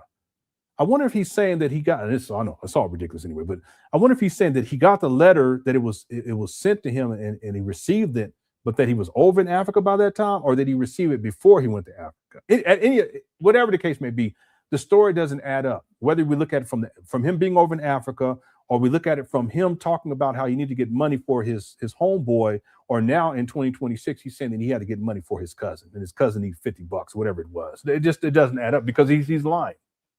Yeah. Thank you for the super chat. All ancestors are good answers and worthy of praise. He doesn't know what demons he's calling up. Love you, Len. Yeah, love you, Len. Thank you so much. I love you too. That's the thing. Umar, what he does is he'll take whatever he can and he'll morph it into whatever it needs to be for him in order to deceive the people. That's all it comes down to with this guy. So if he can bring up Ephah, he'll bring up Ephah. If he can bring up the ancestors, he'll bring up the ancestors. If he can bring up the Neteru, he'll bring up the Neteru. The Neters. If he could bring up the Bible, he'll bring up the Bible. He'll bring up Christ if he needs to bring up Christ. He'll bring up the Quran. He rarely does that these days, but he'll bring that up. So that's the thing. What he does is he takes what he needs to manipulate people, but in the process of taking what he needs, he bastardizes it and he makes it really, really dark and sinister, because ultimately it's about deceiving people. So it's a transformation of things in order to manipulate, not for the purposes of enlightening people or telling the truth. It's to manipulate people and to further his lies. And so that's what he's doing here when he's talking about ancestors. I mean, even him bringing up Frederick Douglass, knowing that, and he knows it. He knows that he's not related. For him to be bringing it up in 2026, it shows you that he ain't got no respect for no answers in the first place. This guy said that he's a descendant, that he's related to Frederick Douglass. He's related to Harriet Tubman, that he's related to Pharaoh Ramses. He also said that he's a that one of his ancestors is why was I going to say Michael B. Jordan? He said it recently. I can't remember the guy's name. Booker T. Washington. Am I missing anybody else? Booker T. Washington, Frederick Douglass, Pharaoh Ramses, and Mahalia Jackson. I'm sorry, I always say Mahalia Jackson. And the guy, he's all over the place. When he said that he was he might be related. He said related to I just slipped my mind again. This guy, he lies so much. I should pull it up and play it for you guys. Anyway, thank you, a lady. No respect. He has no respect whatsoever. I'm a descendant of Genghis Khan, Umar Johnson. Yeah, I'm sure you are. We ain't gonna get to that right now, but I'm sure you are. Thank you, User 25. He hasn't done anything other than waste his education. Yeah, that's a good point. He has. He's wasted his education, and he's wasted a lot of opportunities. And truth be told, he could have really etched out a great living for himself just as a school psychologist if he stuck with it. But by the time we get to 2010, 2011, he leaves that. He ends his career. And even prior to that, he wasn't working consistently anyway. But, you know, going back to 2001, I believe, when he does his internship, I think it was 2001, it could have been 2001. Yeah, he could have set himself up to where, and after now 25 years later, he wouldn't have to be doing all of this scamming and scheming. I mean, he gets his ID in 2012, but even still, you figure he had his master's. He claims he has 3 masters. Well, he should have been able to use those 3 masters effectively, even before he gets into 2012 to get his PsyD.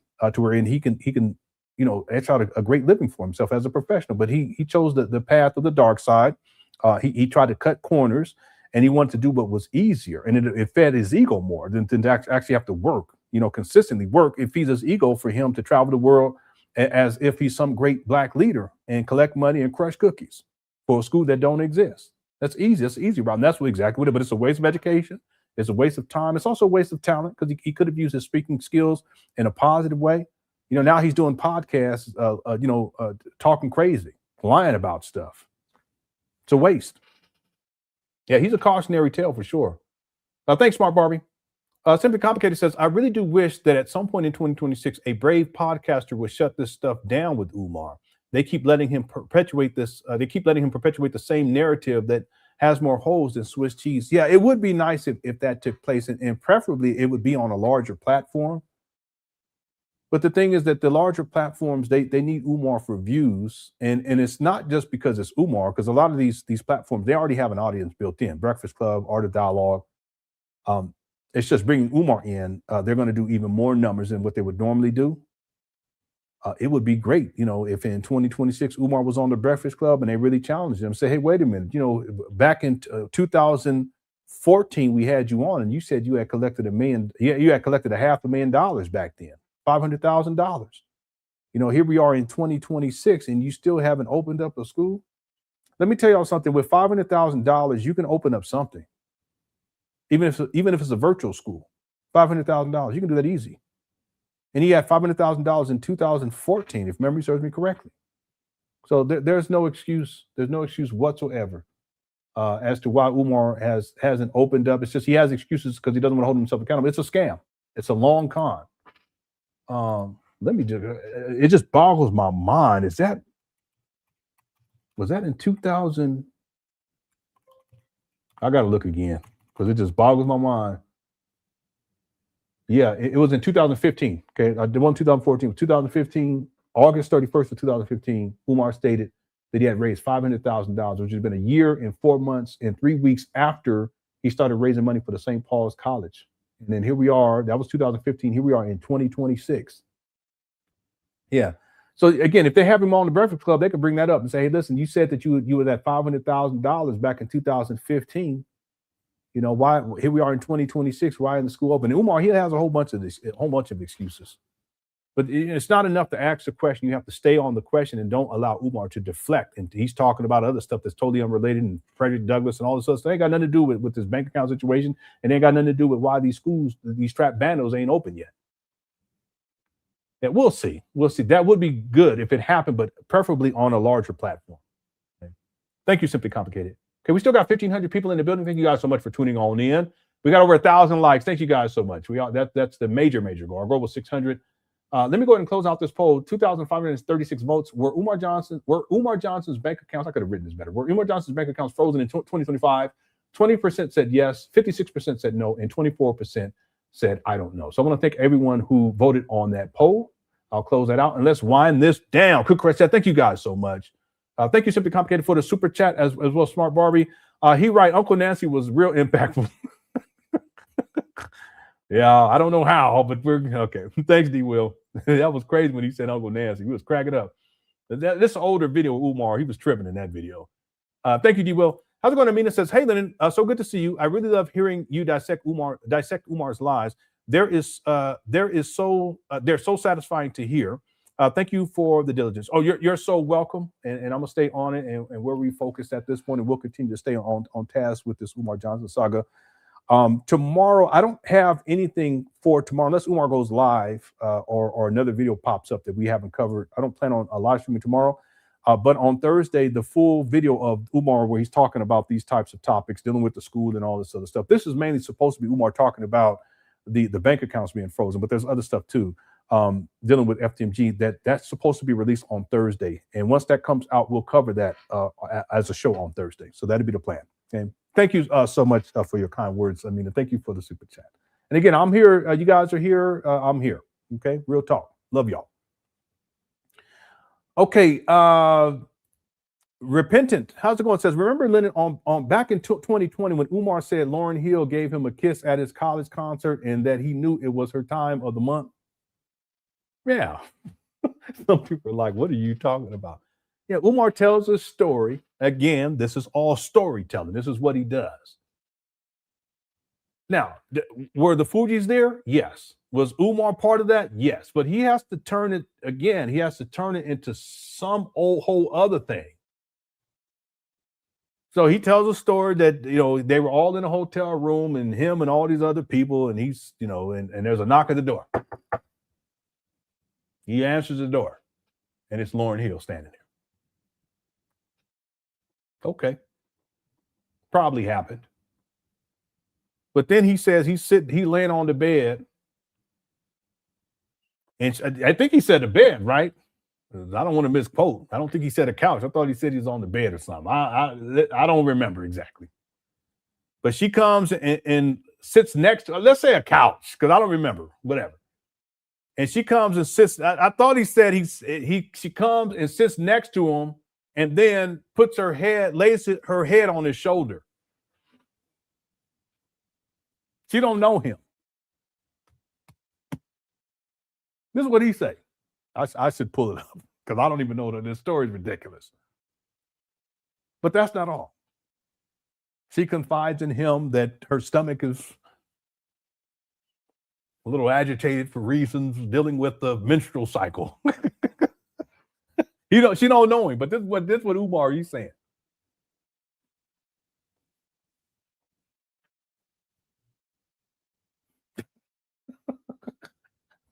What you got? Raphael Sadiq was there. Public Enemy was there. Tina knows. Okay. Tony.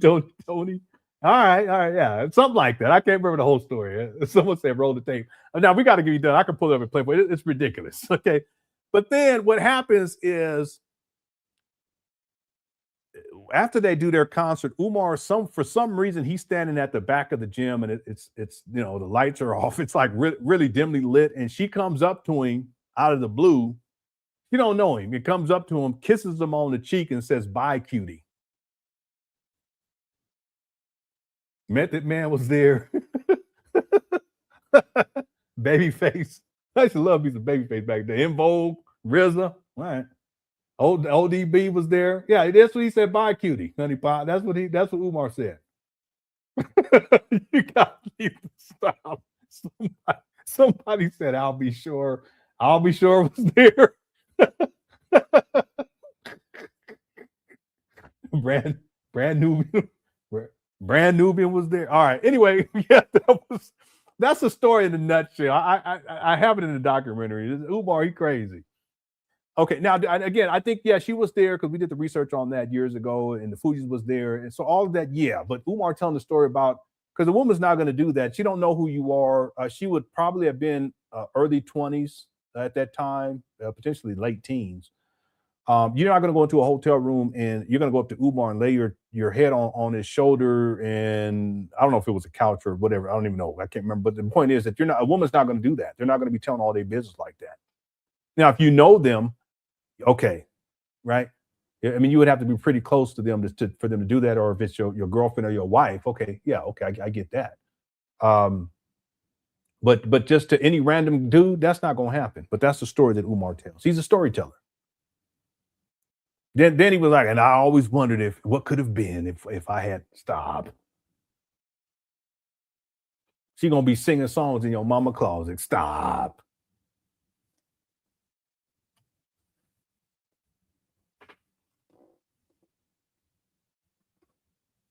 I wanna get out of mama closet.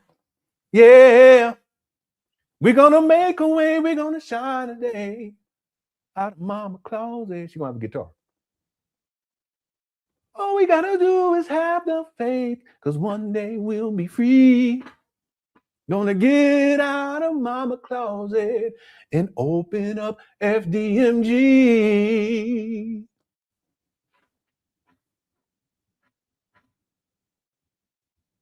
But might as well. Let's just go with the story. Why not?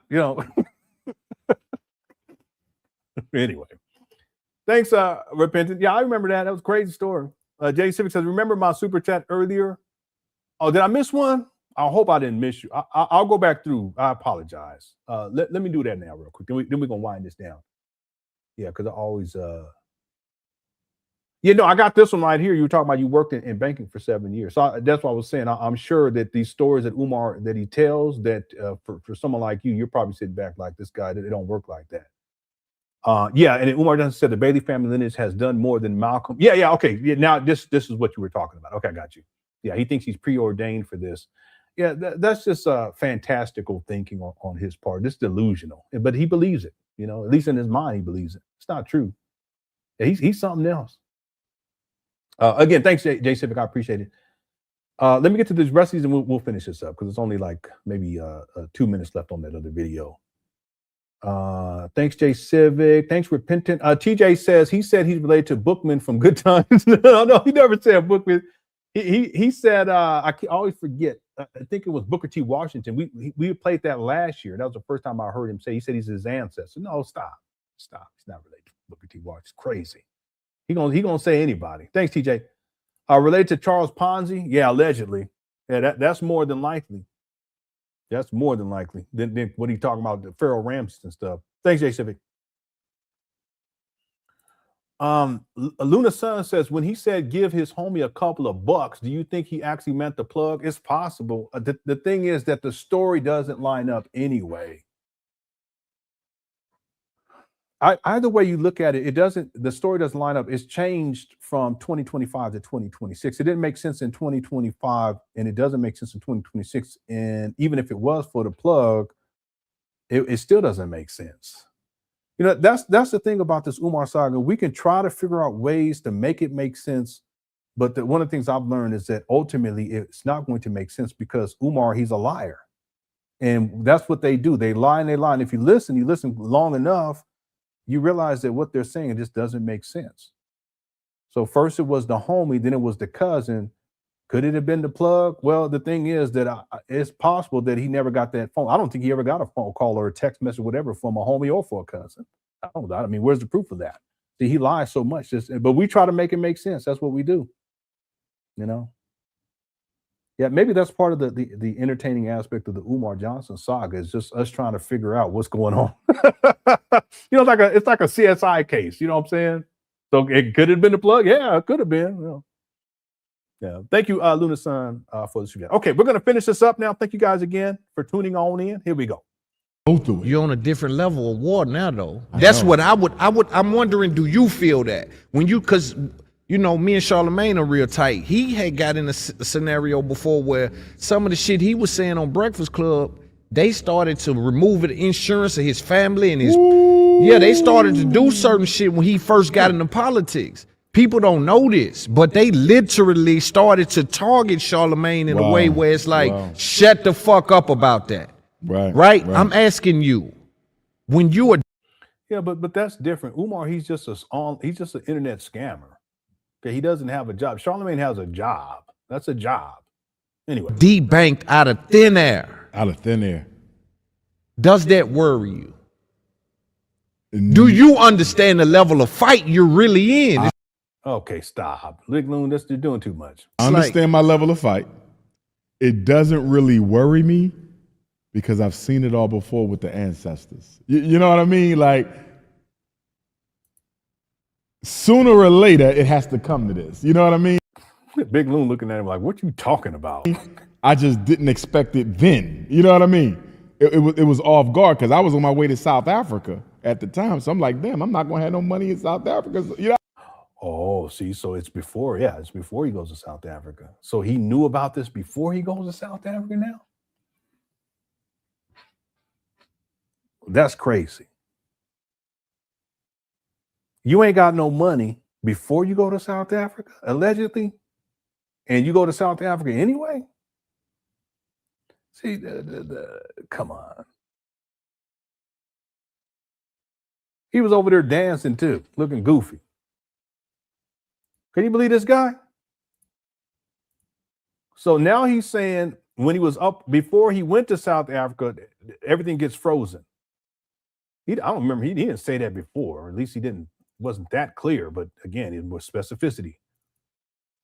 Yeah, he was over in Africa and he ain't got no money? You ain't raised $1 million? Let me see, hold on 1 second. I got the video. He was over there dancing over the cosplaying over in Africa, looking like a super trooper. Where's it at? Hold on 1 second.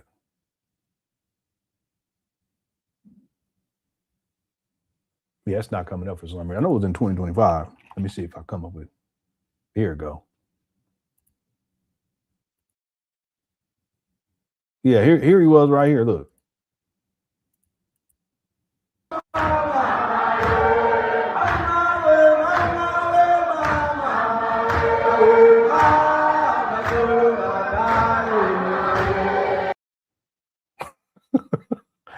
What? They recorded this on 360. Look, here you go right here. He trying his best to stay on rhythm too. What he got on? What in the world?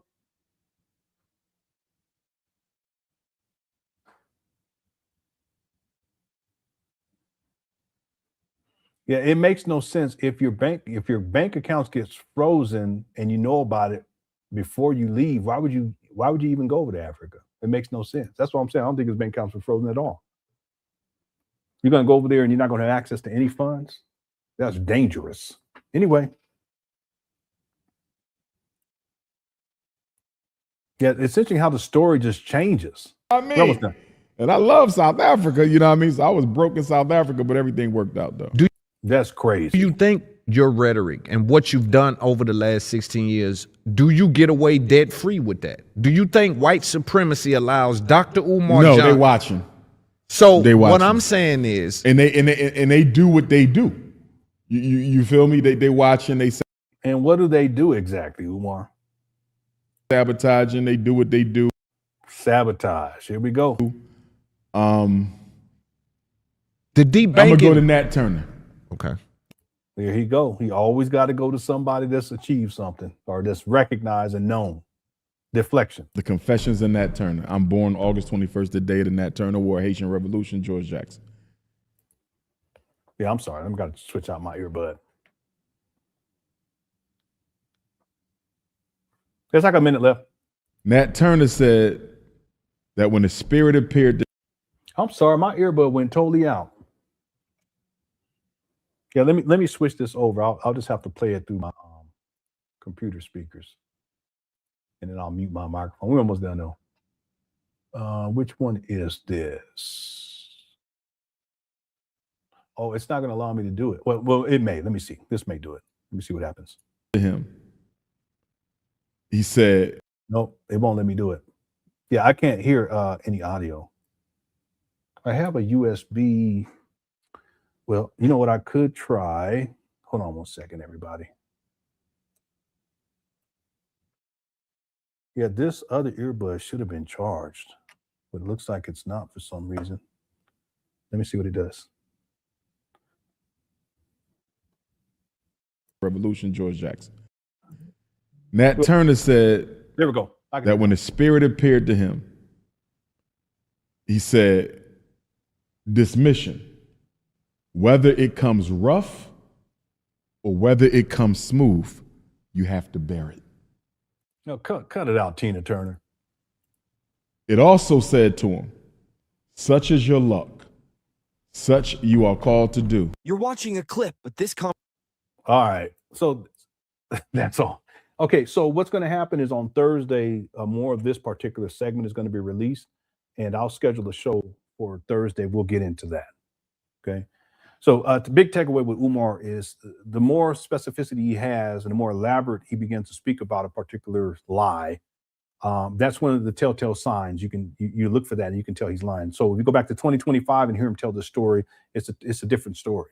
You hear him tell it in 2026, it's different, but then also there's more specificity. He's saying things he didn't say before. He's talking about his cousin as opposed to his homeboy.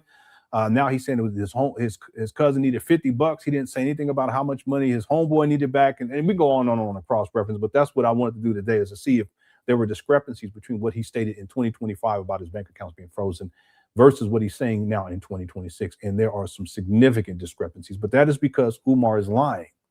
I don't think that his bank accounts were ever frozen. I just think that this is Umar's way of getting more money out of people. He was also trying to set this up in advance of the munition coming out and him potentially being in a position wherein he loses these abandoned buildings via sheriff's sale. And if that took place, he would have an easy excuse. He would say, hey, listen, my bank account, I couldn't pay all these bills, even though these bills go back to 2019.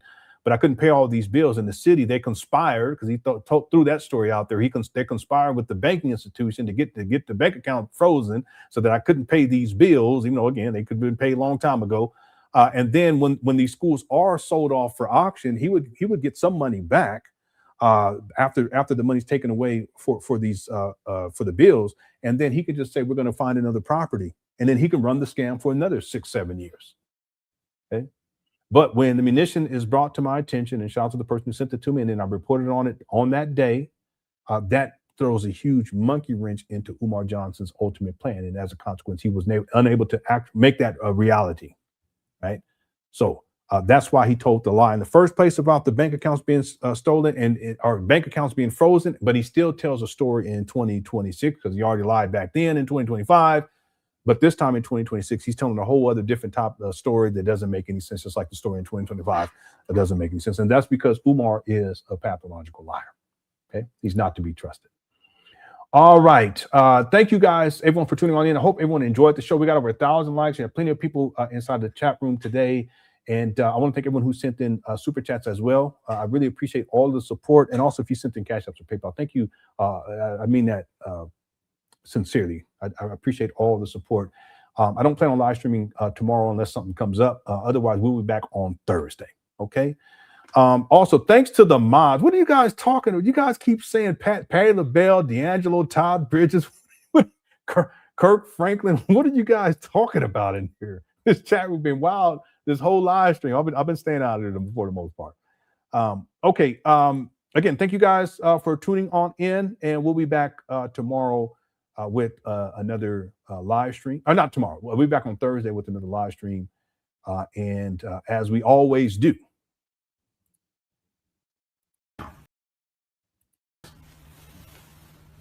Let me stretch my back.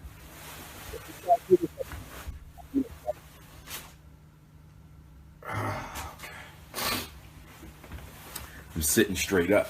You know, tall brother. Sometimes we got them lower back issues. Okay.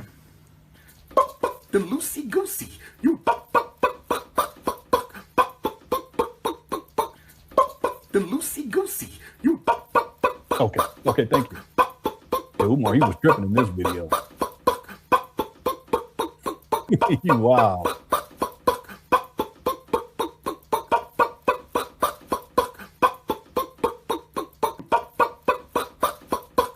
Yeah, he was talking about loosey goosey. All right, thanks again for y'all for tuning on in. I appreciate y'all's presence. Please enjoy the rest of the evening. And as always, I love y'all.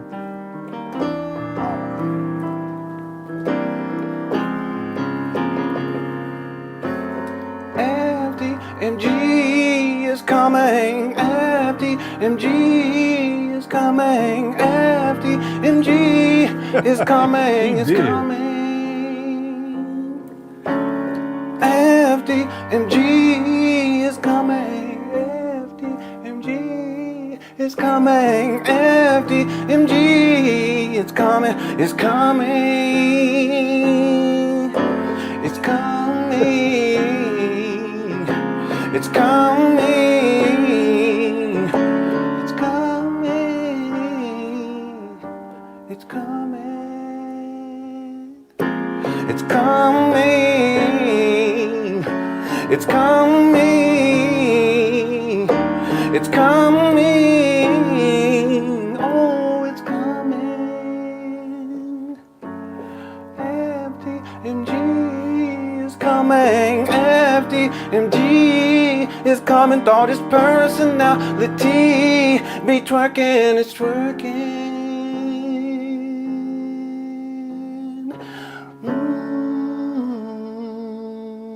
All right.